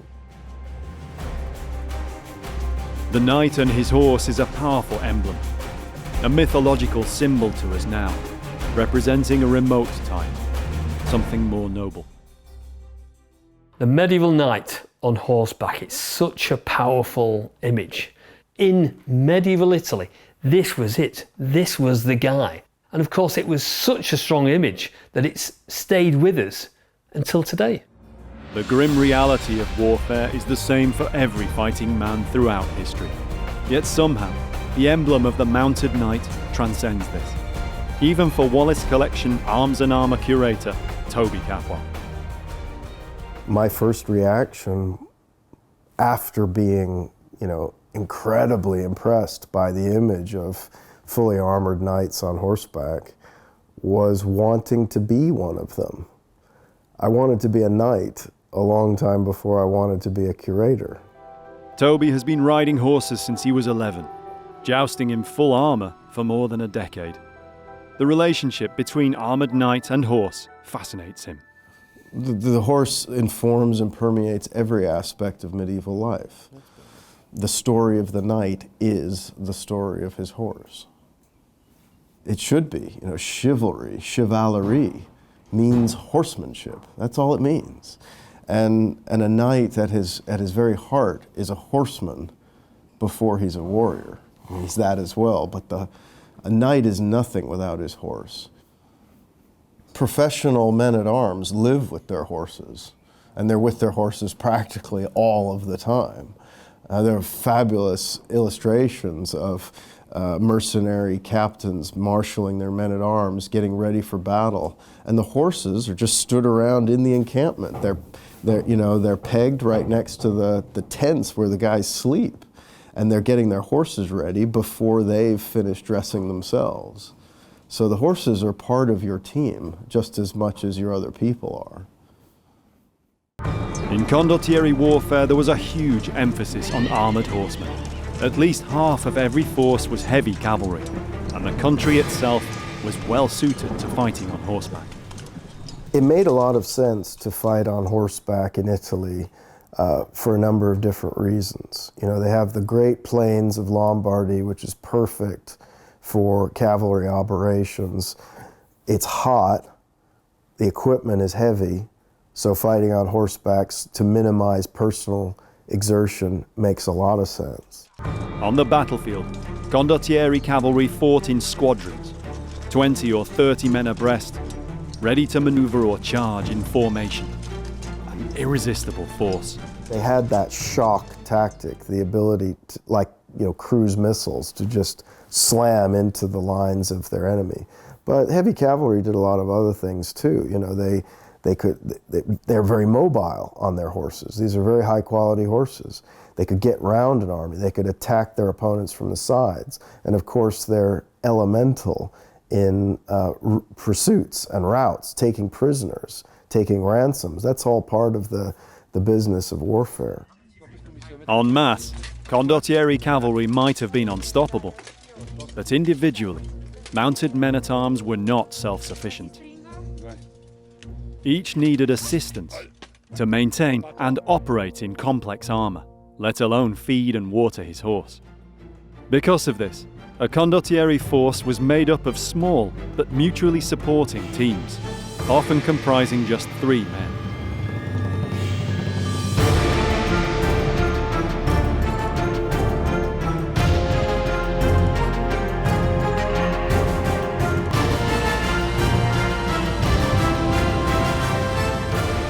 The basic 3-man system that was practiced in the late 14th and into the 15th centuries makes a lot of sense, because you've got your main armored man, who is the heavy hitter, but he needs someone to guard his sides and rear. When you're in the full armor, you can't see very much, you can't hear very much, you can't feel very much. You can hit really hard, and you've got a lot of power in the horse and in your equipment, but you need someone else who can be like your radar and be looking at the other direction and telling you a bit more about what's going on.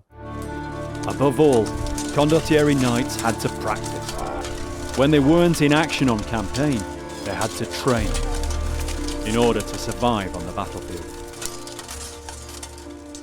To fight well in armor and to fight well on horseback is a full-time job. A good horseman needs to ride 3 hours a day, and a good fighter, a swordsman, a practitioner of the knightly fighting arts needs to train every day just as much as a musician has to practice every day. So this is a full-time job if you're going to be good at it, and that's why, it's one of the reasons why knights and fully armored men-at-arms got paid more than everybody else. As well as horses, Condottieri commanders needed the best equipment their employers could afford. Most of all, this meant arms and armour. Across Europe at this period, we see there's a huge emphasis on development of armour. The Condottieri themselves fight battles not for glory, they fight for profit, they fight to get a result, they fight to survive. So with that in mind, they are willing to invest in armour development. Italian armour is generally considered to be some of the best available in the medieval period. In that respect, it's probably reached its zenith. It's the top of its game. The Wallace collection is one of the largest and most important in the United Kingdom. It contains more than 2,000 objects, with many of the finest and rarest examples remaining now anywhere. Italy is the golden age of men in full plate armor, no doubt about it. Well, certainly from a visual and sensory perspective, all these armors are very highly polished, so you'd have a blaze of reflections in the hot Italian summer. You know, this is not covert warfare. This is the most honest, upfront, and immediate form of warfare you can imagine. The helmet was one of the most important pieces of armour. It not only protected the Condottieri, but dehumanized him to an opponent, increasing his psychological impact. By the late 15th century, the Condottieri wore the best helmet ever developed for the mounted knight, the armet. Italian knights of the Condottieri of this period were so closely associated with this helmet. The armet was defined by having these hinged cheek pieces. And this is an ingenious design because they can open up to accept the wearer's head, and then they lock closed around the lower face. So the whole helmet is really enclosing the whole head very closely, very, very well fitted, and getting all of this shape and getting this helmet to work is technically extremely difficult. This is really the best technology of the time. But it wasn't just the helmet. The Condottieri spent most of their time while employed on campaign wearing their armour. So they wanted the best protection, the most practical, the most comfortable, and of course the most prestigious they could afford. Italian armour of this period is like a Lamborghini. It's beautiful. It appears simple. It does the business. It's a classic example of where something being entirely functional comes across as supremely beautiful, because you can see that it works. Original medieval armour is uncommon enough. Italian medieval armour is extremely rare. All 15th century armor is rare. I mean, almost nothing survives. Far less than 1% of everything that was made in the 15th century survives. I mean, literally hundreds of thousands of complete knightly armors were produced in Italy in the 15th century, and 13 survive? Of the very few armours that now exist, most have been preserved due to sheer fluke. A number of these in particular survived through an amazing story of detective work. Author and historical researcher David Nicol owes much of his interest in the medieval period to the work of his father. Patrick Nicol was also a writer, but he was best known for his work as an historical illustrator. One of his colleagues was an important figure of the arms and armour world in the 20th century, Sir James Gow Mann. Sir James had an illustrious career. He'd been the director of the Wallace collection, and he'd played his part in one of the most astonishing discoveries of historic armour. In the 1930s, he visited a small village outside Mantova in northeastern Italy. Now David Nicol wants to fulfill an ambition of long standing, and in a way, to tie up a loose end some 3 decades old.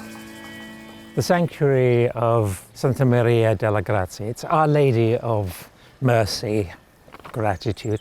It's an important religious centre, but it's not a place that many people come and visit.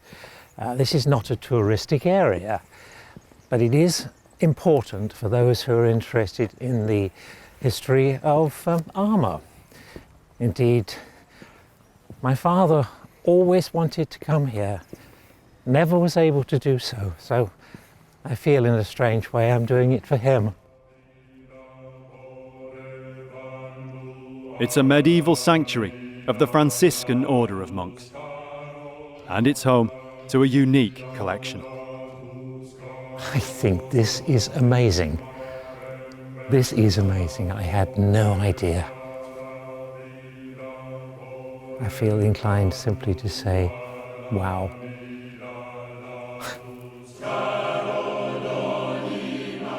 Faces stare down from the walls. Faces enduring suffering. The condemned, the hopeless, the lost. The many dozens of mannequins are hundreds of years old, dating back to medieval times and after. This is a quite extraordinary place. I wanted to visit here for many, many years, but I had no idea it was quite so remarkable as this. I have never seen anything quite like it before. To modern eyes, they're more than unusual. They're grotesque, bizarre. But they're not all horrific. They're representations of people from all walks of life. Men, women, rich and poor, clergymen, soldiers. Each represents a soul saved. The figures are expressions of thanksgiving. They all tell a story. They are all donated by some person who was grateful for being saved from a sickness, disease. Sir James gazed up at these figures, just as many generations had done before him, each of them costumed as the person would have been in life. Realistically crafted in papier-mâché or wax. Maybe, some thought, a little too realistically. There were mannequins here depicting medieval knights in full armour. They looked at these statues without realising that some of them weren't, in fact, statues. They're actual, unique suits of armour, extraordinarily rare and beautiful things covered in paint and dust and quite difficult to see. And that is, in a sense, where the story of these armours really began. Several extremely rare armours, complete suits, had lain under the noses of the locals here for centuries. The armours were carefully taken down for restoration. The wax and paint had to be painstakingly removed, almost like archaeology. I have to say, if my father had been able to come to this place, he would have been bowled over by it. But where did the rare suits of armour go? David will follow the trail to see for himself. Medieval Italian armour is rare now, but in the time of the Condottieri, it was produced on an almost industrial scale. The workshops of northern Italy would have been dark and noisy places, as the smiths worked at feverish paces to keep the Condottieri men-at-arms equipped. It's one thing to appreciate the armour for the quality and the workmanship, but what's it like to actually make? What about the people that made it? What was it like to be a medieval armourer? Beating sheet metal day in, day out. The heat, the grime, the strength to do this hour after hour, day after day. It takes an unbelievable amount of strength. And sometimes you wonder whether you're capable of doing such a thing. So I wondered what it would be like to go and have a go myself. To do this, Tim heads to Chesterfield in Derbyshire. He's come to a 21st century armour workshop, the home of White Rose Armouries. Nice to meet you, White Dave Rose Hewitt. Armouries. Excellent. Hey, shall some brew before we start? Kettle's on, mate. Dave Hewitt is a 21st century master armourer. So Dave, how long have you been doing this? For my sins, 32 years now. I used to be an accountant and I hated it. So I were into reenactment and I couldn't afford any armour, so I found some scrap road signs and decided to make my own. So my armour had got give way and all sorts of stuff inside on it. And I made it in my bedroom and it put a strain on me marriage sort of thing. So. But 3 decades on, Dave's work is now among the most sought after in Europe. He makes armours for museums, collectors and reenactors. I wanted to make good stuff. I didn't just want to do it as a job, because I don't think you could do this as a job. This is a calling almost. Over the years, Dave has taught himself the skills that were used in the guild-protected workshops of 15th century Italy. Today, I mean, you've got me and a couple of lads working in this little armoury here. It was nothing like that. I mean, they reckon Misaglia brothers in Italy had got permanent staff, about 3,000 of them working. But then you've got your journeyman armourers, probably another 2,000-3,000 cottage industries, specialists making hinges, buckles. Can you imagine the amount of buckles that you'd require? I've always been fascinated by armour because it's a piece of art in itself. It is, of course it is. It's you're making an exoskeleton, you're making a living sculpture. So, what are you going to get me doing today then? We're going to make a simple breastplate with a placket, typical 15th century style. One of the most vital pieces of a Condottiero's armour was his breastplate. It was usually in two overlapping sections. The placard was the lower piece. You're going to make most of it and I'm going to watch you.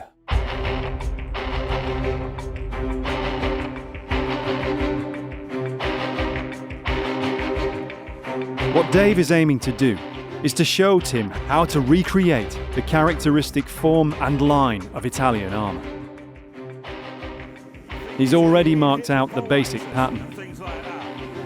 A 15th century medieval workshop might have had some water-driven machinery, and they'd have used a charcoal furnace. For speed, Dave has modern power tools and gas fire. But the main way of creating the form of the armour hasn't changed in centuries. It's time for Tim to make some armour.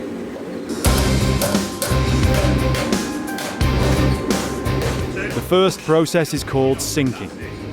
Under Dave's eye, Tim is stretching the metal into the convex shape that gives the armour its strength. Constant heating and beating keeps the steel malleable.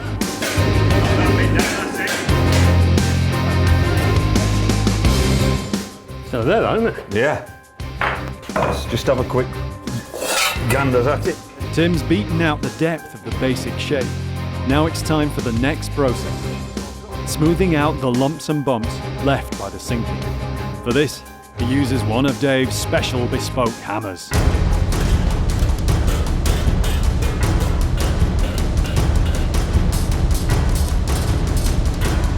It takes steady hammering and a feel for the metal to gradually flatten the surface out without losing the overall curve.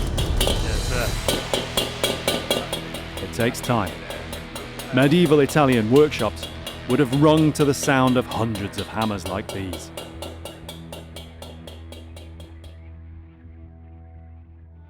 Condottieri forces were well served in armourers.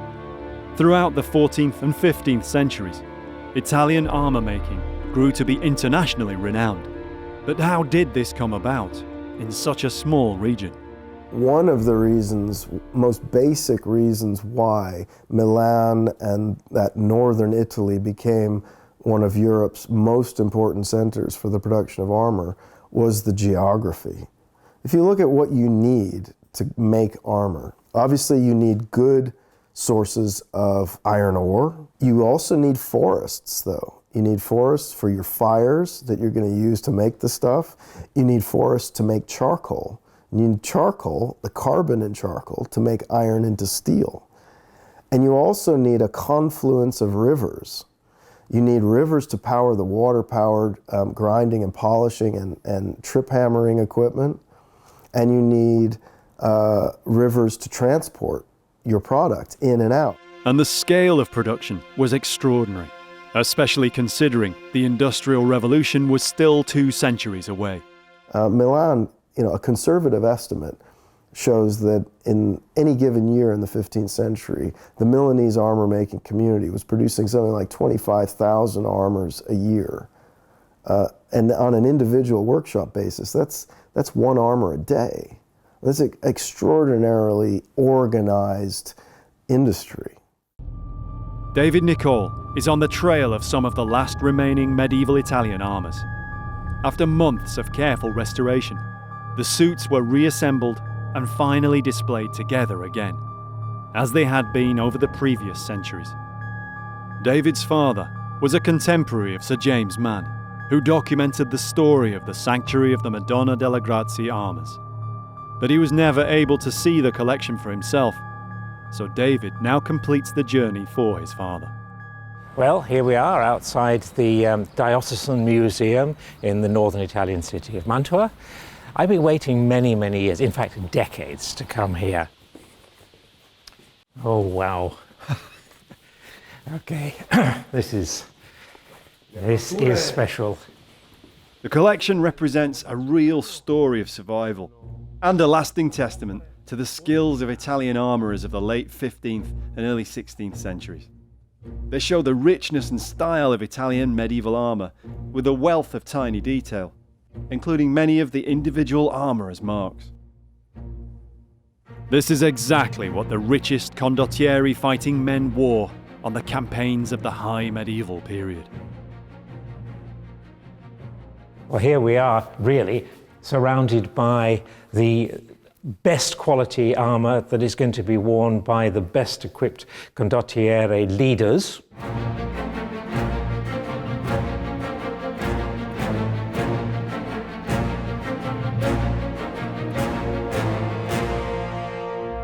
This is the high point of the armour, the armourer's art, but also the high point of the Condottieri period, the pinnacle. This is what they reached as a complete military elite.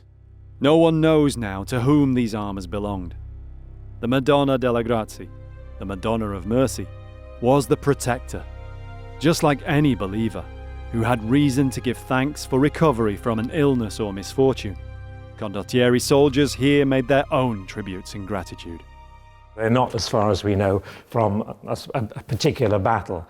These are donated for gratitude in thanks for their safe return from some campaign or some battle. Thanks to the Virgin for saving my life, and here is the piece of armour which protected me. You note the shape here. It's very simple, classic, simple, functional. It worked, it did the business. This is a good, strong chunk of metal, but they could churn these things out in numbers, and they exported them all over Europe. Back at White Rose Armouries, Tim has almost finished planishing. The placard is ready for final shaping. Tim's creasing the metal over to create the waist. A skirt made of other plates or lames would have hung from this to protect the midriff. A fine grit grind gives the bright finish that a Condottiero noble would have expected. So there it is, Tim. What do you reckon to it? I can't believe we've made that, although you keep saying I've made it. But I haven't made it, you've made it. It's phenomenal that you can get something that round out of a piece of flat steel. I still can't believe it, and it's taken a day. It's beautiful though, isn't it? It is. And you can see it works. And it's to do exactly what it says on the tin. So that's a perfect fit. Squeeze into it. You see you've got your survival zone in there now. That's not touching your flesh. No. So any impact on there is going to be transferred through there all around, and transferred into your softer flesh down here. That's right. So all your vital organs are going to be safe and sound. All that trauma is going to miss them. It's been a real privilege, and to work with somebody who knows what they're doing is an even more of a privilege, because obviously you've been doing this for a long time. Thank you very much. It's been an unforgettable experience. My pleasure. Yeah, thank you. However useful mercenaries were on the battlefield, an employer had always to be wary. Condottieri leaders could be charismatic and ambitious.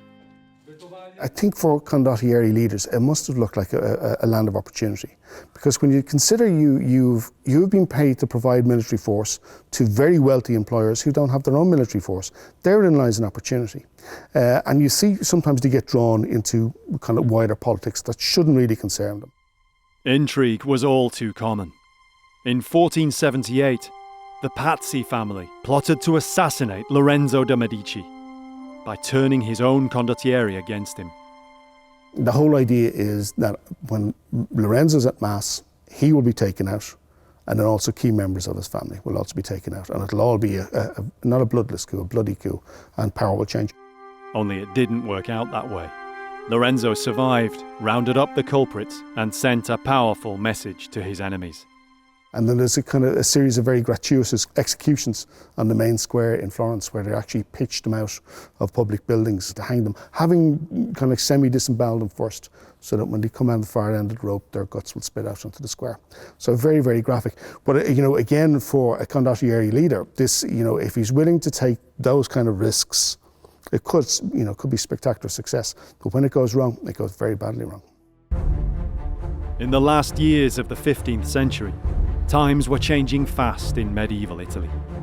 The economies of the individual states were developing, and people were beginning to see beyond constant intercity conflict. But it needed something to happen, something to force the change.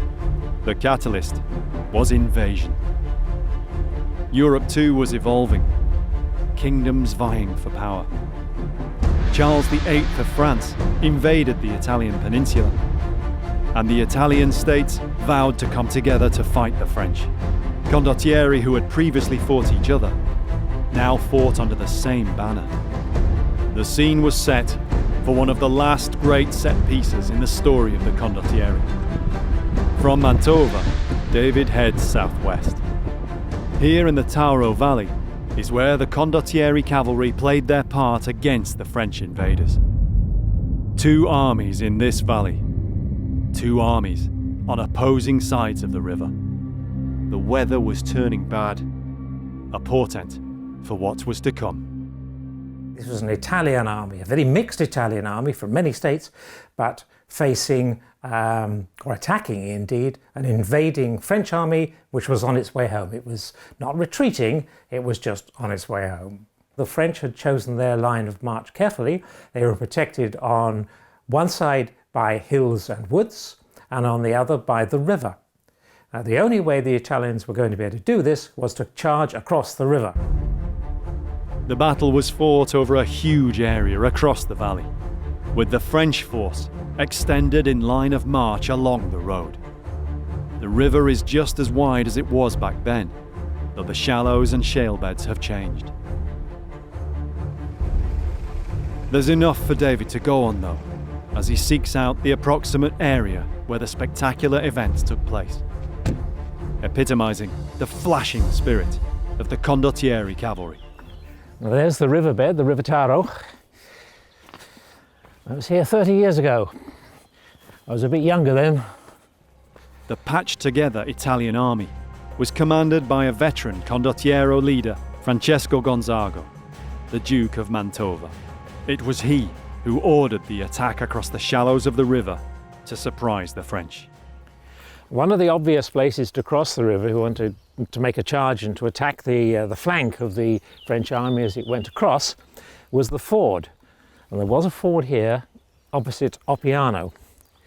And I think it probably still exists, although the riverbed, the riverbed moves a lot. But that night, the weather finally broke. Rain, thunder and lightning lashed across the hills and valley. The ford the Condottieri wanted to use flooded. Gonzaga, in command of the Central Division, decided not to go across the river at the ford. So he shifted to his left, upriver, and charged across at another smaller ford, which for whatever reason he decided was more suitable. Hundreds of Condottieri knights and men-at-arms waded their armoured horses through the river to attack the French flank. This magnificent, sparkling, twinkling, steel-clad horde, they must have looked superb. But they flounder a bit.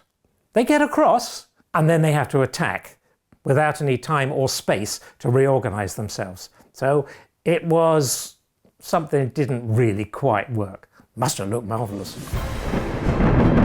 A spectacle it surely must have been, but for all their dash and valour, the different Condottieri leaders just weren't used to operating under a single command.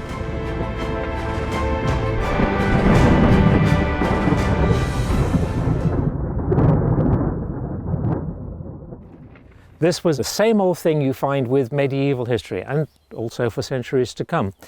It was too complex. They didn't have the ability to send messages between each other.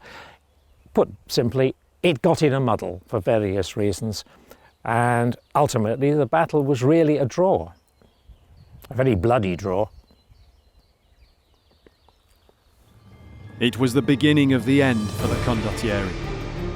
For 2 centuries, they'd fought small wars, city on city, family on family. But national wars, on a much larger scale, were something they couldn't adapt to. The nature of warfare too was changing for the armoured horseman in the twilight of the medieval period. It's amazing really, because we're at the end of our period, the end of the medieval period. The knight in armour is at the top of his game. A few years later, all this fades away with the advent of gunpowder and weapons. The armour is not good enough to last against ballistics. And so what happens is all these knights in armour fade away, and that's the end. They've just gone. The Italian wars raged long into the 16th century. And in this cauldron, slowly, a sense of Italian nationalism emerged. But with it, a sense of responsibility. All classes of society were expected to contribute something, either in terms of money or effort and blood. We've got to either modernise, or we must go back to a purer idea when you don't rely on mercenaries. A man fights for his city, or indeed the whole concept of Italy.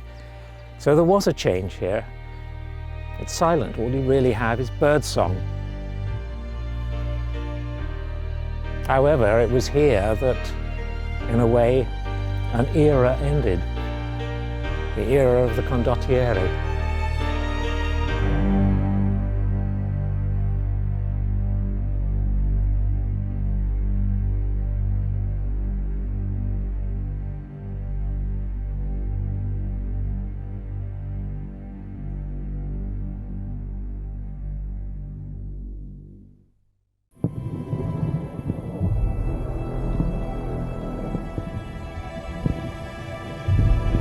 Waterloo, 1815. One of the most decisive battles in history, and one of the bloodiest. Napoleon's final bid for glory as the Emperor of France. Destroyed at the hands of Wellington and the Allies. But what happened after the fighting? When the guns stopped firing, and darkness fell across the battlefield. What happened to the Waterloo dead?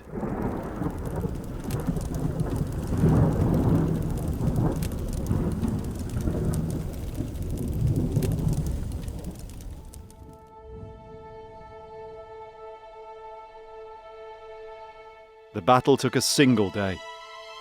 By evening on June the 18th, 1815, more than 50,000 men lay dead or wounded. French, Prussians, Dutch Belgians, Hanoverians, British. Too often the memory of the battle is blurred by its iconography. Emperors, eagles, glory. Unlike the wars of the 20th century, or of today, very few of those killed were memorialised. Usually just officers, or a few celebrated individuals. Most of the dead have never been found. No mass graves on the battlefield ever discovered. Tim Sutherland is known for his work on the medieval period, but he specialises in battlefield archaeology. And Waterloo is one of the most well-known battlefields of all. So Waterloo's possibly one of the most famous battles in European history, and it led to some extent, it led to the formulation of the Europe that we would recognise today. It was through his work researching the battlefield of Agincourt that Tim discovered the character who would spark his interest in Waterloo. The 19th century antiquarian, John George Woodford. Woodford had excavated a mass grave at Agincourt in 1818, making him perhaps the first known battlefield archaeologist. But also among his papers were records from his own experience of battle just a few years previously. Tim found that Woodford had served as a British Army officer in the Napoleonic Wars, which culminated in 1815 when Bonaparte escaped from exile on the Isle of Elba and returned to take on once more the European powers. The campaign became known as the 100 Days.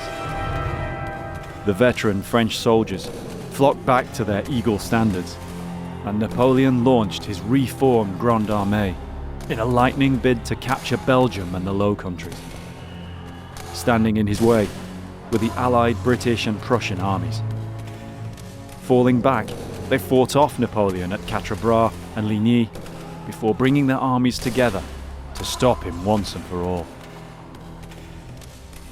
The British and Allied commander, the Duke of Wellington, chose his position defending a shallow valley astride the main road a few miles south of Brussels.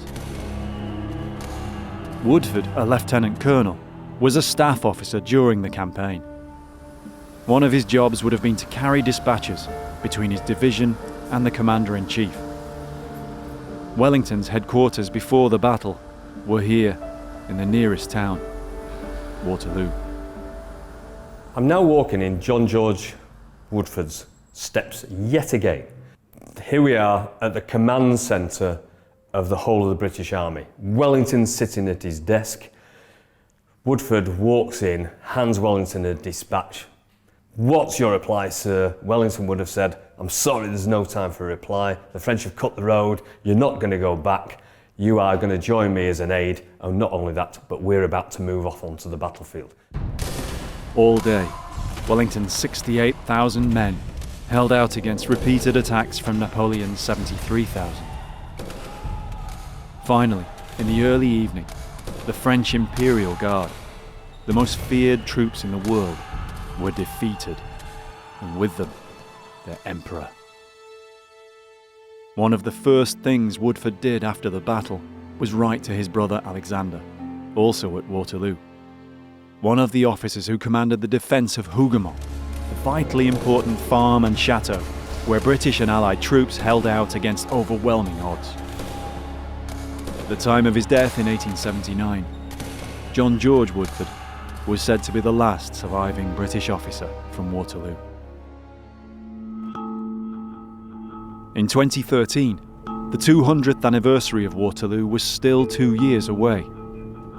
This would be an important landmark in European history, yet little archaeological research had ever been done there. I'd heard a lot about what was happening at Waterloo, and with the anniversary coming up, I thought it's important that somebody actually acknowledges the fact that there is battlefield archaeology. The battlefield is relatively untouched.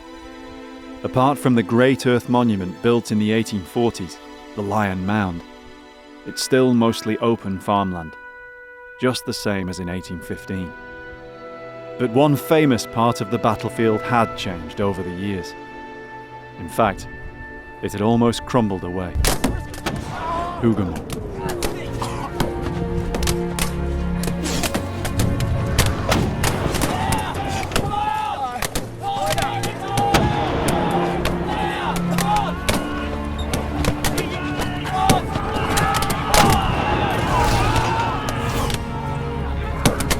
At least 600 men are thought to have died in the fighting here. The farm and buildings had always been one of the most evocative parts of the battlefield to visitors. They seemed hardly to have changed since 1815, but by the early 21st century they'd fallen into disrepair, and with the passing of the last tenant farmer, had become virtually derelict. It was alarming enough to cause a group of people to take action. Project Hougoumont was formed to protect, preserve, and hopefully restore the site. There was a lot of talk about renovation at Hougoumont Farm, in that they wanted to put it back into a stable condition, but nobody was talking about the archaeology of the farm at the time. Project Hougoumont faced a challenging enough schedule to have the site ready in time for the bicentenary. But the proposal of an initial archaeological survey helped with their remit to broaden the understanding of the site, and was approved. Tim and his team from the University of York prepared to go from medieval to Napoleonic and headed to Waterloo. When they got there, They were taken aback at how quickly things were moving. When I arrived on site, it was evident there was huge amounts of activity. There were people rebuilding things, there was new roofs going on, new windows, etc. But it was alarming that there was no archaeological work apparent on the site at all.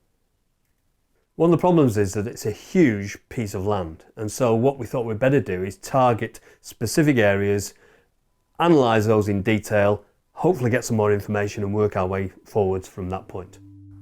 The team use a variety of remote sensing methods.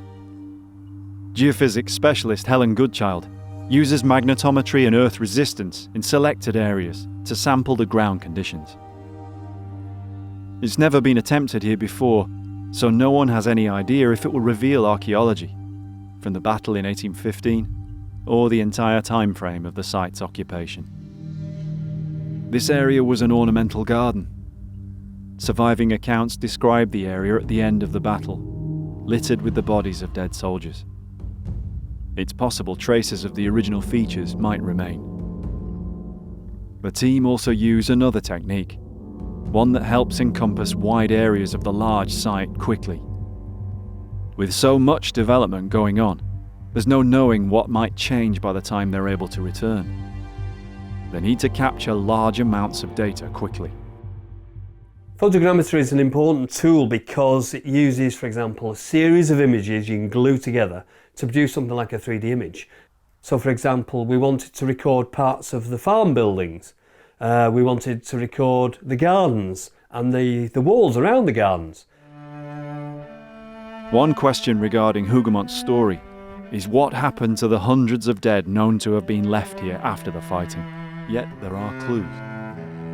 After the battle, many artists travelled to Waterloo, some within a few weeks or even days. Some of them sketched the area around Hougoumort, and so these might be a useful source of information for archaeology. Old prints and images are a fantastic and useful source of information, especially when it relates to human remains and bodies. We can see people burying the bodies after the battle. Sketches and prints show disposal of the dead outside Hougoumort's gates. At the south gate, a burial pit perhaps. At the north gate, possible evidence that bodies were cremated. The team tried ground-penetrating radar over the south gate area in the hope of detecting traces of a pit. The problem is there's so much overburden that it's difficult for the radar to see through. But the north gate area hasn't been built over. Various prints show ashes and human remains in an area outside the gate and near the mouth of the Hollow Way, a sunken track used as a supply route to Hougoumort during the battle, still just visible. What we're looking for is any trace of burning that would have taken place on site. It's really difficult to get rid of, to burn human remains completely. And so there's almost certainly going to be some evidence in the landscape somewhere of those burnt human remains. After just a day's surveying here, the mag is showing results. Basically, because we've got these extremes of the dark and the light, that's showing that it's really, really magnetic here. Whether that's some sort of ditch that's been filled with material that's either decomposing or reacting in some chemical way to make it more magnetic. The data from the first ever survey of its kind at Hougoumort is encouraging. The geophysics show traces of the ornamental garden, unseen for at least a century, perhaps more.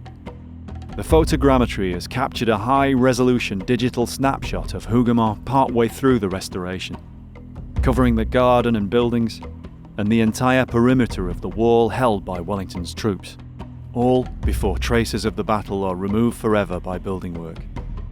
It's the North Gate data that's most compelling. Areas that could be organic deposits, tree boles perhaps, or areas where something has been burned. One thing that's evident from this survey is that just outside the North Gate there's been an extensive amount of burning. We don't know when this burning dates to. It could relate to the few days after the battle when in and around some of these areas there were huge numbers of people that were burnt in large pits. Overall, I was really happy with the initial results, but of course they were very limited. We needed to get back out there and get some really good results over a much larger area. After seeing the initial geophysics results in June 2014, Project Hougoumont UK commissioned further work to widen the survey. But it's winter by the time the permissions are in place, the survey team are available, and the work can go ahead. From the moment Tim arrives, he sees there have been huge changes. Spurred on by the June 2015 deadline, hardly any part of the site has escaped some form of renovation work, including some of the areas covered by the initial survey the previous spring. At least the photogrammetry captured some details before they changed. When I returned, it was slightly disappointing to be able to see extensive digging over the whole of the site. There were trenches going in for pipes, there were big holes in the ground for septic tanks and sewerage systems, and also the buildings have been rendered and painted. The survey has been carried out for Project Hougoumont UK, but it's seen as a commercial venture by the Belgian authorities, and therefore permission to dig isn't granted. At the North Gate, the very site Tim wants to investigate the possible cremation area but isn't allowed to, developers aren't bound by the same restrictions as archaeologists. It's quite frustrating in that there's huge amounts of ground disturbance that's been undertaken, including very large pits that have been dug for soakaways and drains, and they don't need any permissions to disturb the ground. So they can dig what they want without recording anything, and that's the nature of building. But unfortunately, we're not allowed to come in and record this as it is, or disturb any ground. Which seems a bit strange, really, because we're hopefully digging to record and preserve and protect. And all the topsoil that was here, that's probably never really been disturbed in the last 200 years or so, anything that was fought over and dropped on this ground has now been disturbed, and it's been moved around. Some of it's been put back roughly where it was, but some of it's just been moved around, and some of it, because they've actually excavated large holes and then put something back into the holes, such as the soakaways, they've got too much soil, so they have to take that soil away somewhere else. Now that soil and the material it contained is now somewhere else. Now what it contained we'll never ever know, because it's gone. Nevertheless, the team press on. The idea is to extend the survey around the grounds and buildings. To cover a wider area, they've brought new equipment to trial for the first time in the field. It's a specially built vehicle for the magnetometer array, fully non-ferrous so as not to affect the signal. But even this is heavy going after a few hours in torrential rain, just like the weather soldiers on both sides had to endure the night before the battle. Surveyor Graham Atwood's ancestor was here and survived. Yeah, I mean, it's really interesting to be doing a survey over an area where, my ancestor fought in the battle, in the reserves initially, and then in the sort of final advance. Just to see the landscapes that he'd have seen and experienced during those sort of momentous few days. Yes, that's really interesting. Dominic Bosquet and Didier Willems are two of the archaeological officers for the Waterloo area. Inside Hougoumant's courtyard, Didier is recording the footprint of the destroyed chateau, revealed where the surface cobbles have been removed for levelling. In the context of Hougoumont restoration, we have to follow the different excavations, and especially here in the center of the site, in fact in the place of the old main house of Hougoumont. Despite the disruption caused by developers at the North Gate, Tim's not giving up. He and Dominic Bosquet look at soil samples from across the area. The samples reveal a widespread layer of burnt material. This could be from general waste disposal on the farm, but it seems likely that it's also the remnants of what went on after the battle. Burnt timbers from the chateau and buildings, and possibly the disposal of the dead. We need to go one meter Yeah, I would have thought deep so. and Yeah. maybe more. Despite the difficult conditions, the surveys revealed more detail about the site. Tim has been able to verify field boundaries, and from them which historic maps are accurate. He's also found trackways through the now vanished wood of Hougoumont, and another across the entire site, perhaps earlier than the farm itself. There are also more heavily magnetic anomalies that could indicate other areas of burning. One characteristic dominates the data. All areas show a dense covering of ferrous metal, fragments of iron and steel, a reminder of what happened in these fields 200 years ago. It's not only Hougoumont that's seen extensive building work in the run-up to 2015. Massive redevelopment elsewhere on the battlefield has brought huge amounts of earth moving. Yet even so, hardly any archaeology relating to the battle has been found. Just one skeleton, buried alone, not in a mass grave of the kind Tim's been looking for. Dominic Bosquet oversaw the excavation. They moved the car park for the bicentenary. They put it along the highway, and we've done test trenches on 10% of the total surface of the parking, and we found a body in one of the trenches. We opened 130 trenches, 2 meters wide, 10 meters long, and we found, well, I was very surprised to find only one. And that was the one with the bullet in his chest? Yeah. The round shot in That's his chest? the one, yes, Yeah. yes.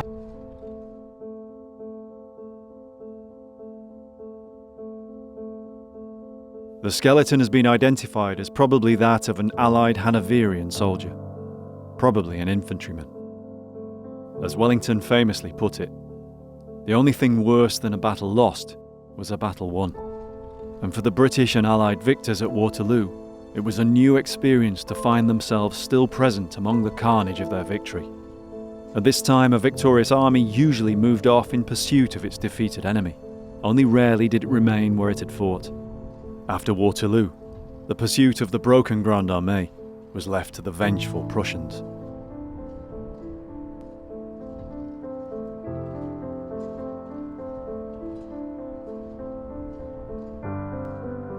Many survivors wrote about their experiences after the battle. Most, even veterans, had never seen a battle so intense, nor with so many casualties. One was Captain Mercer of the British Royal Horse Artillery. Author Paul O'Keefe has researched extensively this period after the fighting, the moment many historians turn the page and move on to later events. For many thousands of men on the evening of June the 18th, 1815, the story of the battle now became one of shock, bewilderment, fear, and agony. Mercer's battery of guns, G Troop, spent the climactic hours of the battle on the lip of the British and Allied ridge. From here they fired at the French cavalry attacking them up the hill, often at point-blank range. By evening, they were exhausted. At the end of the battle, G Troop was in an appalling tangle. The guns had been recoiled, pushed forward, fired, recoiled, pushed forward, fired, until his men did not have the strength to push forward the guns again. And that was when the battle finished. And just over there, in front of Mercer's now immobilised guns, was a pile of corpses. It could be seen from Napoleon's lines on the other side of the valley. Mercer's guns had practically altered the topography of the field. At midnight, when the exhausted Mercer woke up, he looked out over a moonlit landscape of carnage. It was rendered almost perversely beautiful by the silvered moonlight. He described a landscape of slaughter. And here and there, all over the battlefield, pencils of light reflecting from the moon's beams from cap badges, cuirasses, discarded weapons. So the entire scene of slaughter in the darkness glistened and twinkled in the moonlight. And here and there he could see men struggling to bind up their wounds, occasionally trying to get up and then falling exhausted back to bleed to death. And what made the scene even more eerie was that for Mercer, it was entirely silent. His eardrums had been hammered to deafness by 10 solid hours of artillery fire. So although he could see everything, the spectacle was of total silence.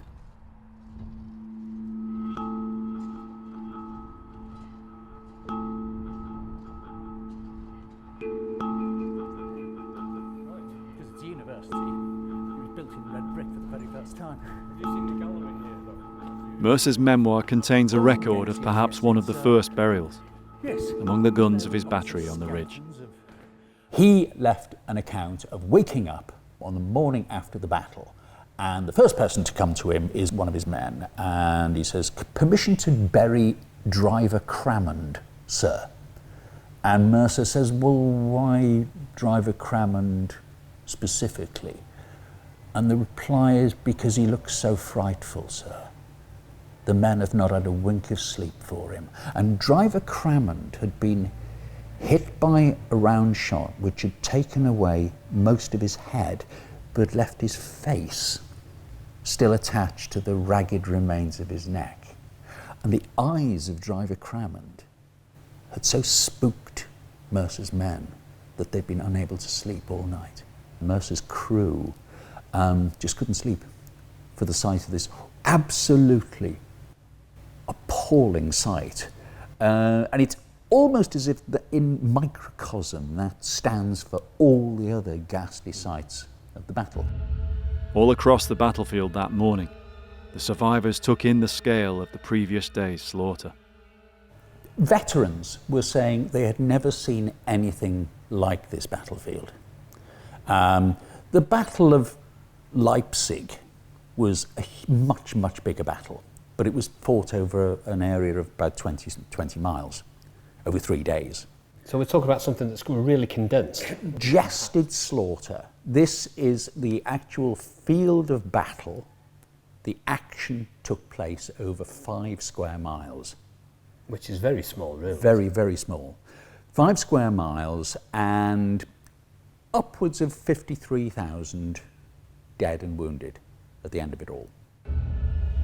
Through his work on medieval sites, Tim has identified an archaeological sequence as battlefields were steadily cleared and the dead buried.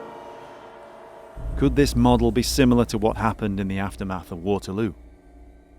One thing we seem to have in a medieval context is that we have the battle, and then there is almost an obligation for the king or the leader of the victorious army to hold the field for at least one night, a couple of days or whatever. Presumably that's so that the arms can be picked up, their own wounded can be dealt with, and anything valuable can be removed. And then of course that army moves on and the field is left to anybody else that comes along afterwards.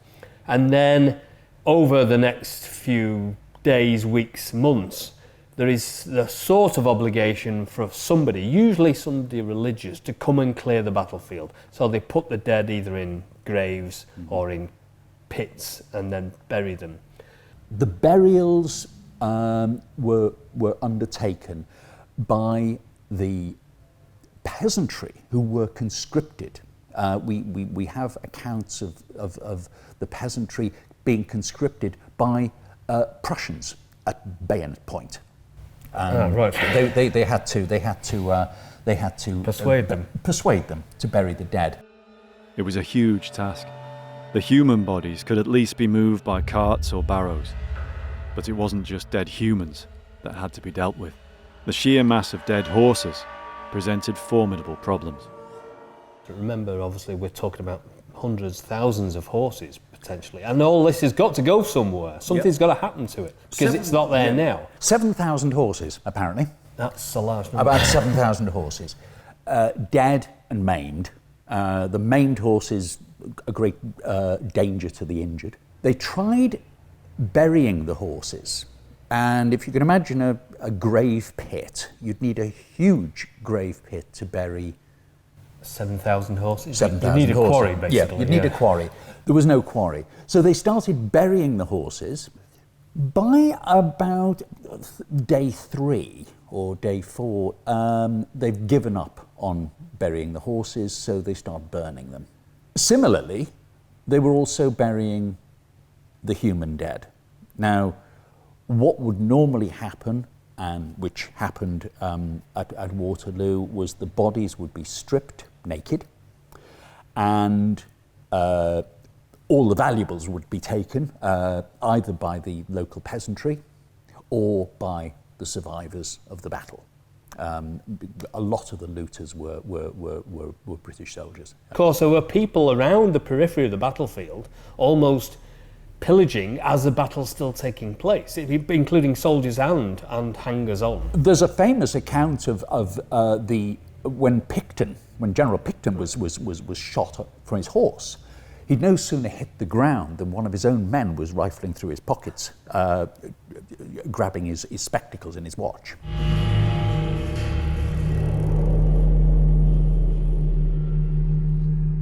The burning hot June sun brought another urgency. It was the logistics of the slaughter that created this urgency. They had to get rid of a vast number of human bodies fast before they exploded in the heat. Within about a week, they realized they weren't burying them fast enough, so they started burning them. For some time, they'd have bonfires of horse corpses and human bonfires. Towards the end, there was no distinction. They'd just throw the human bodies onto the piles of burning horses. And archaeologically, this is what we're looking for. We're looking for evidence of all these different phases. There must be individual burials, multiple burials, and then part burials, part burning, and then just pits full of burning people and horses. Yeah. This is an industrial process of getting rid of thousands of bodies. Paul has also found accounts relating to the disposal of the dead at Hougoumont, perhaps in the same areas where Tim has been surveying. So there was an account at Hougoumont of a large number of French dead that were first placed in a burial pit. This burial pit was so congested and so full that it actually overflowed. And then they laid wood on top and set fire to it, which, when you think about it, it's the wrong way around. It's the wrong way around. And what you had was the top part of the pile was reduced to ashes, but down below was all this cooked flesh. It would just be like a great earth oven below the fire. Of course, it wouldn't do the job properly. No, because ideally you want to burn basically the fat of the animals and the people, and that burns, turns it into a proper cremation. Horrific though the sights on the battlefield must have been, they didn't prevent the next phase of the aftermath. In fact, in many ways, they encouraged it.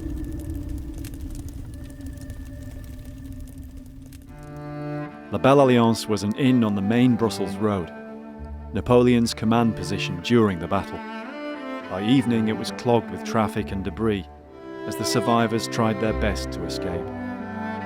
In the days after the battle, La Belle Alliance became a magnet for another wave of incomers, tourists.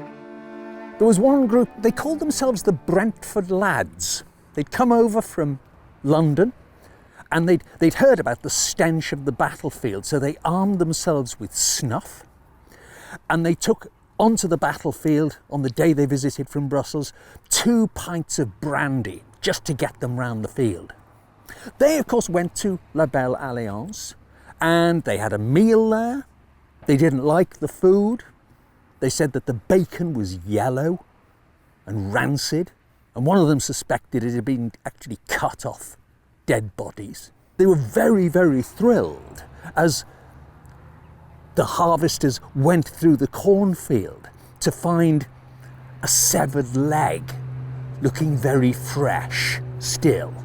They also found, sticking out of one of the burial mounds, a decaying hand. And they assumed it was a Frenchman's hand. And they took 2 fingers off and took them back to London, pickled in spirits. There were others too for whom the presence of dead bodies was an incentive to visit the battlefield. Liverpool's Victoria Gallery and Museum has a collection relating to Waterloo. But its most unique artefacts aren't the usual trappings of battle. Even into the 20th century, dentures were sometimes known as Waterloo teeth. But it wasn't just a nickname. The dentures in this collection are made from real teeth, from the skulls of real soldiers dead in the mud at Waterloo. 1815 wasn't the first time this happened. Through his research, Paul has explored the truth behind this legend. Teeth had been collected from battlefields for many years before Waterloo. It was said that at Leipzig, when all the Prussian soldiers that were killed there were straight out of military academy, and the French were all raw levies, and they hadn't got old enough to stain their teeth with tobacco. And this was the great harvest of Leipzig. That was 1813. The rise in interest in medical science in the early 1800s led to a steady demand for cadavers for dissection. But also as sugar became more common, there was an even greater demand for teeth. These men were body snatchers, resurrection men, come over from England, following the Allied armies, Wellington's armies across the peninsula. There's a story of a man encountered on the borders between Spain and France in 1814, and he said to a surgeon, "Oh sir," he said, "let there just be a battle, and then we shall have no want of teeth. I'll pull them as soon as they're knocked down." In 1815, the tooth collectors were waiting in the wings for just such a battle. Immediately after a battle, they would go in and they would just pull teeth. They would collect teeth, take them back to London, sell them to dentists. The dentist would then put these real teeth into plates of ivory, hippopotamus ivory, walrus ivory, elephant ivory. They only took the incisors and the canines, only the bits of the teeth that showed when you spoke. Even in the American Civil War in the 1860s, when teeth were still being drawn and used for dentures in England, they were still known as Waterloo teeth.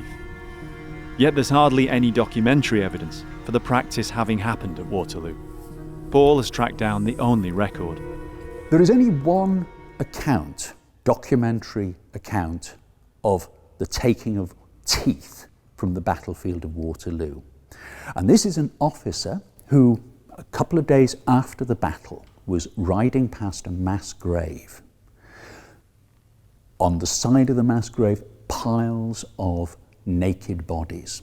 And all he heard at first was the clink of metal on metal, of a small hammer on a small chisel.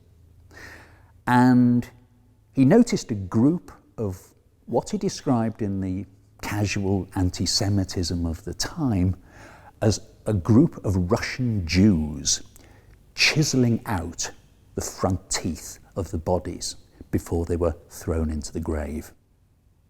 All he heard was the clink, clink, clink of hammer on little chisel.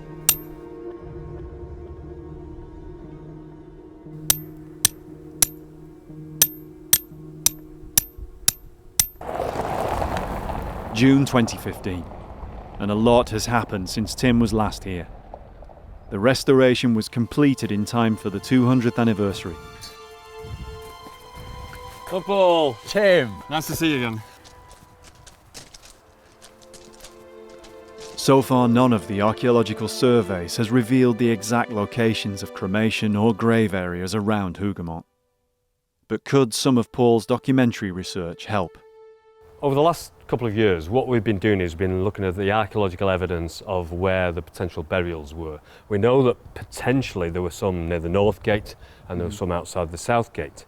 All the evidence is not conclusive, and so what I was wondering is there any historical evidence that you've been looking at that will take us further, the next step on? Well, there are quite a lot of accounts of tourists visiting Hougoumont, but there are two I can think of that actually talk about the graves and the burning of the bodies in Hougoumont, and they possibly give us a clue as to whereabouts in the Hougoumont estate this happened. So this is tangible evidence that they're looking at that time. Yes. Do we have any clue about where these pits were or where this evidence was? While Hougomont's chapel is virtually unchanged since 1815, the adjoining chateau burned to the ground, leaving the courtyard open as it is today.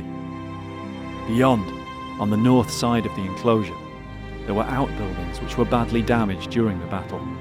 So much so that they were pulled down in the weeks or months afterwards.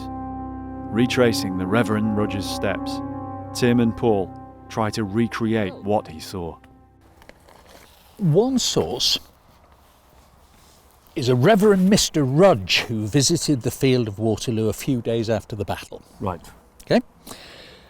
He visited Hougoumont, and he says, in one of the outbuildings, of which the roof and wall were nearly destroyed, was a large room in which the bodies of some hundreds had been burnt. And he says that their ashes yet smoked.